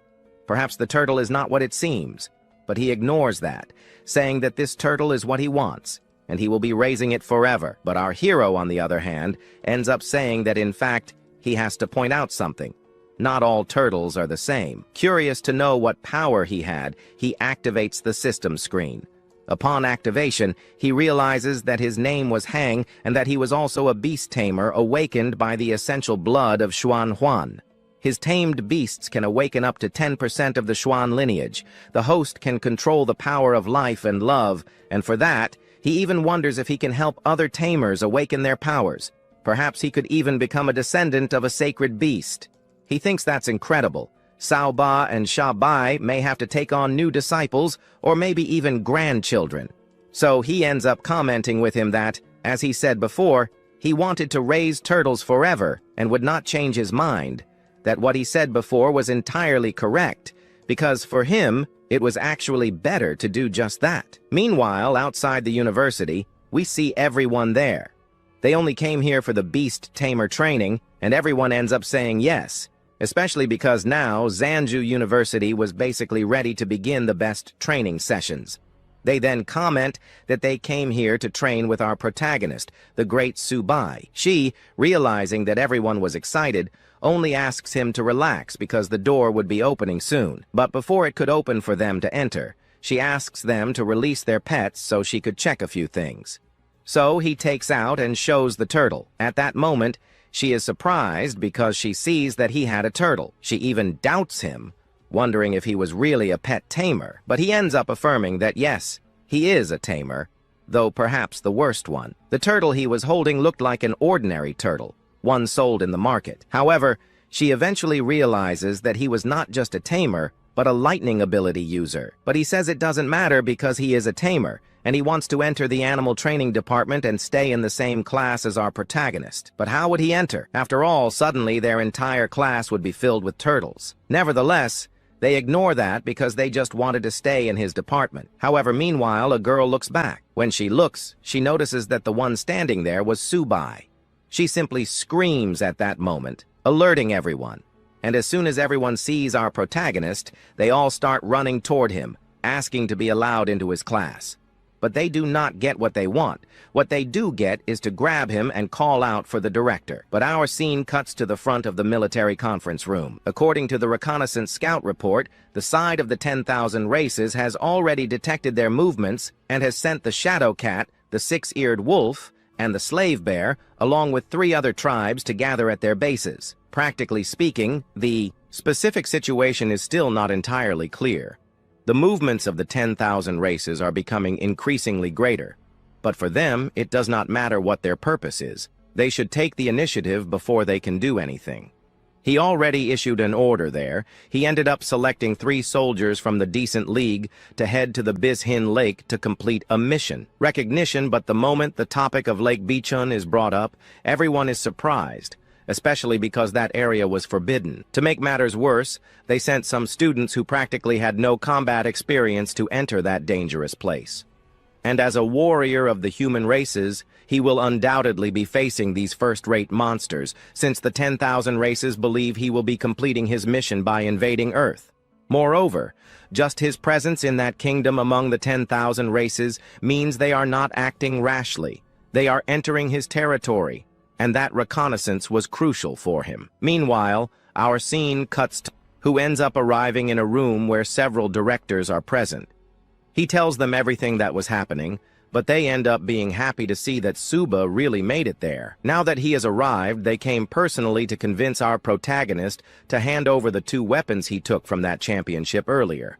However, if it weren't for him, Zal, that great and powerful figure, wouldn't be speaking with them. As they talk and argue with our hero, we then see the president's face, who gets irritated with the situation. He slams the table because they wanted to buy that weapon from him in a rather unusual way. However, he stands up and states that Subai will sell it however he wants. If he wants to sell it, he will, since it is his right. If he is negotiating, he can rest assured because they would be accepting his conditions. At that moment, he mentions that those 2 weapons are quite useful to him, but he also comments that they will fight in the battle of the 10,000 races in the future, and it is better to have that weapon on his side than to have nothing in return. He could even offer our protagonist better cultivation equipment if he wanted, because that weapon he holds was nothing but junk to him. Since it looked like junk, our protagonist wanted to sell it, so he offered 10 billion. The moment he mentioned 10 billion, they stood up in surprise because with that money, they could build another weapon like that. Those 2 divine weapons in his hands were practically useless, but in Shazan's hands, these items were much more valuable, worth a life even. So he asks if Zangan's life would not be worth 10 billion. When he says this, we then see someone in the background who comments that he will make the transfer of 10 billion. Others did not want to, but he approaches, suggesting that he might be the head of their family. Money made no difference to him. If they gave him the money, he would deliver the weapon he wanted so badly. Noticing all this, the director also stands up and realizes that the family was in turmoil because they were so anxious to retrieve a weapon. Now, perhaps this means they will be making moves on the front lines. Furthermore, an official order from the army was issued. Every student and instructor was summoned to the front lines. This time, the director himself would be going along in case something happened. Additionally, our protagonist wonders what special missions will be happening there. Then, the director calls for Subai and tells him that this will be his first frontline battle, not only against monsters, but against the 10,000 death races themselves. Upon arriving on the battlefield, the director will no longer be a director. He will be the mentor of the students. Every soldier must have the courage to complete their missions without any fear of death. Then, our story today begins with this guy pointing out a kind of decree, which means that if you don't comply with it, you'll be expelled from this school. The goal was to fight on the main wall against powerful beasts. They, like the students and also the university students, end up agreeing with what he just said. They'll be fighting, especially because the Mudu Martial University is always the first to fight in these big battles, and here he is introduced to us as the new director of this school. He wishes everyone luck so that they can go there and be able to protect the gate.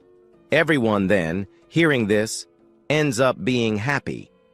But 3 days pass, and at the base of the great wall, our director appears, who asks them to advance, because the battle is about to begin. Some just wanted to check out some magic cannons that were there. Meanwhile, another shouted for them to protect the Great Wall and not let other weaker university students enter. However, the protagonist, on the other hand, realizes that the students there were using elite armor, while those from Tianyang were only wearing school uniforms, which gives them less guarantee of surviving fights. So, he turns to the director and asks if he couldn't buy these armors. The director said that maybe he could, but since it's not at peace now and they're at war, military resources can't be used to buy military resources, but it's possible to buy the armors. However, he needs to accumulate military merits, and to make matters worse, they don't have much accumulated merit. However, someone shouts there for the people who were there to attack, because the beasts were advancing, and one of these guards approaches our director and comments there that some beasts decided to make a surprise attack, so it would be better for them to guide the remaining guards to protect the wall. And with that said then, the director starts running and calls everyone from Zhangzhou University to come with him. And he runs and reaches a ladder. Nearby, others ask them not to get nervous. Their goal was to defend the wall. They then open a crack, where they can find a good number of monsters approaching the Great Wall. And the director, looking at this, is frightened by the large number of monsters. And from afar, the protagonist appears, poking his ear, saying that before the guy asked him to attack, but not to use weapons. So, knowing this, the protagonist finds his opportunity to use his pets. Since, if by chance he manages to go down there and defeat some monsters, our protagonist will be able to gain many levels. Soon, the director turns to Subai and asks him not to act stupidly because this was the battlefield. And to do so, they start using their weapons to take down the beasts. While reloading the cannon, our protagonist realizes that there are other beasts approaching. He asks the others who were here to advance and clear out the rest of the beasts.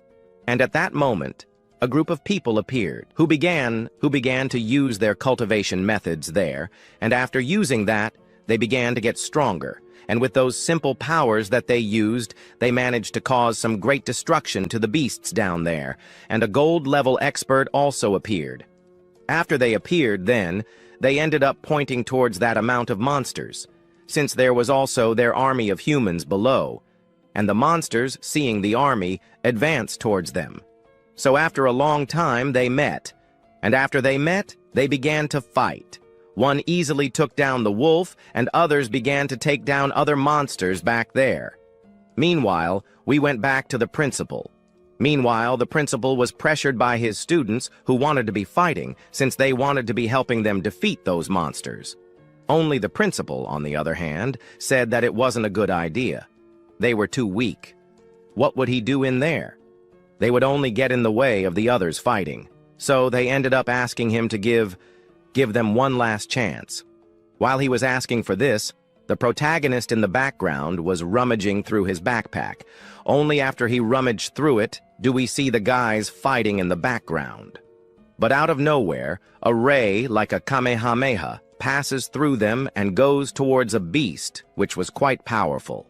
And the moment he saw the ray, she turns around wondering what kind of sacred weapon this was. And if there was a sacred weapon like this, she wonders where. A sacred weapon like this was manifesting, since weapons like this no longer exist. Then we find these two, wondering who used this thing. Besides, the cannon couldn't be used. So who was it? Look at that up there, we find the protagonist saying it was him. He just used it. The director is startled by what the protagonist just did, but the turtle prepares another puff again. And only then he comments that a pet tamer can also do this. So he asks Subai to use his puff in the direction of that monster. because if he shot there, they would already gain a very high advantage. And so it is done, he shoots and ends up hitting it. But it's not over yet, because he realizes that our Subai didn't use a strong power. That monster was much stronger than him. So, he uses our kitten to go there. He then ended up trying a little harder to be able to destroy the monsters that were there, since if by chance he couldn't destroy even a single monster, he wouldn't even be giving him a magic stone. The kitten, who was very excited, ended up advancing and started to cut one of the monsters easily. While the beasts crushed the monsters that were there, the guys who were fighting were quite surprised. They had never even seen a monster like that fight other monsters so easily. Looking back now, the level of disadvantage with these beasts, with our protagonist's tamed beast, was gigantic. After a long time, the fight ended, and most of the monsters were all erased and knocked down. Meanwhile, up there a little, the guards ended up saying that all the silver-level monsters were destroyed.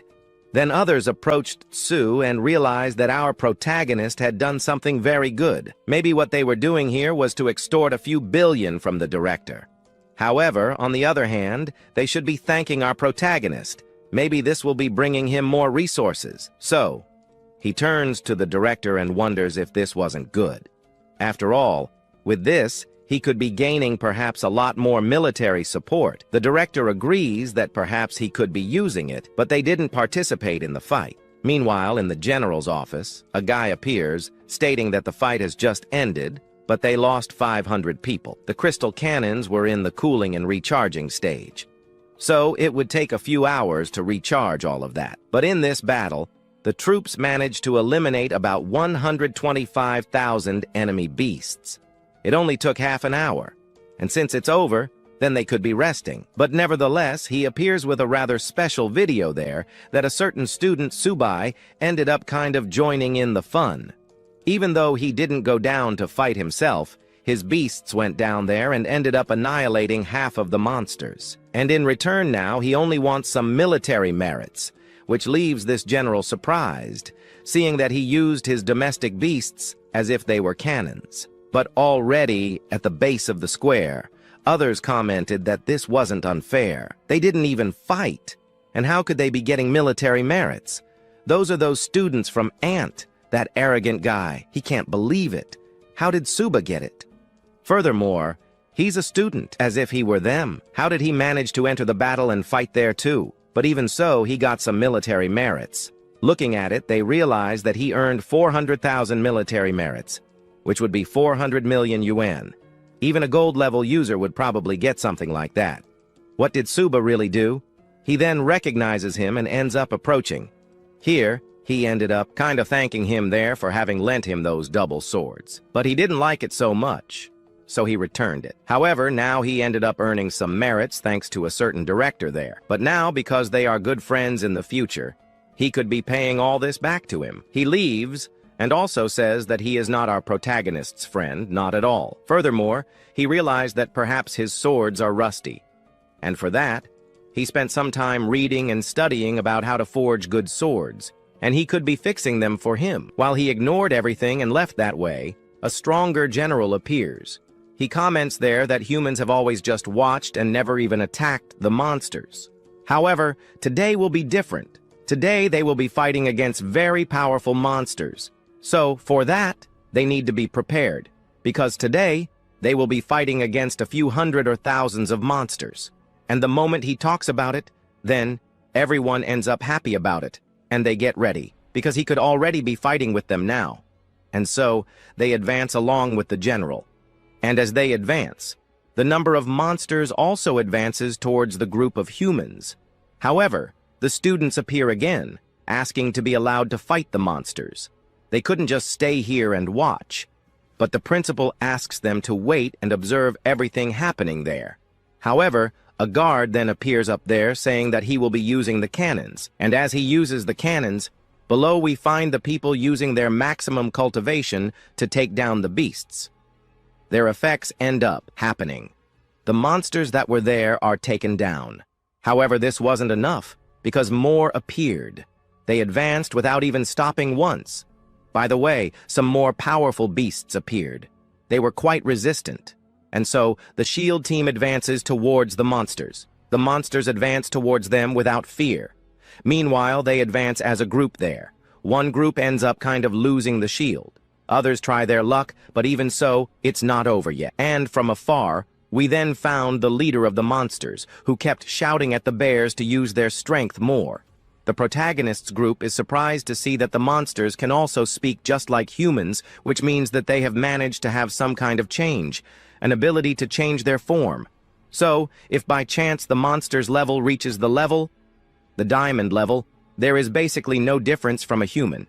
Even if you live with it, you won't find a flaw in it unless you find a flaw in luck somewhere. The way they live, it's practically almost human.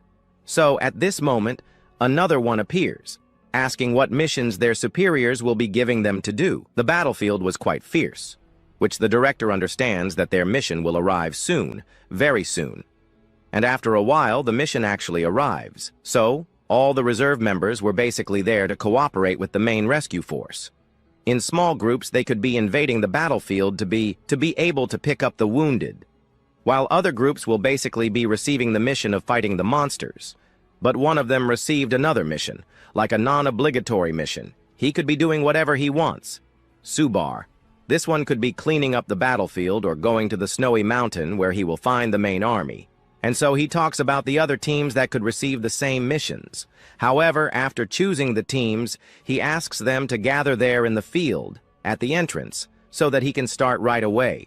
However, what surprises everyone was a team there that is formed by the best.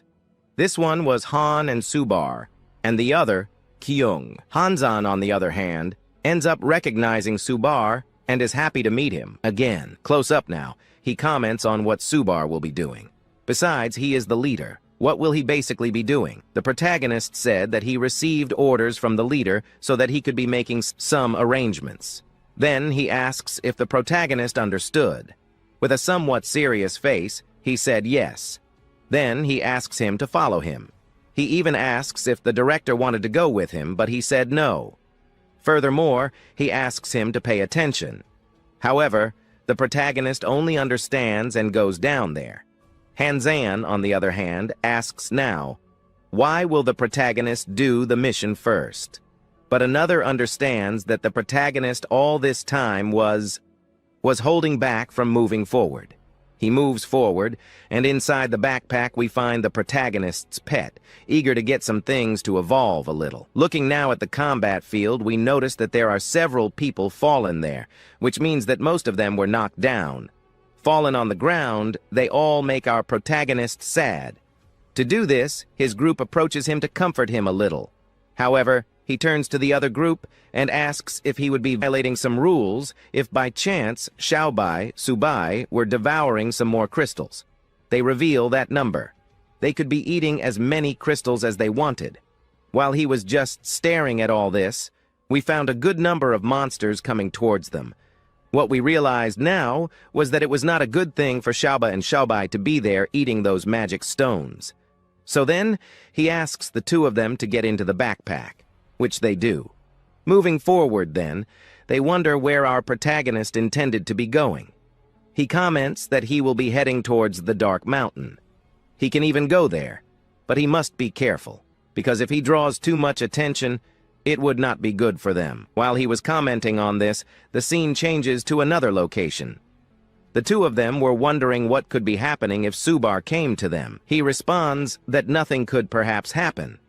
Besides, their goal is just to clean up around here, and maybe find monsters so they can at least help the others, the other people who are down there, fighting against the stronger monsters. However, another one, the little red guy here, ends up thinking of a way to find more information.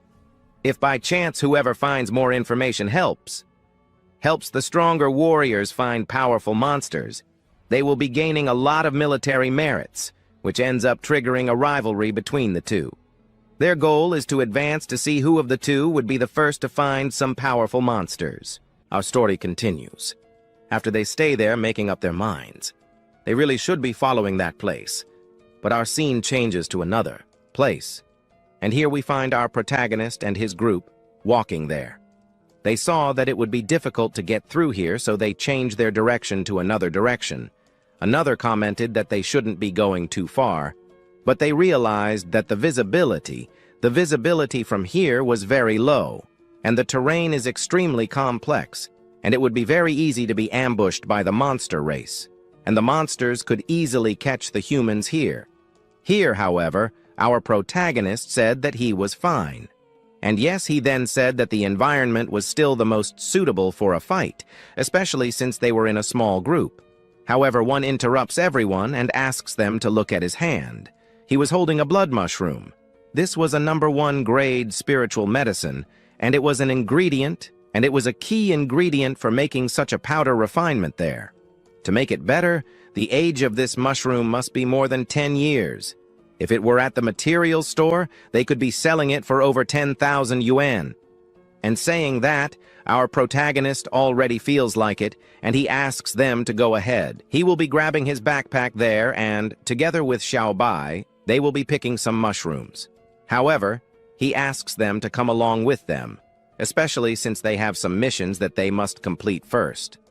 Looking at this, he asks them not to worry. Besides, this place here is a natural treasure. He cannot go back empty-handed. However, Xiao Ba and Xiao Bai were eating some mushrooms. He even asks them if they are not afraid of eating these things. While he was standing there all happy, something then appears behind him. He asks them to be careful, because there are some energies from some monsters nearby. After a while, in the middle of all that fog, a giant two-headed lizard appears. It was at the gold level, and there were also some wolves around. Since they are very weak wolves and very weak monsters, he asks them to leave it to him, since he alone could deal with these monsters very easily, and he also asks them to continue their patrol. Even though he is the leader of the group, they basically can't stay behind. Even though Subai also basically wants to take all the credits for himself, and they also need some military credits as well. So then they advance, and after they have already advanced, they come face to face with the monsters. However, both of them then, because they are quite prepared, they can deal with the monsters easily. While fighting, Subai asks his group to go back there and stay in the rear and observe everything, since he would be able to deal with these monsters very quickly. However, he asks them to pay more attention to the fight. Even though he managed to break through his intermediate silver-level barrier, it didn't mean that he could be fighting these monsters all by himself. The other also asks them not to advance too quickly. He also wanted some monsters to eliminate. However, Suba's speed was very fast. As she fought, the fog grew thicker and thicker. As she fought the monsters over there, from behind, we then encountered that group from earlier, who were observing the entire fight, and it seems that there is some kind of battle going on up ahead. This wave of battle fluctuations are basically warriors of very good ability users, but there is still a gold-level beast in their midst. So, knowing that the fight could become very dangerous, they ask everyone there to join the fight there, to help them defeat these monsters. However, it seems that they didn't need to fight the monsters that much because after a while there, they advance and find all the fallen monsters there. Ahead, we find people complaining to Suba, because he is quite fierce, and even more so because he is attacking the monsters' weak points. But even so, he can be fighting the monsters much faster than him. Hearing this, he takes it as a challenge. However, he asks for food, because 5 minutes later, they could be advancing to take down some more monsters. While he was talking about this, that group of people there appears in the middle of all that fog, and he approached while wondering how this was possible. Just now, they managed to feel a wave of monster, a wave of energy from very powerful monsters. How did all these powerful monsters get defeated in such a short period of time? Looking back, they realized that it was truly worthy of him. This was Old Han, who was truly the genius of all time, and was also worthy of the strength of the Great Guard of the Wall. And thanks to Han, they managed to defeat these monsters very quickly. However, he ends up refuting them, saying that it wasn't even him who managed to defeat all these monsters. After all, the one who managed to kill them all quickly was our protagonist. Our fierce one only appears in the background, trying not to understand anything. However, he is surprised how he managed to do all this in 5 minutes. Now that he has gotten closer, he realizes that he was Lao Zheng. he asks why. They ask if, by chance, he came here to our protagonist so that he can do maintenance on his swords, and it has been a long time since he saw those two swords from before. While he was talking about this, he just asks our hero to move away from him. Furthermore, the most important thing is that they were now fighting against the beasts, to be able to protect the Great Wall. But our red-haired guy says the opposite, because he was here looking for military merit, and besides, he had been looking all this time, most likely it was money. But even so, our protagonist, hearing this, wanted to run away from the truth. However, he ends up commenting that if by chance they find some very valuable treasures ahead, they could move forward. But whoever gets that treasure first is the owner. Knowing that it is very likely that they will manage to get some items, our protagonist does not stay behind either. They go. He moves forward with his group, because his objective was to look for some very valuable items ahead, since if he found them, they would all be theirs. So they move forward, but out of nowhere, they end up kind of moving too far away from the group. They do not understand what is happening, but they also cannot stay behind. So, he asks his companion to move forward. But as they moved forward, they ended up wondering what was happening, why they suddenly decided to stop. But as they got closer, they realized that they had managed to find some two-headed gold-level monsters. And here we advanced a little and discovered that these were some initial golden monkeys. Among them was basically the advanced-level golden monkey. Now that it's here, this one, the guy wonders why this bunch of useless people let these humans enter their territory. This was Huang.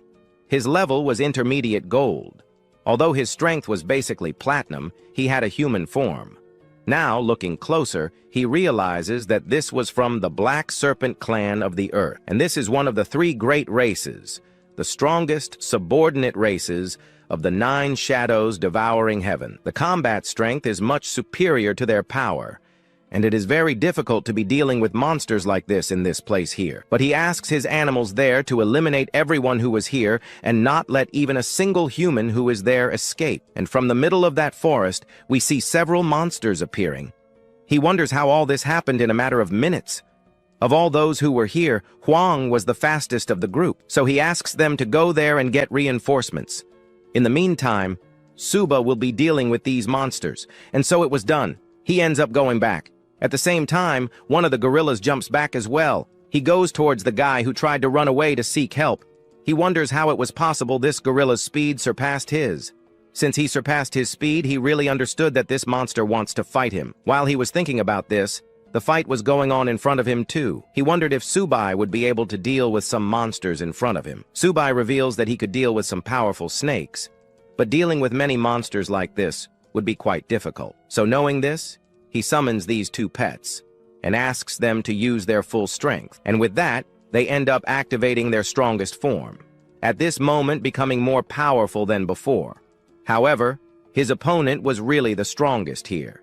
He even wonders if he really wants to play with him. But if he really wants to, then he will be doing them a favor by devouring our protagonist first. So he controls his snake to try to attack our protagonist, but our turtle lets out a breath that almost hits him, but he dodges it at the last moment. So the fight goes back to Han, and together with the other one, he was having a very high difficulty dealing with this gorilla, and it was being difficult to deal with it. Huang Yang attracts 3 monsters like this one, so he must have a much greater difficulty than them in dealing with these monsters like this one. Commenting on this, we then see our protagonist dealing with the snake, while Han asks him to let go of it and go over there to help Huang, because he would be in danger. Hearing this, our hero only agrees. While dealing with this one, he then asks Xiaoba and Xiaobai to deal with this guy as quickly as possible right away. However, he takes this as a kind of insult. He gets more, and despite this, he realizes that these monsters summoned by him were very... And to make matters worse, that turtle was preparing to blow its breath in his direction. After preparing it, it was thrown in his direction, and only then was it caught. An explosion occurs, and if it were a normal golden one that took a blow like that, it would practically have died. However, the snake appears in the middle of that whole fight. That was the guy from before. He considers our protagonist strong because he managed to make him stay in his true form. This form will be enough to defeat our protagonist. After he says this, he advances as fast as possible towards our hero, but before he can catch him, he uses that teleportation of his. At first, he thought that this monster was just a dumb animal, but it has intelligence. Now that our Xiaobao is close, he asks it to attack him, and so it was done. Our Xiaobao then ends up advancing, but very quickly towards this snake, and as soon as he advances, he ends up colliding with it, causing quite a lot of damage to it. While Xiaobao was just watching on the other side, our protagonist asked him to attack the snake right away. While he was attacking, we saw the people in the background surprised by this, seeing that our protagonist had actually managed to deal with the leader of the Black Serpent. And not only that, he had also exhausted the leader. But the fight was going on for too long. This was really bad. They should have looked for our Huang first, since he must have been in a much more dangerous situation than them. Our hero, in order to end the fight, ended up landing a blow, which actually did some good damage to him. However, to really end the fight, our Xiaobao appeared from above. He ended up jumping, and only after he had jumped did he end up falling hard on top of the snake. And this damage, and really, after doing all this, we saw that it really did some good damage to the leader. Now that he had knocked the leader down, we saw the surprise happening. The leader was not completely knocked down because he used his final attack. It was basically an explosion that would self-destruct, but there was also poison in there. However, it wouldn't affect him because he used our Xiaobao's barrier. Despite all this having happened, he was surprised to see that this snake was still alive. However, our Han appears and asks our Suba not to run after a snake that he had already knocked down. He could leave this thing for later because he now needed to take care of our Huang. He was in a dangerous situation. He even comments that he will let him escape for today. And so he retreats and heads towards our Huang. Meanwhile, our Huang was in a very risky situation. The monster's speed was very high, as was their strength. With no way out now, he starts to think that if he can't get out of here in time, he will really be going to another world. But if he really is going to another world, he will at least take one of these gorillas with him. And after he says this, he ends up activating an aura. And only after that does he advance towards the gorillas. The gorillas also advance towards you. But one of these gorillas was very fast and ended up managing to hit one blow right in his stomach. After the blow to the stomach, he was thrown backwards, and behind him we find two gorillas preparing a move, and these two end up doing a combo. First, one hits a blow to the rib, the other ends up hitting him in the back. And this blow that hit in the back was enough to throw him against the tree. And in that tree, we now see him fallen. Fallen on the ground, he thinks that this really was his end. Despite being fallen on the ground, he thinks that killing a beast like this was not that difficult. Also, it doesn't matter, sooner or later these races of these monsters will be massacred by the races of humans.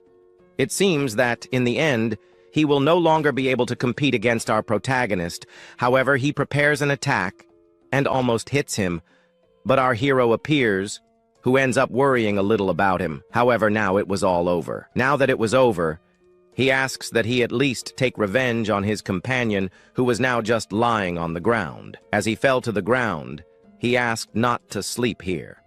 But the fight continued.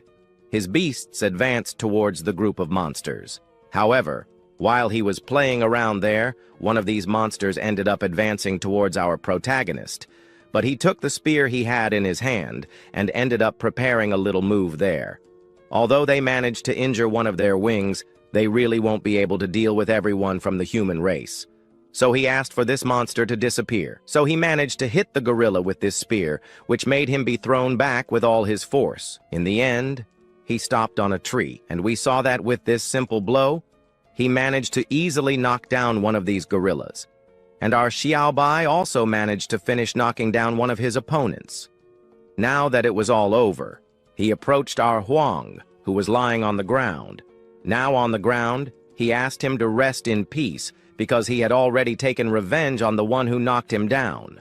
Falling to the ground, our system screen appears, and the system has detected that the target has a high quality of power to become a descendant of the White Tiger bloodline. Currently, the target is in life-threatening danger, and the host can choose to use a type of White Tiger blood essence to extend his life a little further. But then, Our protagonist stands there at his feet asking him to get up now, because now they could continue this fight here.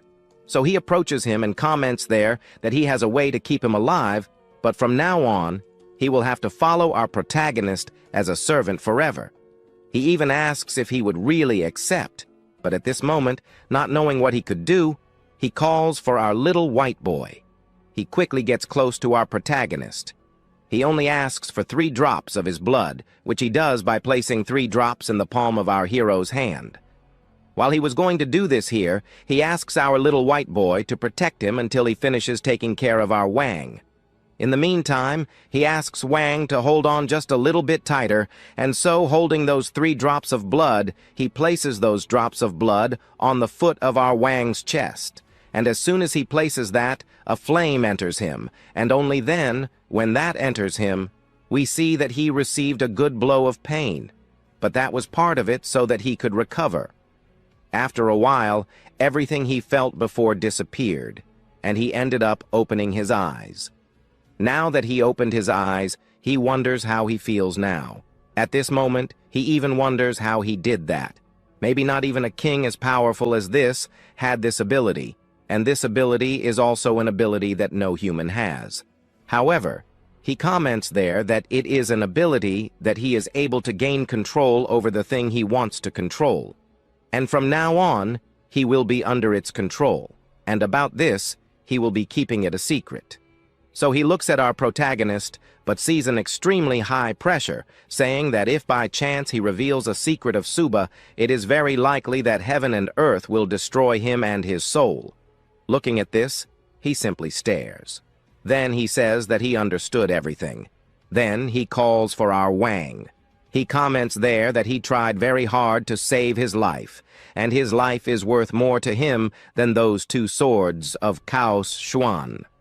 While he was talking about this, the ground started to shake a little. Then we saw him asking us to be a little careful. Looking ahead, we saw that several snakes had appeared on the ground. He wondered where they were coming from. And to put an end to this, our little white guy appeared here, and quickly, with a few movements of his claw, he managed to cut some of these snakes. But after he cut them, he looked at this thing. But it seemed that these snakes that were around there didn't seem so real. After a while, the rest of our protagonist's group also appeared, and they commented that it took them a while to get there. But they also arrived with the information that these snakes on the ground seemed to be infinite. They could take down as many as they wanted, but it also seemed that these snakes were being controlled by that guy there before. Maybe there were even some snakes that they hadn't killed before. So, someone ends up asking to borrow Wang's sword, and so, our Xiaoba and our Xiaobai were there crushing the snakes on the ground. However, we see a shadow of a mysterious thing behind a tree. So he asks him to aim his attack at that exact spot. And after aiming his attack there, it is fired, and it ends up hitting him squarely. After that beating, it seems that he was exhausted, but it seems that after he managed to escape, he managed to recover, but he also recovered his human form. That's quite a recovery. They should be a little careful with that. Now that it's all over, he reveals that the thing they defeated was just a clone of him. While talking about this, he was holding one of their companions in his hand. However, this ends up irritating our Wang a lot, who even ends up wanting to make some threats. However, we realize that his strength is no longer the same. That strength he previously had. Now that everything is over, we see him turning towards Suba. He asks Suba to attack him with everything he has. If he manages to defeat this monster, he will be giving him an extremely high reward. Meanwhile, behind him, our Han and our protagonist's other friend are dealing with these weak snakes. And so, our protagonist advances at high speed towards him. But we see that this guy was not joking around. He even mocks our protagonist's face, but now that he has advanced, he then prepares an aura near him. Only then does he prepare a punch. And after doing that, he ends up throwing it towards him, but he uses an aura of his that ends up managing to undo our hero's power. However, after the 2 blows collide, we then see smoke appearing. After all this, he stands in the middle of all this smoke, while wondering where that insect went. Meanwhile, while he was asking about it, a shadow appears behind him, and at this moment, he prepares a punch, and after that punch, he hits him in the back, throwing this guy with all his strength there in the middle of the trees. But he is not dragged that far. Then, there, he manages to stop. He really realizes that after that fight he had before, he really got stronger, but he needed to use a new formation to defeat them. And this was the formation of 3 assassins. This skill that he will be using is a skill from a set of 3 skills of his pets. He can be using these 3 skills in a single attack. After he prepares it, we then see the 3 also preparing the same movements, and so they end up kind of firing. And those attacks go quickly towards him. Although the power of the attack is very good, it was also creative, but that was not enough. Then an aura ends up surrounding him, and he transforms into a snake, managing to create a shield to protect against those blows from our protagonist. After showing his true form, he asks everyone to be careful, because a powerful attack is coming. And as soon as he says that, we see his eyes shining, and only then do several small snakes come towards our protagonist. These snakes are grabbing him, and after a while we see that it got too close, causing an explosion. A gigantic smoke ends up rising from there, which ends up scaring our Wang, who wonders what that power was, and also how Suba couldn't take down a monster like that with just one attack. The other just wondered if Suba at least was alive after all that attack. And after that smoke appeared, we see that Shaba didn't miss an opportunity. He uses a shield to protect our Subai. And after that smoke appeared, we see that Shaba didn't miss an opportunity. He uses a shield to protect our Subai. But even with the protection, both of them, who were being protected, received a good amount of damage. They suffered, but even so, they wouldn't give up. Our hero, on the other hand, realizing that he couldn't take it anymore, he ended up using the new transformation. So we see him screaming, and then we see that his beast, which was there all fine, began to merge with our protagonist. Irritated, we see our hero's enemy sad to see that he was making a new discovery in front of him. But not even this new form that he will be awakening will be enough to take him down, and by basically ignoring him, he will be making him pay for it. The snakes that were on the ground, which was an illusion, go towards his mouth there, forming a sphere. After he formed that thing, he shoots the thing he formed towards our protagonist, but we see that the thing he made before ended up protecting him a little. But the explosion happens, a shockwave goes in other directions, and even reaches our hero's group. Feeling all this power, he only thinks about trying to help our hero, but they think they wouldn't be able to, especially because they here now can't even get up to go to our hero to try to help him. However, the other asks them to stop talking and look a little further ahead. While they ask this, the scene changes to the snake that was trying to find our protagonist, but the smoke ended up hiding him. However, what he did won't make him able to escape. Until then, out of nowhere, some 3 strong lights end up emerging, and that thing ends up flying overhead. And our protagonist was in the middle of it. And we see our hero's pets going towards our protagonist in a spiral shape. Both pets merge with our protagonist. With this, he will be able to attack his enemy with greater ease, and also with this divine classification armor, he will have no difficulty at all, emanating time outwards. We then see his group back a little. Everyone in our hero's group can't believe what they were seeing. He ended up managing to make the greatest fusion of all. It seems that he managed to make the legendary equipment of the sacred beasts. Only perhaps this could have happened because Lo Fan, the former owner of this system, ended up lending this knowledge to our hero. The snake down there, looking at this, is completely open-mouthed and can't believe what it was seeing. Maybe what it saw in front of it was the legendary sacred beast armor. Another consciousness of the snake ends up wondering if, by chance, that there might not be a skill used 100 years ago. And if it was, I don't know, because the system stops and ends up appearing, showing our protagonist's new statistic, which, by the way, seems to be a little long. However, our Suba is no longer trying to ignore this snake. He now wants to end her life. He even wonders if she was ready, but this, perhaps, was the snake's speech.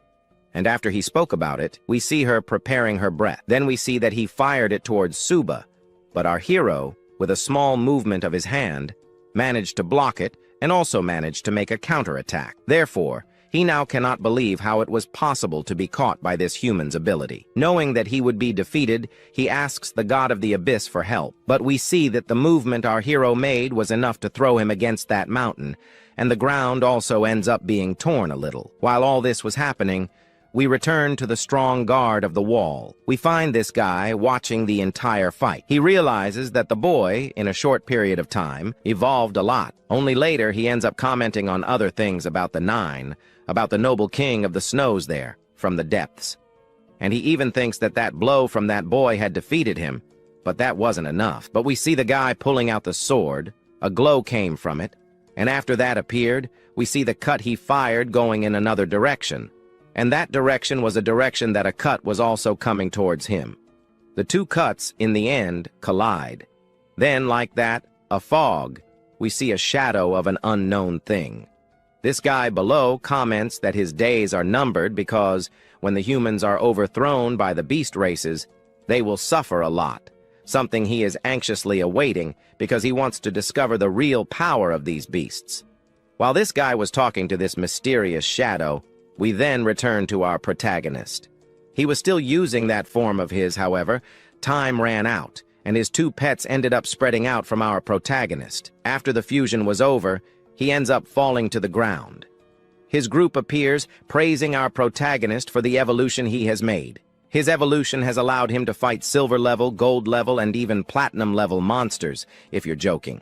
Now he, who is our protagonist's friend, could be bragging about it to his other friends. However, if by chance our Suba hadn't awakened the sacred beast's armor, they would probably be here on the ground, all defeated. But before they can continue the conversation, he ends up getting up and asks everyone to get out of here, because the smell of blood in the air could attract more attention from dangerous monsters. But a mysterious shadow appears up there and ends up commenting that they won't be escaping anywhere. Our protagonist's entire group gets up when they see this figure again. They ask them to be careful, because that guy from before has appeared again, and now that our hero's group is extremely weak, he could be attacking him with extreme ease.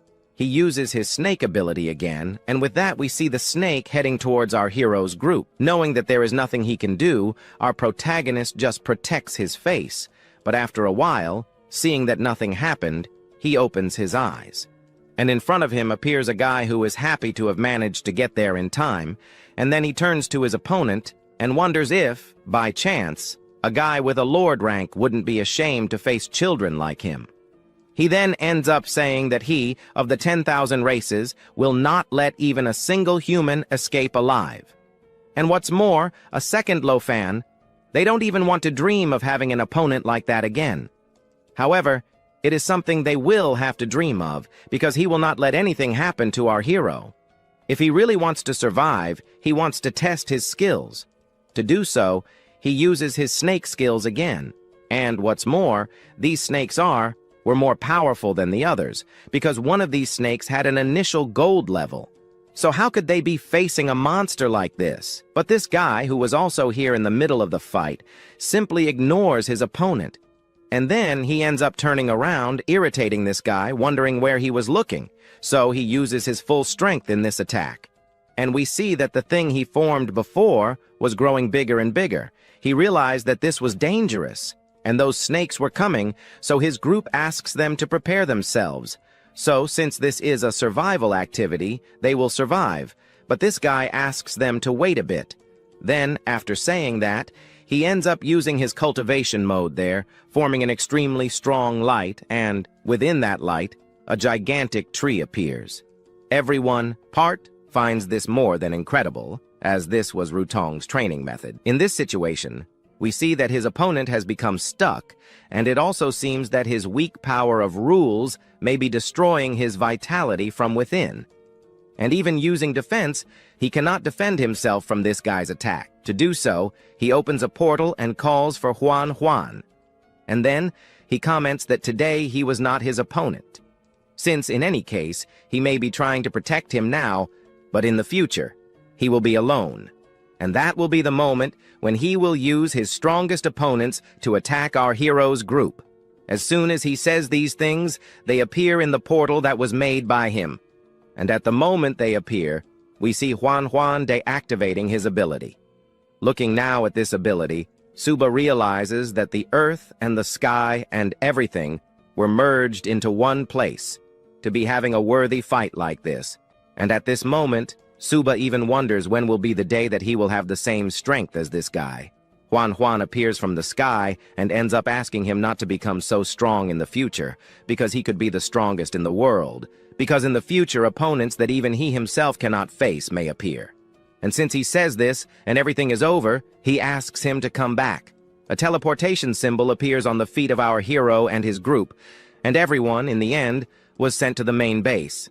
At the base now, everyone is amazed to see that this guy can also use teleportation ability. Only he himself can use such an ability. But Suba, on the other hand, only thinks about one thing: to become strong like him. However, another person appears, saying that they did a good job. And to make things better, he ended up awakening the legendary armor of the sacred beast. But before anything can happen, he asks Suba to take him to a conference room. After talking about this, he ends up getting discouraged. Then he ends up wondering why he needed to go there. To do so, he reveals that he was the hero of the human race, the kingdom of the king, the master Nia king, leaving our protagonist completely surprised, since this was the same guy there, the powerful Nia king, who was in the same era as the great Lofan.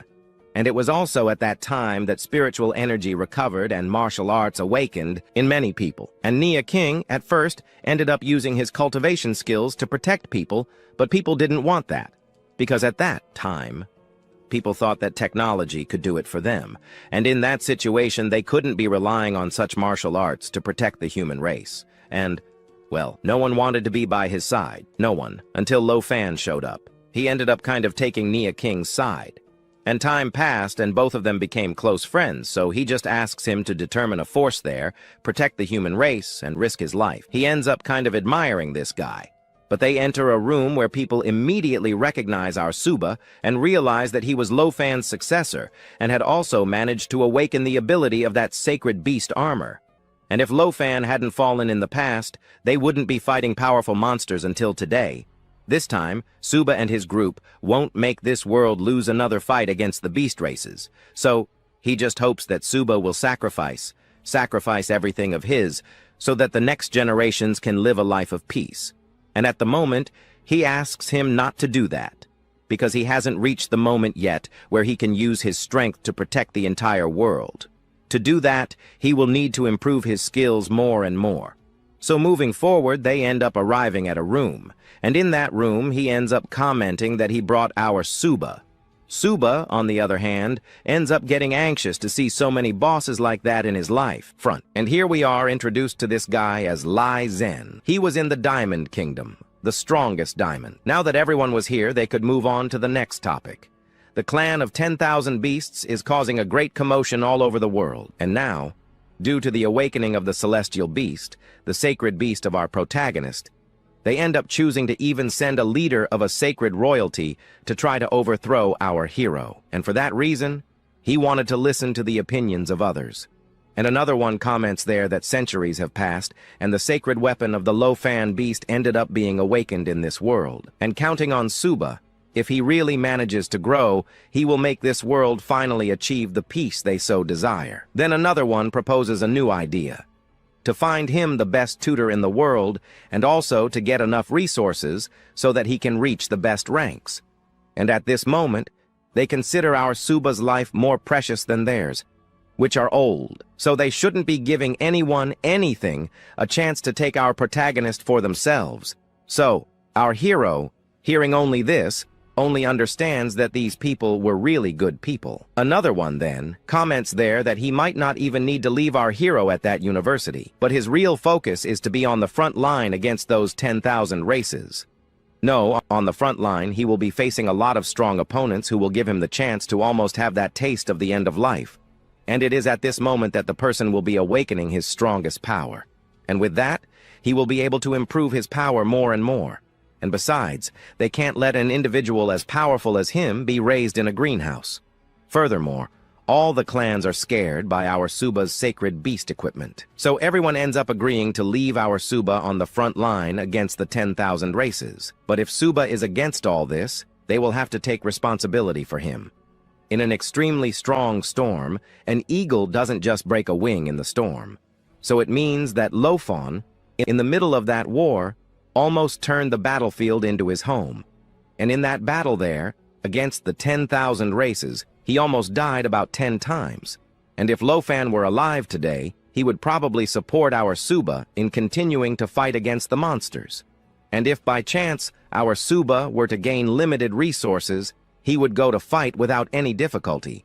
But, even so, he prioritizes his life, and anyway, they have already decided they will be training him in the field, on the battlefield itself, but they will have to give him more than perfect training. Our hero sighs when he realizes that they will be sending many strong people to his side to protect him. However, even the other one opens his mouth and starts saying that he will be sending our hero as bait to attract the strongest ones so that they can die first, something he refuses to do if he serves as bait to attract powerful monsters. In the city of the 9 Ghost Kings, we then find a small meeting being held.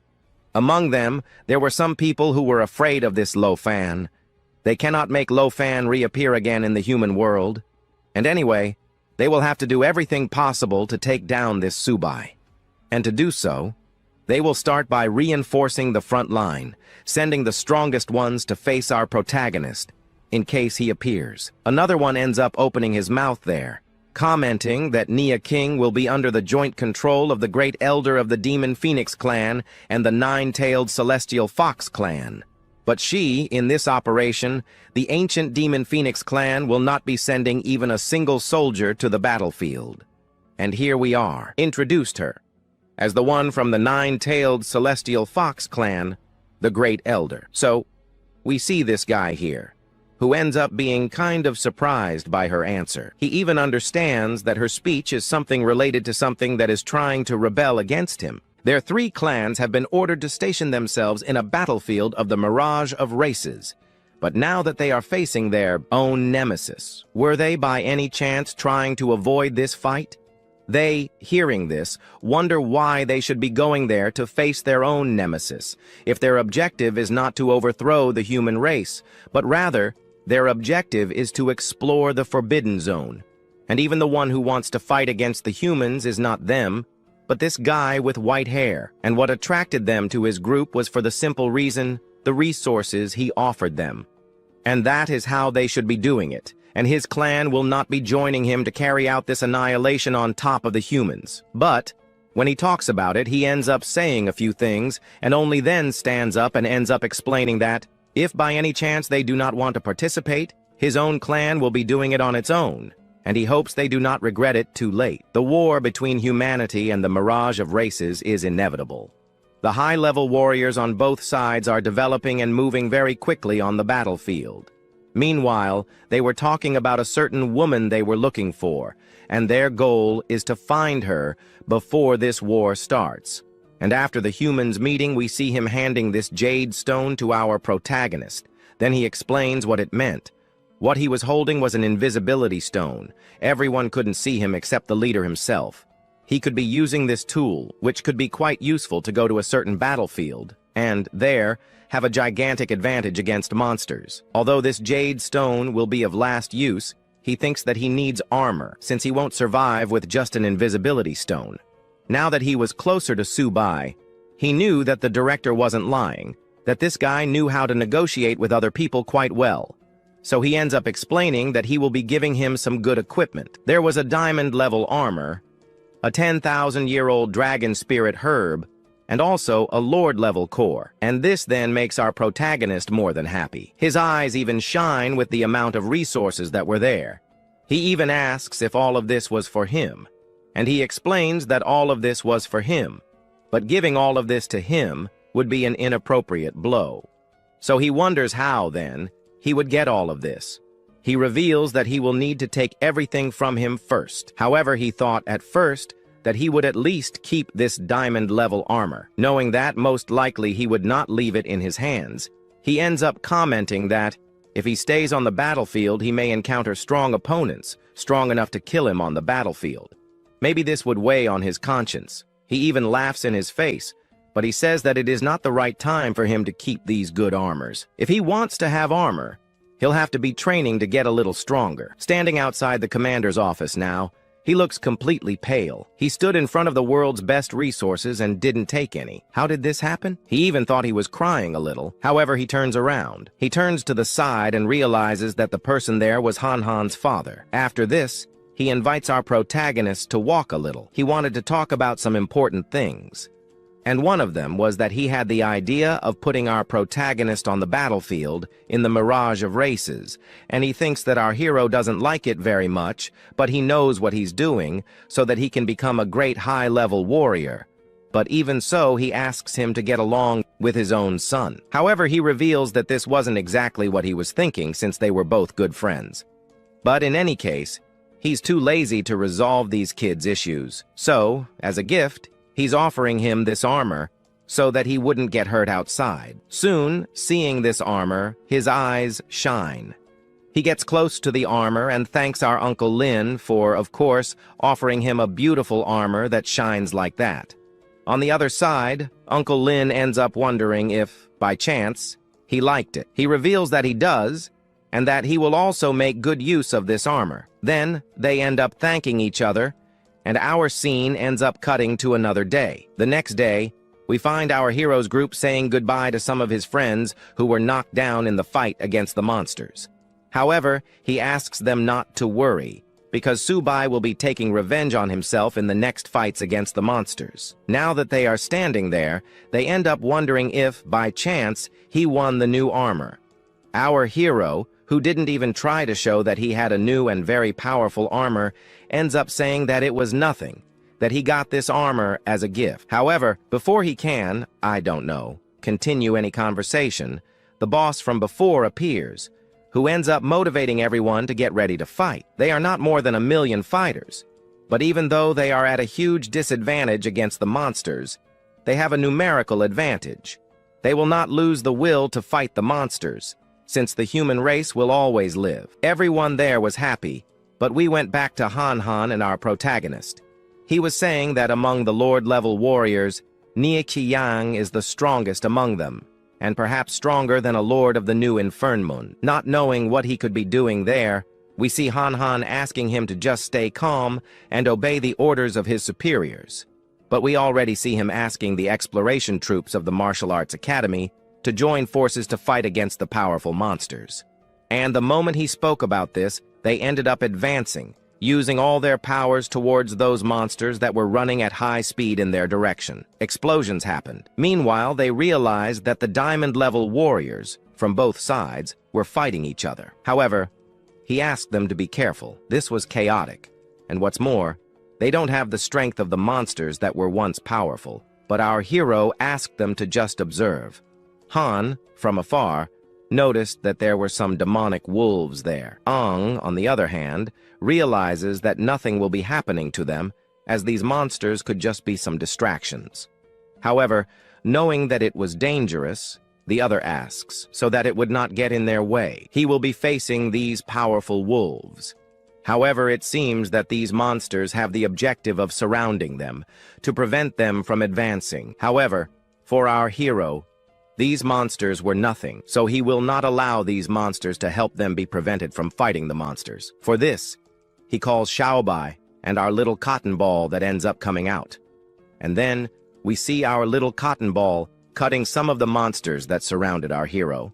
On the other side, we see the mutant turtle that was doing some beautiful damage to the monsters there. Looking at these monsters, they realize that our protagonist, in itself, was the most powerful monster there. However, we found the two monsters that, until just now, were the strongest, but they were experiencing gigantic pressure coming from our hero's two pets. The two of them could not even move, because all that pressure came from the superior lineage. They could not even resist. The two monsters that were there, which belonged to our hero, end up roaring. On the other hand, our protagonist doesn't understand anything. How did the animals that were there just now, trying to attack them, stop out of nowhere? He doesn't understand. Until, out of nowhere, our system screen appears to us, saying that the animals that were there received a superior pressure, which now means that our protagonist has the right to be taming the other pets. At this moment, he has the two most powerful monsters on the other side. Now, as his ally. And he, seeing this thing, he doesn't understand almost anything. With that amount of monsters, he might be attracting some race units. Hanzan and the other people in his group looking at this understand that he managed to tame powerful monsters like that. Approaching, he wonders if he really did it. He answers yes. Maybe these monsters fell under his charm, and since they are under his command, they must obey his orders. The clan of the Demon Wolf clan must be protecting the rear. The demon deer must be protecting the flanks. With these animals protecting them now, they were able to advance much more easily. However, before they could continue, some monsters appeared down there. One of these monsters ended up catching the attention of our turtle. Even our Xiaobai began to wonder what was happening, until out of nowhere the centipede appeared from the ground and threw our turtle up there. His group, seeing this, asked him to be careful, because these monsters were known as the very powerful centipede. The other, our protagonist, thought that his guys in his group thought the centipedes were too ugly. The other said that it wasn't that, but rather their teeth, since their teeth were extremely sharp. What's more, they can pass underground, making this centipede something quite lethal. Looking at this, he realized that these things weren't that lethal after all. Well, looking to the side, he wonders how it was so lethal, since his pets were playing right there in the air. And then, the system's screen appears, saying that the centipedes were subjugated to our hero and could become his pets. Meanwhile, deep in the Misty Mountains, they were talking about the insignificant humans who had unfortunately invaded their territory. It is very likely that they will be arriving at their group within the next day, until, out of nowhere, the ground began to shake. The gorillas, noticing this, became frightened. However, one of these gorillas ended up being caught by our hero's centipede. Now that it was caught, it didn't understand much. Until then, it saw other centipedes heading towards it. Not understanding much, wondering why it was attacking it, it reacted in surprise, as it was almost impossible to do anything. All of its pets, which were tamed for it, were being counterattacked by its own allies. Seeing this, it wasn't going to let it go. For that, a glow appeared in its hand. Then it placed it on the ground. On the ground, several snakes appeared. However, those snakes that were supposed to stop these centipedes end up being knocked down with just one blow by those sharp teeth of theirs. In this situation, seeing that all of her pets were knocked down, she has no choice. So she transforms into her true form, with the goal of finishing off all of these centipedes. But we see that none of that happened, because they wrapped themselves around these monsters, and, with extreme ease, they finished off this boss with extreme ease, because, with a few bites, this monster was torn into little pieces. After some time, the humans finally arrived. They don't understand anything about what happened. How did the monster like this end up not being knocked down in the end? The other realizes that the blows seemed to be very, very specific, and even looked more like those centipedes with sharp teeth. Of course, the guys, without understanding anything, wonder how these monsters ended up appearing here. So they ask for them to inform their superiors. Furthermore, if by chance, when he goes to report, he finds one of these monsters, he, the leader, only asks that they avoid fighting these monsters there, because they wouldn't be able to do anything. But, going back to our protagonist, he was walking with his group. Before he could continue, our Han realizes something. This place is 300 kilometers away, and what's more, our protagonist knew of a safe route that would take them to a certain specific place they wanted to reach. But they've been walking for hours, and maybe days, in this territory, and they haven't reached any place. Han and the other people in his group there even think that our Subai ended up getting lost. Our hero even tries to question them, but ends up thinking that maybe he ended up making a huge mistake. In fact, he's not very good at finding his way around. He gets irritated with our protagonist and wonders what he's thinking, leading them to this completely deserted territory. So, with no way out, he wonders how they're going to get to the Emerald Lake. And, well, actually none of them are good at reading maps. And, looking at him, it seems like now everyone is screwed. None of the three have the ability to navigate. How will they be able to get to the destination they want?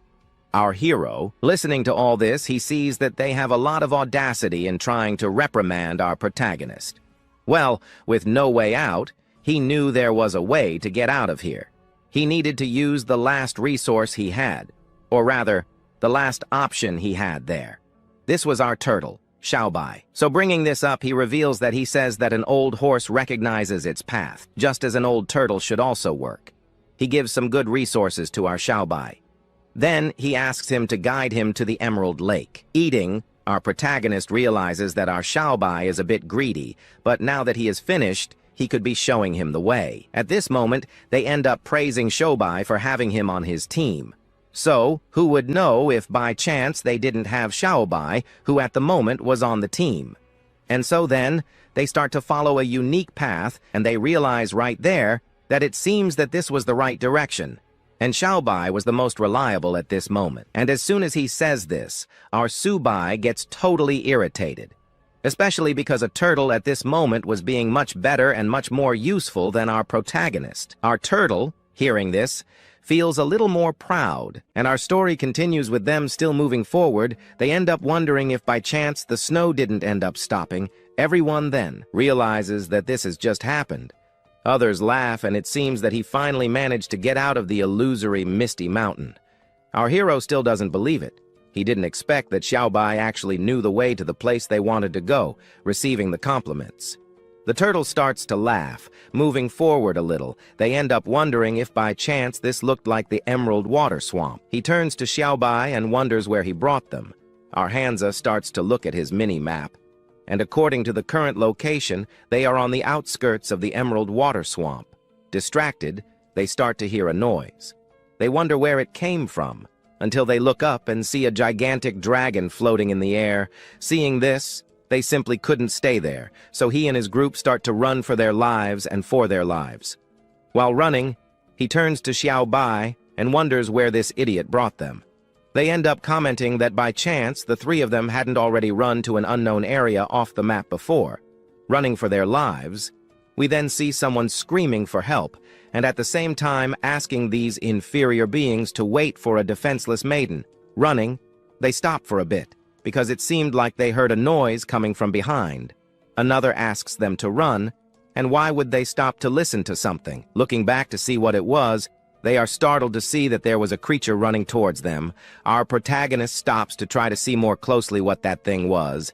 At the same time, he stops and starts to wonder, is it a mini-map? There was no warning that in this place where they are, there was an extremely high danger.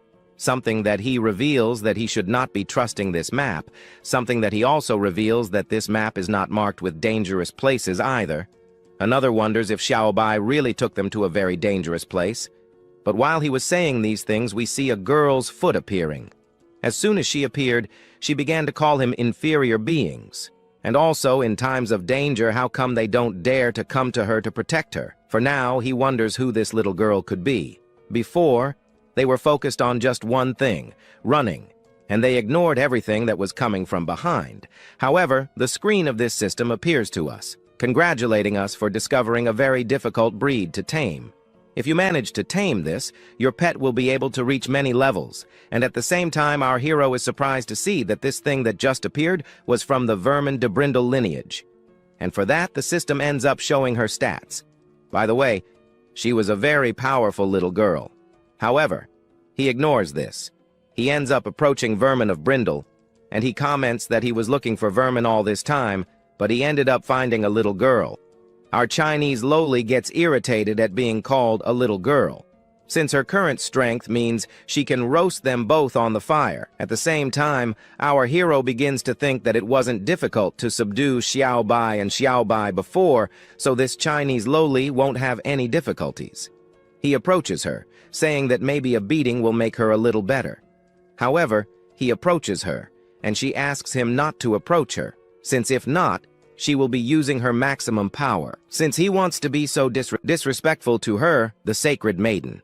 She is the one who will be teaching our protagonist a lesson. Our Hansa in the background ends up commenting that they would be going ahead, since this brat might not be difficult to deal with.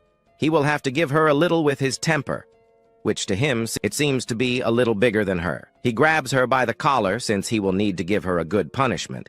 Being caught by the collar, she begins to wonder how an inferior being dares to grab her by the collar. She is a sacred maiden, and he will not be escaping this easily. Irritated by this, he simply throws the little girl on the ground and only then begins to punish her. Even giving her the punishment, she said she will not go back. She will continue to irritate our hero for a long time. While the two watched and watching, they both wonder what was happening here. But after receiving her punishment, we see her crying. At the same time, irritated, since when she grows up, she will be looking for him, and as soon as she finds him, she will be taking revenge on him. Our hero, who heard this, simply ends up crying more. Because he didn't want to hear that from her, he wanted to hear her beg for forgiveness for our protagonist, something she wouldn't do anytime soon, so he continues with his punishments towards her. Time passes and night ends up falling.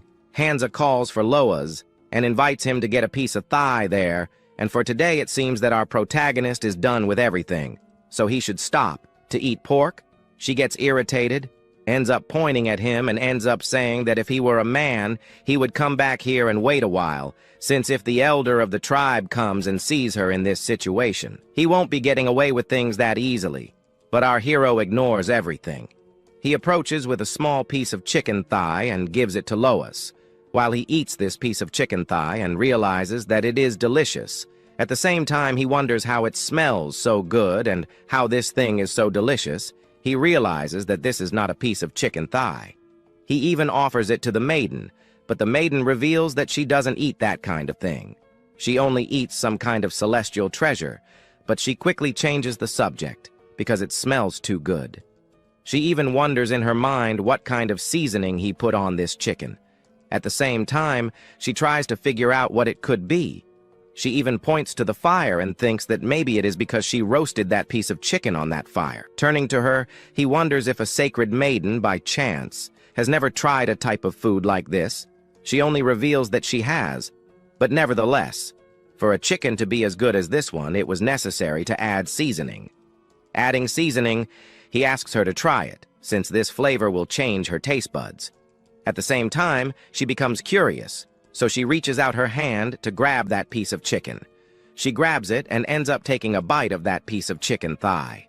Grabbing and eating that piece of chicken, she feels on cloud 9, and at the same time, she changes her mind. And from now on, she only wants to eat this piece of chicken here forever. And it seems that this chicken thigh was much more fragrant and delicious than the great elder's medicinal herbs. Looking at this now, our protagonist thinks of an opportunity. He will be telling her the secret to making this chicken like this. It's easy. He just had to follow our protagonist. Without thinking twice, she agrees to this. As long as he gives her a piece of chicken to eat every day, she will be keeping her word. He just needs to keep his word. And so a contract is formed. The system screen appears, congratulating our protagonist for having managed to tame an ancient demonic phoenix. Then he starts laughing. And who would have thought that a chicken leg would be taming Vermond Brindle? Since he got a new pet for his family, he ends up calling Xiaobai and Xiaobai.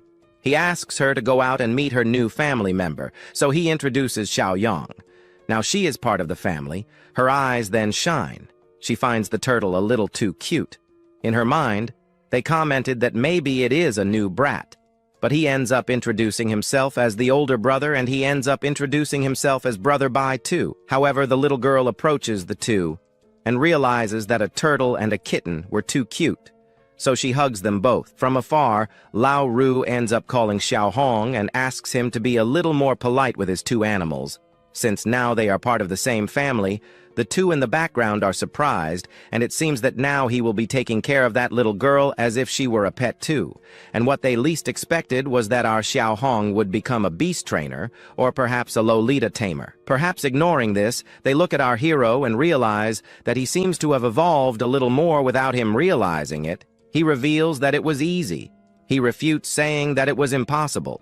They also even wonder if there is some kind of strategy that he uses to be advancing so quickly. In his mind, he reveals that he has a system, but he cannot tell them this. But he can tell them a trick considering their relationship. It is not as if he cannot say, but in China, there is an old saying ritual cannot be transmitted intimately. This, in addition, is a secret about the cultivation that leads to the king level. For this, he turns to old Ranza and asks if he understood what he meant. At first he understands, but the other approaches and asks him not to believe his lies. And it seems that our hero underestimated our old Hans, since the words here he will be saying here were just coming out of Uncle Iaking's mouth, and that it should be noted and that this is a cultivation of martial arts that cultivates the kingdom. So, he ends up saying that it was not that, but what is cultivated. It's the Tao heart. As long as you have a heart that seeks the Tao, have faith that you will be able to become a very strong person. However, our hero still hasn't cleared his mind, so he asks him to look at that mountain, and when he looks at that mountain, he reveals that it is an insurmountable difficulty and danger, and so they approach our hero and he comments that he understood everything, saying that each day when he wakes up and ends up saying to himself that one day he will be able to reach the king-level class. He will finally be able to reach that class. It doesn't matter how he gets there, but he will achieve it. Then he jumps forward near some rocks and then ends up understanding. Today, the principle of such a great thing is extremely simple. It was just necessary to use all his time to improve himself more and more. The two of them are extremely surprised to see that his understanding was quite high. Meanwhile, he turns around and calls for our Xiao Hong, since he will need Xiao Bai and Xiao Bai to awaken his second talent of the energy source. She then turns to him and reveals that she does not know how to do this, something she did not know before, but now she knows how to do it. Since first, she will need to use her mental powers to feel the changes in her body, an ability that can help others awaken their second talent of the energy source. For this, she says that she will try it for an hour. A little pink appears around her. At the same time, she opens her eyes, and then a rose comes into her hand, overflowing there. She becomes extremely happy with that. But before I can continue, I have a doubt. In some chapters, a certain guy appears who had the same ability as her, to evolve pets. Or could it be that this guy who evolves pets doesn't have the same power as her? Since he could evolve some animals, perhaps to a level a little higher than her, the doubt remains in the mind. Going back, she was happy with that. Since that was it, she turns to our Xiaobai and comments that he will be the first. She puts a pink hour in his direction. "This scares our turtle!" she screams. Minutes later, she begins to transform into her giant form. While transforming, we see there a glow appearing on her tail, and we see that its glow became stronger and stronger. But from her tail, something began to emerge, and our Xiaobai begins to roar. Behind also a mouth appeared and began to roar along with the other main part. After making his second evolution, the screen of this system appears for our protagonist, congratulating him for having managed to make his turtle successfully awaken the second elemental talent. He then turns to her and ends saying that it wasn't bad at all, since now she managed to make him awaken his water element, and the defensible power of the water system and the earth will be even more frightening. But what really scared Xiaobai was really that second tail that appeared. Now that it ended there with Xiaobai, he was next, and our next one was our Xiaobai, so our Xiaobai tried to escape. Because that scared him a little, he was going to escape, but the little girl was faster. Since if Xiaobai wants to awaken, he has to hold on a little longer there. Xiaobai ends up roaring and ends up transforming into his giant form. Some marks start to appear on his body, and a slightly dark aura emerges from him. And after that, the system congratulates our protagonist for having managed to make his animal surpass the second level. Now, achieving a second element, source of the shadow, he jumped with happiness to see that Xiaobai awakened a second element of the shadow. He hugs his pet and realizes that now he has become extremely powerful. He is afraid of scaring the people there with his new, extremely powerful animal. She laughs at this. So day 2 ends up arriving. After resting all night, they should be going to the Zansu swamp. His group already knew something that our protagonist had already gotten lost again. She ends up revealing that they are about 80 kilometers from the center of the forbidden zone of the Zansu swamp. And in any case, they should hurry and continue a journey in that direction. They should not be late, since they should arrive outside the Zansu swamp in the next few days. And by the way, He turns to our Xiaohong and ends up wondering what that dragon was that was chasing them. She reveals that it is the Azuri dragon, which is a forbidden guard of the Zansu swamp. She also reveals that the strength of this Azuri dragon is extremely powerful, but all living beings that approach the central area are massacred by it. This Azuri dragon was undoubtedly very scary. She also reveals that in the past, there were some leader-level people who ended up mistakenly entering its territory, but none of them managed to get out of there. Leader-level people were eaten by it. This was terrible since there was an Azuri dragon around here. Why did the king of the 9 kings of the 9 yen not see any way to subdue it? So she reveals that at that time, the king of the 9 yen gathered the elders of the 3 largest families, but none of them were able to subdue the Azuri dragon, scaring the people. Even if one person be in the kingdom, Dyer was unable to subdue a monster like this, so he realizes that if this continues like this would become very dangerous. Before he can continue, he calls the system and asks it to investigate a little the lineage of the Azuri dragon, since today our protagonist will be trying to subdue this Azuri dragon for them. Since we encountered the Azuri dragon before this may not reunite the 4 divine beasts, the system detects a lineage of the Azuri dragon nearby and the purity of the lineage. It is extremely high, and the monster's strength has already reached the half-king level, and he is already in a state of madness. And the danger was extreme. The host's current strength was very low. To subdue a monster like that, the system of the best option goes back. The protagonist, upon hearing the system, concludes that the best thing to do is to get out of there as quickly as possible, since the situation is very dangerous. Debating the best way to escape, the group reaches a consensus on the urgency of leaving the area, since the local dragon is very strong. The big guy then addresses the little girl, asking if she knows any escape route to escape that dense forest. The little girl reveals that she doesn't know the way, since the routes are constantly changing due to the climate changes in the region. The guy with glasses comes up with a possible solution, indicating a direction based on his knowledge of the place where they are. This big guy disagrees with the suggestion, since there is no way to determine the east, making the route unfeasible and increasing the confusion of the group. Faced with the impasse, one of the members suggests following the sun as a guide to find the exit of the forest and escape the danger. The big guy vetoes the idea, warning that the sun there is not reliable and would only cause even more confusion for the group. Suddenly, the little girl has a light and mentions knowing a tribe that lives nearby, which could be a solution. So, she suggests that they go to the tribe to ask for help to escape from that place and return home safely. Excited by the news, the protagonist praises the little girl's idea, asking why she didn't mention it before. The protagonist shows confidence in the little girl and asks them to head towards the tribe as quickly as possible. The little girl then reveals the name of the tribe, Spirit Snake Tribe, a somewhat peculiar name. The girl also adds that this tribe is the closest to the swamp, within a radius of 1,000 miles, a relief for the group. Agreeing with the suggestion, the protagonist asks the little girl to guide the group to the tribe's location.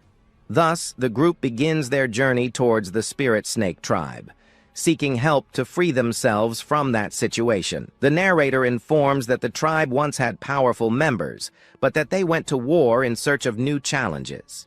Currently, only the oldest and weakest remain, led by an experienced and wise elder. Getting closer, the little girl points out the place, indicating that this is the final destination of the journey. Finally, the group arrives at the Snake Tribe, an exotic-looking place mysterious. The guy with glasses comments on the large number of tribe members, despite their size.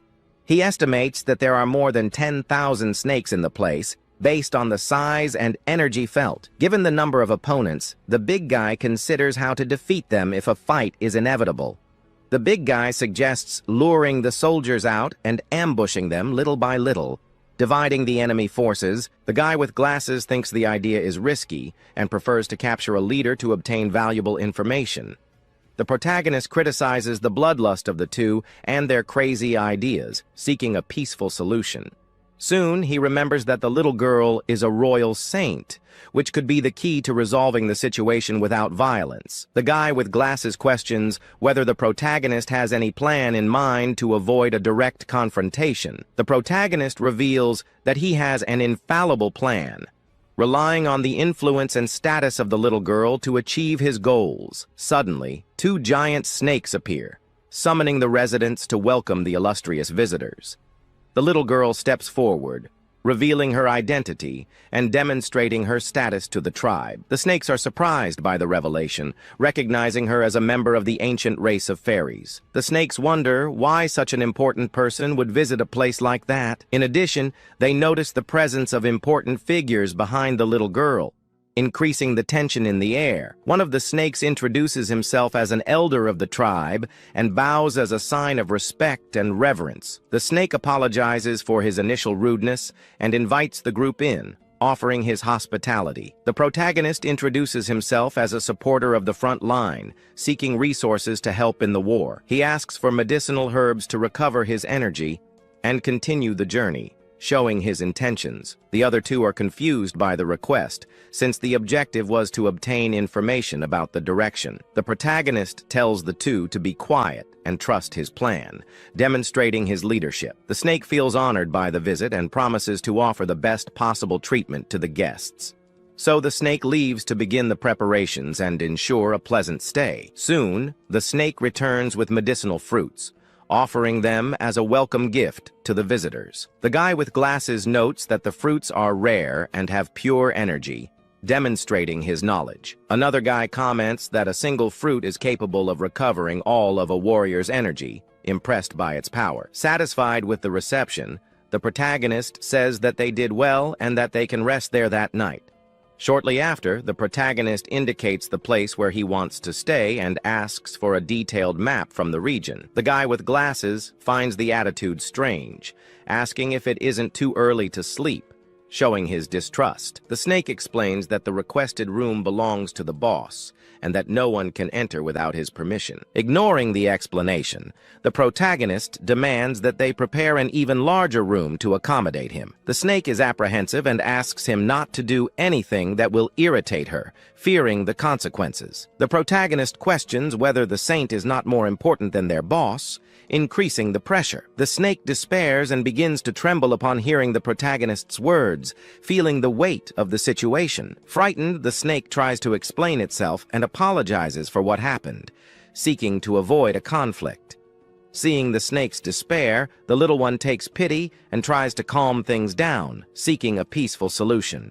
The little one then manifests an aura of fire to demonstrate her power and authority, showing who is in charge there. The snake is frightened by the saint's power and promises to do everything they ask, seeking to please her and avoid problems. To reassure the snake, the protagonist says that they only intend to sleep there, seeking to calm their nerves. Then the protagonist asks for the map of the region to be brought, and the snake promptly complies with the request. Having received the map, the protagonist gives it to him, analyzes, looking for clues and information relevant to their journey. Meanwhile, the other two are excited about the prospect of stealing treasures, thinking about the riches they can find. The protagonist asks for calm and tells them to wait for the map first, trying to stay focused on the main objective. One of the guys says he is tired and asks to drink water first, showing his need to rest. The snake finally arrives with the map and gives it to the protagonist, fulfilling his promise. Analyzing the map, the protagonist realizes that there are no clues there, frustrating his expectations. The snake thinks they are too powerful to care about the tribe's assets, feeling insignificant. Then, the snake asks if they need anything else and offers to help with whatever is necessary. The protagonist dismisses the snake and asks it not to bother them, seeking privacy and freedom. Soon after, the protagonist closes the door, preventing any interruptions and ensuring the group's tranquility. Without wasting time, the protagonist gives orders to search everything, showing his greed and determination. The protagonist orders them to search the first floor for treasures hidden, looking for riches and valuables. So he calls the little girl to search the second floor of the castle, trusting in her skills and intuition. The little girl is excited about the idea of looking for treasures and agrees to help, showing her enthusiasm. The other two are also happy and prepare to loot everything, eager to find valuable objects. One of the guys finds a jar of jade and is happy with the find, showing his satisfaction. The protagonist asks for silence and tells them not to draw their attention, fearing being discovered. The guy agrees and promises to make less noise so as not to alert anyone, recognizing the danger. The little girl finds a box of medicinal fruits and warns the protagonist, sharing her discovery. The protagonist praises the little girl and asks her to look harder, encouraging the search for treasures. After all, he believes that there must be something else hidden inside, showing his ambition. In the end, they find lots of food and treasures to take on the adventure, ensuring provisions and resources. The protagonist then asks if everyone is ready to eat, inviting them to a banquet. The others respond excited and prepare for the banquet, eager to taste the delicacies. And so, they begin to eat everything they found with great joy and satisfaction, celebrating the success of the search. Our story continues in the same place after the party. They say that after the party they need to find a way to escape from this place, since soon they will be gathering there, the people of that tribe of the spiritual serpent. They find a way to escape from here, especially because their upper silver level bottleneck is breaking. Now that they have eaten, they should be going to look at that map over there to be able to find a way to escape from here. So he approaches his group and asks him to let the gold levels, which are a little stronger, be taken care of by our protagonist and our old man Hu. However, the two agree to it, since they should be acting faster to escape from here. Our Xiao Han will have a main mission, to deal with the members of the silver-level spiritual serpent tribe. Hearing this, the girl then just agrees. After agreeing, we then go back a little outside the castle. On a dark night we see everything calm, but we go back inside. Our hero laughed, but another one approached our hero, since one of his goals was to fight these snakes, and his powers were almost exploding from waiting here, which the other one ended up saying that old Han was just exploding his appetite for food. So he shouted, he asked the second elder to quickly gather all the beasts, all the ferocious beasts of the spiritual serpent tribe. And as soon as he spoke about this, we went back outside the castle. The serpent began to crawl. Soon after, he approached the great lord and ended up telling him what this thing meant. He said that he didn't need to get too close. He also asked why 3 gold-level snakes started to surround him. He revealed at the end that none of that meant anything, especially since today, our dear protagonist will be tearing each one of them apart. So, our hero, with his muscles stretched, advanced towards one of the gold-level snakes. Soon the snake, seeing him, ended up recognizing him as that human race, the despicable one. Soon after, he orders the spiritual serpent to kill each and every one of the humans that were around, but it was too late. Our hero ended up advancing. And there he got close, and there he grabbed one of the serpents, but he wasn't done yet. There were some behind him that ended up approaching with their mouths open. He opens his mouth and ends up spraying venom in his direction, since his goal was not only to knock down our hero, but also to send our protagonist to the other world. However, we find our hero's 2 friends who were back there. He won't let that happen. To do so, the two advance towards our serpents. Meanwhile, our Xiao Ba ends up leaving his den and ends up growing, and so he could be fighting more easily. Our white fur also does the same. He comes out and starts fighting the serpents. Meanwhile, our little girl starts emanating an aura outwards, and it starts to burn. And so she starts running around, hopping around. Her goal was to eat grilled snake meat. The snakes start screaming for help, as they don't want to be caught by it. Our hero, on the other hand, realizes that it was the fire of Xiao Hong's demonic phoenix, which was simply terrifying, something that left our protagonist extremely surprised. And her power didn't stop there, as she used that power even higher, and we found a forest on fire. They were already calling for the elder, asking for help. Our hero turns to our old Han and tells him that he will leave everything to him. He agrees. He will do everything possible to end these snakes. Meanwhile, the snakes were there, wondering who they were and why they were here. Our hero reveals that they were the ones who would be taking his life. With a diagonal cut, he ends it, making a cut in this snake, and with that it was very likely that this snake did not survive, perhaps not for long. Meanwhile, he reveals that he did not even have time to have fun. The opponents were still very weak. But our hero asks our old Han not to let his guard down too much, since this was the heart of the Zeus's territory. Our Xiao Ba ends up saying that with this attack here, he may be feeling like he could reach the gold level at any moment. Our White Fur also reveals that he will also be reaching the gold level at any moment, surprising each of the two there then. Back there, we then find a guy from our hero's group who turns to them and wonders if, by going there, he will be meeting the main group. He reveals that maybe, but he still has an idea. He wonders what this stupid idea could be. He reveals that he is already in the heart of the Zero race's territory, and no wonder why they do not attack the races directly from here. He turns to them and asks himself, just them? That would be too dangerous. He, who didn't care much, ends up revealing that the fortune was more in danger, and if the fight becomes impossible, it will be the greatest reward you'll have in the end. Maybe you'll get stronger, or maybe you won't, or maybe you'll get lost somewhere. Our hero, who was the captain for today, asks them to listen. Here, they'll rest for the whole night, since the next day they'll be doing something, and since the next day they'll be marching towards the Fang Mountain Range. The moment he talks about this, the group becomes a little alarmed, since that place, there is the territory of the Wind Leopard tribe. Something that he then ends up commenting that he feels that our old son is becoming more and more convinced after becoming the captain of this group. Already on the second day, he wonders if perhaps this is perhaps a new method. He reveals that it works very well. The great Lord Ziyang has just arrived, so for this they end up wondering why they didn't go out to receive. One of the leopards that was there ends up coming out of his rest and ends up wondering what was going on. Another reveals that he doesn't know.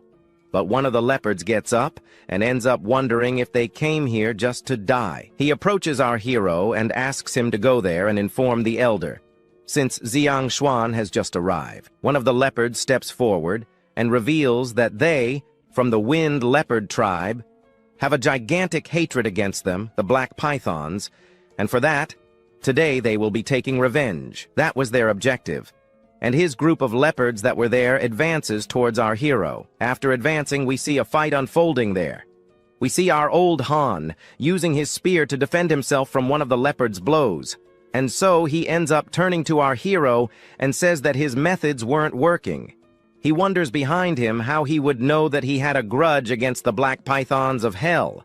But in the worst situations, they should run over each one of them. Then he calls for Xiao Ba and Xiao Bai and asks them to do their job. The two who were there, listening to the order, advance towards the leopards. After advancing, he turns to Xiao Hong and ends up commenting that these leopards are very fast, so he will be letting her finish them off. She just agrees. To do so, she activates her pink aura again and then jumps up.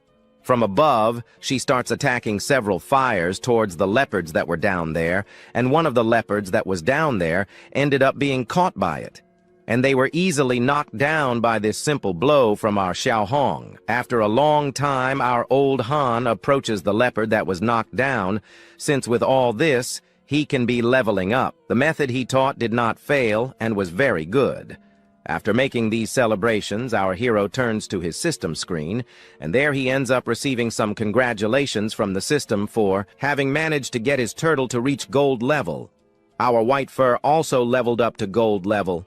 Xiao Ba, seeing that he has leveled up, ends up roaring a little, and our hero approaches and notices that Xiao Ba has just grown a little more. A holographic screen details the Water Swan Turtle's new stats. Its skills weaken enemy attacks and create an inescapable water barrier. Another screen shows the Gilded Shadow Tiger's abilities. Its speed can be quadrupled, and its attacks now have immense destructive power. The hero smirks proudly beside his magnificent white tiger. He names the beast Little White, declaring it the new master of shadows. His companion approaches, looking utterly baffled. He asks how Subai improved again while he remains stagnant despite his strong faith. Subai looks at his friend, explaining that there's only one reason for his failure.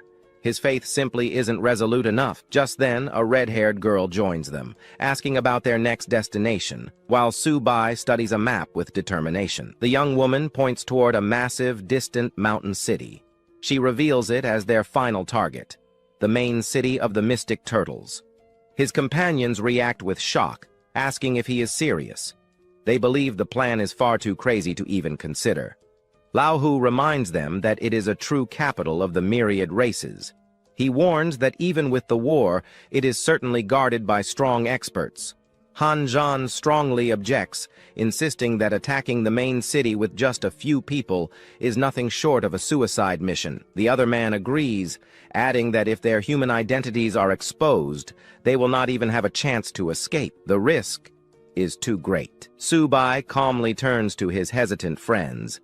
He asks if they have already forgotten their faith and their solemn pursuit of the path. Raising a fist toward the horizon, he proclaims that to get the resources they need to grow stronger, they must go to the main city. He tells them to imagine the moment they finally become kings. They would stand on the Great Wall, revered for their contribution to humanity. His expression becomes fiery. He declares they are fighting for a glorious cause, and even if they perish, it is for something truly great. Inspired by his leader's words, Han Zhan roars with new resolve. He will live and die gloriously for the sake of the human race. Su-bai agrees, clasping his friend's hand firmly. Lao Hu watches them, surprised at how quickly their spirits were ignited. With the team motivated, the hero instructs the red-haired girl to lead the way. She cheerfully agrees, ready for the journey. As they march toward the distant city, their shared chant echoes through the desolate landscape, a solemn and resolute vow. 3 days pass. The young girl cheerfully asks how much further it is. Su-bai assures her that they are almost at their destination.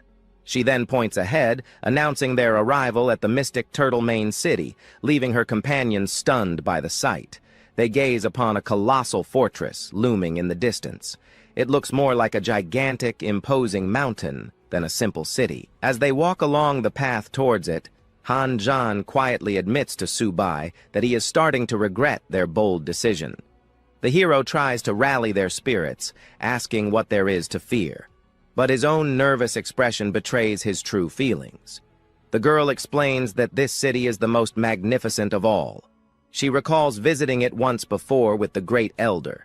She shows them a map, noting that each of the city's gates is for specific races, and all of them require a toll fee for entry. Su-bai is shocked to hear about an entry fee. The girl clarifies it is paid with purple spirit stones, a valuable currency. She holds up a glowing crystal, explaining that these stones are not just currency.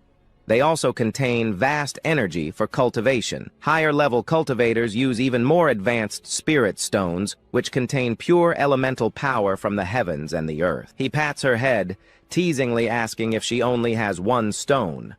She replies, her pouch is a spatial bag with 100 square meters inside. She casually tips her bag, pouring out a massive pile of purple spirit stones, while admitting she is actually quite wealthy. Her companions are stunned by the fortune before them. They finally realize she cultivates with these stones, calling her a little rich lady. As the gems sparkle around her, one of the men starts to speak to the young girl, who looks up attentively. The hero swoops in with a grin, telling her it is unsafe for a child to carry so much money and offering to hold it as her master. With the pouch in hand, he declares the matter settled, celebrating their new fortune. His companion reminds him it is time to enter the city. The turtle spirit then offers to imbue them with a mystic turtle aura. This 7-day disguise will let them use a side gate and avoid the toll. Now cloaked, the group approaches some local beasts. Su-bai smirks, confident the plan works after seeing the animals' wary reactions. At the city entrance, serpentine guards bow respectfully. They welcome the 4 disguised humans back to the main city without suspicion. Safely inside, the hero comments on their grand entrance. His companion confirms they should head straight for the main castle. Su-bai looks around in awe at the sight of powerful beasts walking freely everywhere, amazed by the city's atmosphere. Above them, the sky is filled with dragons and other winged creatures soaring between the towering city spires. Walking through the crowded streets, Han expresses his shock at seeing so many different beasts within the city walls. His friend notes their strength, saying the myriad races are stronger than they thought. They agree human warriors would be outmatched. The girl explains that the elite races control the others. The vast enemy army is mostly cannon fodder, not true elites. Understanding dawns on Subai. Seeing how lively the city is, he suggests they take some time to explore the area. Suddenly, the turtle spirit sends a message to its master. It reports finding something interesting about 10 kilometers to the southwest. The hero turns to his friends, suggesting they split up since moving together is inefficient. Lao Hu agrees, wanting to find a place with ancient records. He then offers each of them a single purple crystal for expenses. His companions complain about his stinginess, knowing he holds the entire bag. The leader tells them not to thank him as he walks away with the girl. Watching them go, his friends call him a cheapskate. Meanwhile, Lao Hu asks his friend to join him in searching for archives. The other man declines, deciding to check out the city's armor shops instead. Following the spirit's directions, Subai and the girl arrive at a large empty plaza. He confirms this is the location he was looking for. A smirk forms on his face as he scans the area. He wonders what kind of interesting things he might find in this place. Now, what's really in there? And our story today will continue where it left off. Here we find our protagonist doing well. Until then, he'd noticed some future things there. And we also realized that this was the main warehouse, but the walls for some reason weren't that high. Even he could jump, when she ends up pointing upward and asking them to look around a bit. Up above, we find a griffin-like dragon, flying but with an aura surrounding it. He realized this monster was going to attack, but it suddenly stops. But now that he's stopped, he realizes he's seen this symbol somewhere before. He thinks he's read about it in some old books in the library. Pausing for a moment, he finally remembers. He realizes this was a celestial confinement barrier, and it seems the tribe buried underground is truly skilled, since with this barrier here, not even a gemstone could pass through the walls undetected. To do so, he turns to her and wonders who exactly the guardian of this barrier is. Before she can reveal anything, she announces that something is approaching. They should hide first. Meanwhile, the serpents are changing shifts. Another asks the other if she found anything unusual. Another says no. For her, it was just a normal day. Or maybe not. Right? Unaware that our protagonist is hiding behind there. Before she can continue, our protagonist returns to Xiao Yong, who asks her to wait. She, who didn't want to get involved, agrees, as our protagonist wants to test out a new talent of his. Thus, he becomes somewhat invisible in front of her. Becoming invisible in front of her, she is surprised and ends up screaming, but our protagonist asks her to tone it down a bit.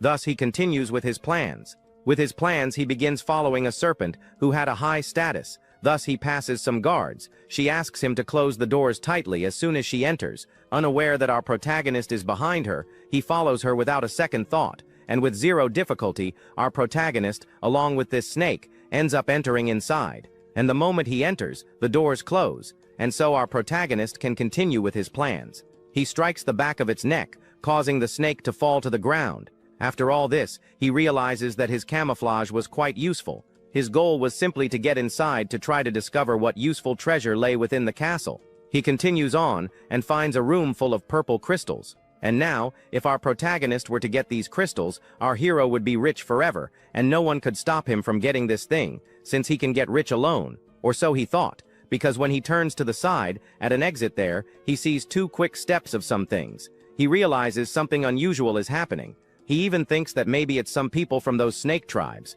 To do this, he asks whoever is hiding to come forward immediately. The 2, who were also trying to get our hero's treasure, recognize the voice, so they appear. Those people were our protagonist's friends, who shared our hero's objective. Seeing them, they are surprised to see that they've also appeared here. He ends up wondering why they were here.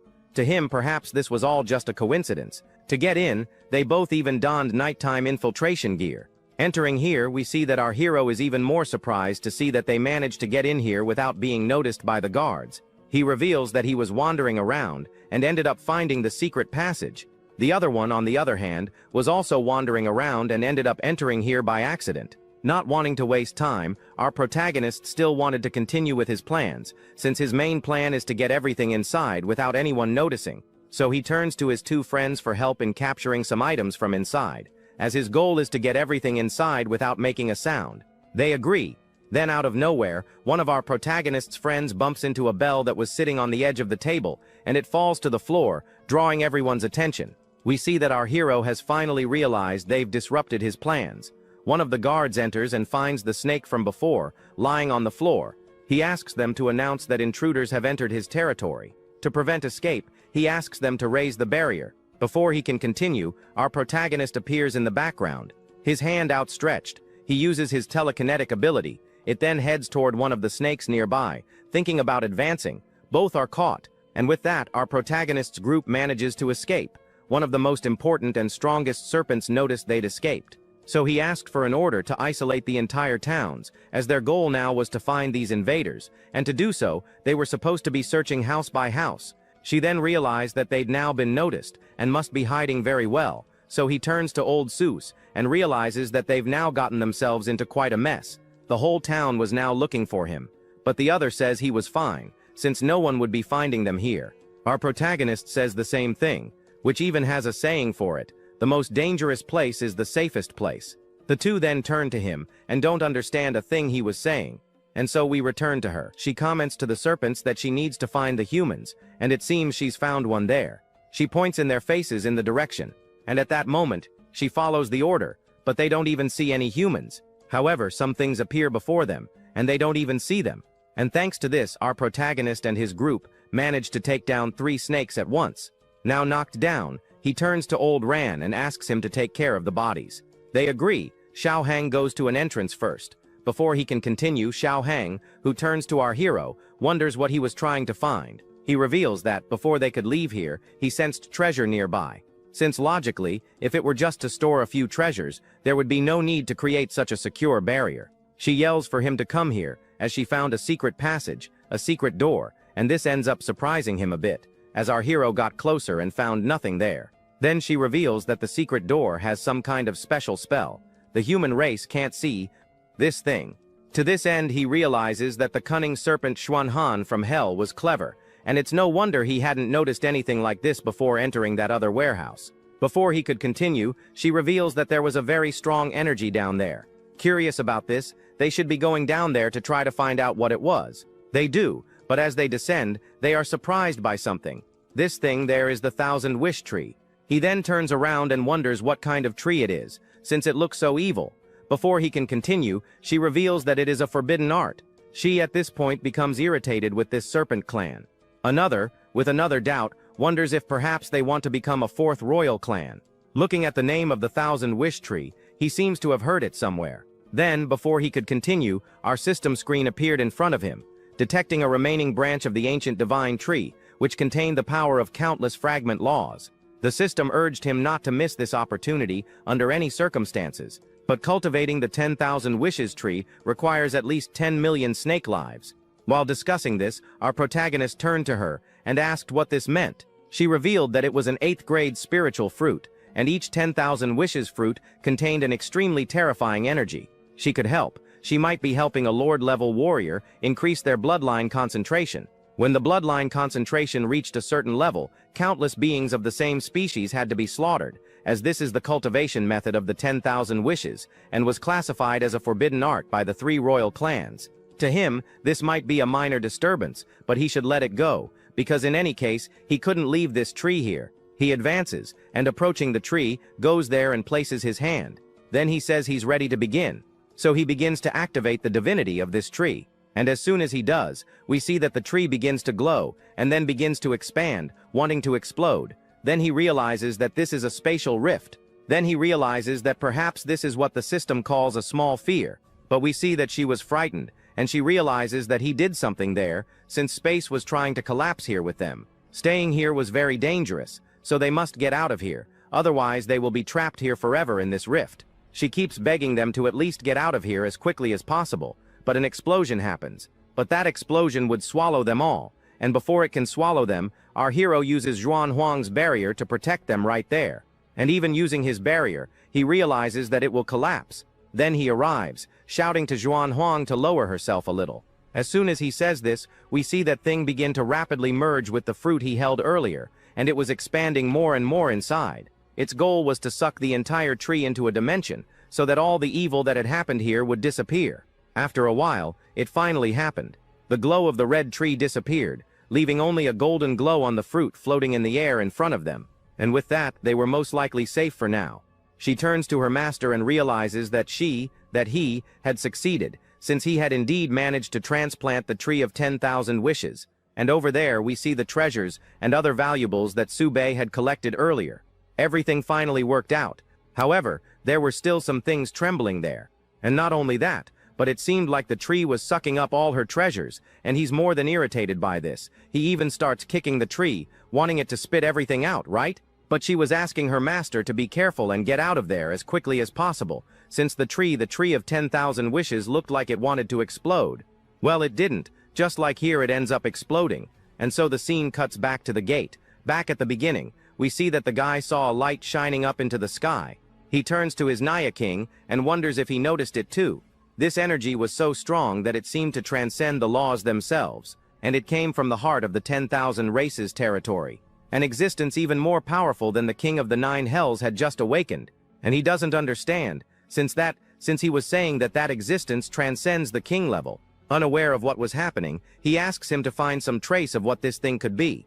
He eventually agrees and leaves, but our scene shifts to the territory of the 10,000 races. She, the fox, was floating, and she couldn't believe it. How could she see it? How could a divine-level power exist? How could this be possible, since the Forbidden Land hasn't been breached yet? How could there be an emanation of divine power? And to make matters worse, why would such a terrifying power appear within the main city of Dazang? She asks him to send someone to investigate. They agree. In the royal city of the 9 hells, he noticed it. This energy was terrifying. What was happening? And to make matters worse, why would such a terrifying aura appear within the city of Dazang? One of the guards appeared there. He turns to him and wonders what was happening. He reveals that nothing, since he didn't know. He'll be going there to find out everything, and will be back shortly. Meanwhile, in the forbidden area of the Green Lake, deep within, we find a glow. Meanwhile, elsewhere, in the forbidden land of the Sword Clan, we only find several lightning strikes. Meanwhile, in the forbidden land of the Heavenly Fall River, we find some mummified objects, and in the forbidden land of the 10,000 races, we find some glows emanating from, let's say, a planet. Meanwhile, this suggests that it won't be long before they might be reappearing in the human world. And on the battlefield of the 10,000 races, they look there, in the direction of that same glow from before, and realize something unusual is happening. They can't believe it, as they saw a gigantic earthquake, and it seemed like it was coming from the direction of the main city. Another simply wonders about the tree of 10,000 wishes. He reveals to himself that if the 3 royal clans discover this, that he used a forbidden technique to cultivate the tree of 10,000 wishes, he will truly be finished. And to this end, he ends up retreating. His army down there doesn't understand anything about what's happening. Now it seems they can no longer handle the situation they've gotten themselves into. With no way out, they have only one goal: to retreat, since they can no longer attack humanity. In total chaos, we see the human army advancing toward the beasts. They consider running to escape, but another tells them to run away and get to safety. Meanwhile, we return to our hero. He wakes up and doesn't understand what's happening. The entire place has been destroyed, and he realizes he caused it all. Other monsters advance toward him, and we realize they're angry that our hero has touched their clan's sacred tree. And for having done so, they won't let it go unpunished. They'll be attacking our hero with all their might. And besides, they have nothing else to do. Their goal was to take down our protagonist anyway. So he points, and so do they, along with the other serpent behind him, point their swords at our hero. As soon as he points the sword, they end up firing a slash, intending to send our protagonist to another world, perhaps even while he's already there. But it comes close to our hero. His eyes widen as he sees the slash approaching him, and the story begins with him now summoning a golden hexagonal shield, preparing for a powerful attack. He retaliates instantly, punching the ground with his fist and sending a massive shockwave of earth and rock forward. Elsewhere, a fanged villain fires a beam of pink energy from her mouth as a warrior in purple prepares to fight. A man in a blue shirt climbs a cliff, imagining the sudden energy fluctuation and suspecting his friend is involved. The young man in yellow looks shocked, realizing his companions have also advanced to gold rank. His friend in the purple suit tells him to run, vowing to contain the approaching adversary. The villain moves with incredible speed, her pink energy easily overwhelming the warrior's defense. He is thrown back with a cut to the chest. His opponent mockingly asks if he thought his armor would protect him. His friends rush to his side, asking if he can still fight. The wounded warrior insists they escape while he holds the line. One of his companions calls him a ruthless man for his bravery, then tells the other to retreat as they both break into a run. The warrior in purple glares at him with determination. Ready to unleash his ultimate blade technique, he unleashes a flurry of purple blows, but the villain dismisses his attack as a petty trick. With a final scream, he hurls his glowing purple spear directly at his enemy. He then immediately turns and runs, shouting for his friends to wait. One of them tells him to eat a spirit fruit. The villain roars in frustration, vowing that her prey will not escape her grasp today. The three friends use their abilities to flee, glowing with yellow, purple, and blue energy as they soar through the air. They become streaks of light racing across the desolate landscape, with a menacing pink trail in hot pursuit. The female villain is stunned by their velocity, wondering how gold-rank warriors can possibly move so quickly. After a 3-hour chase,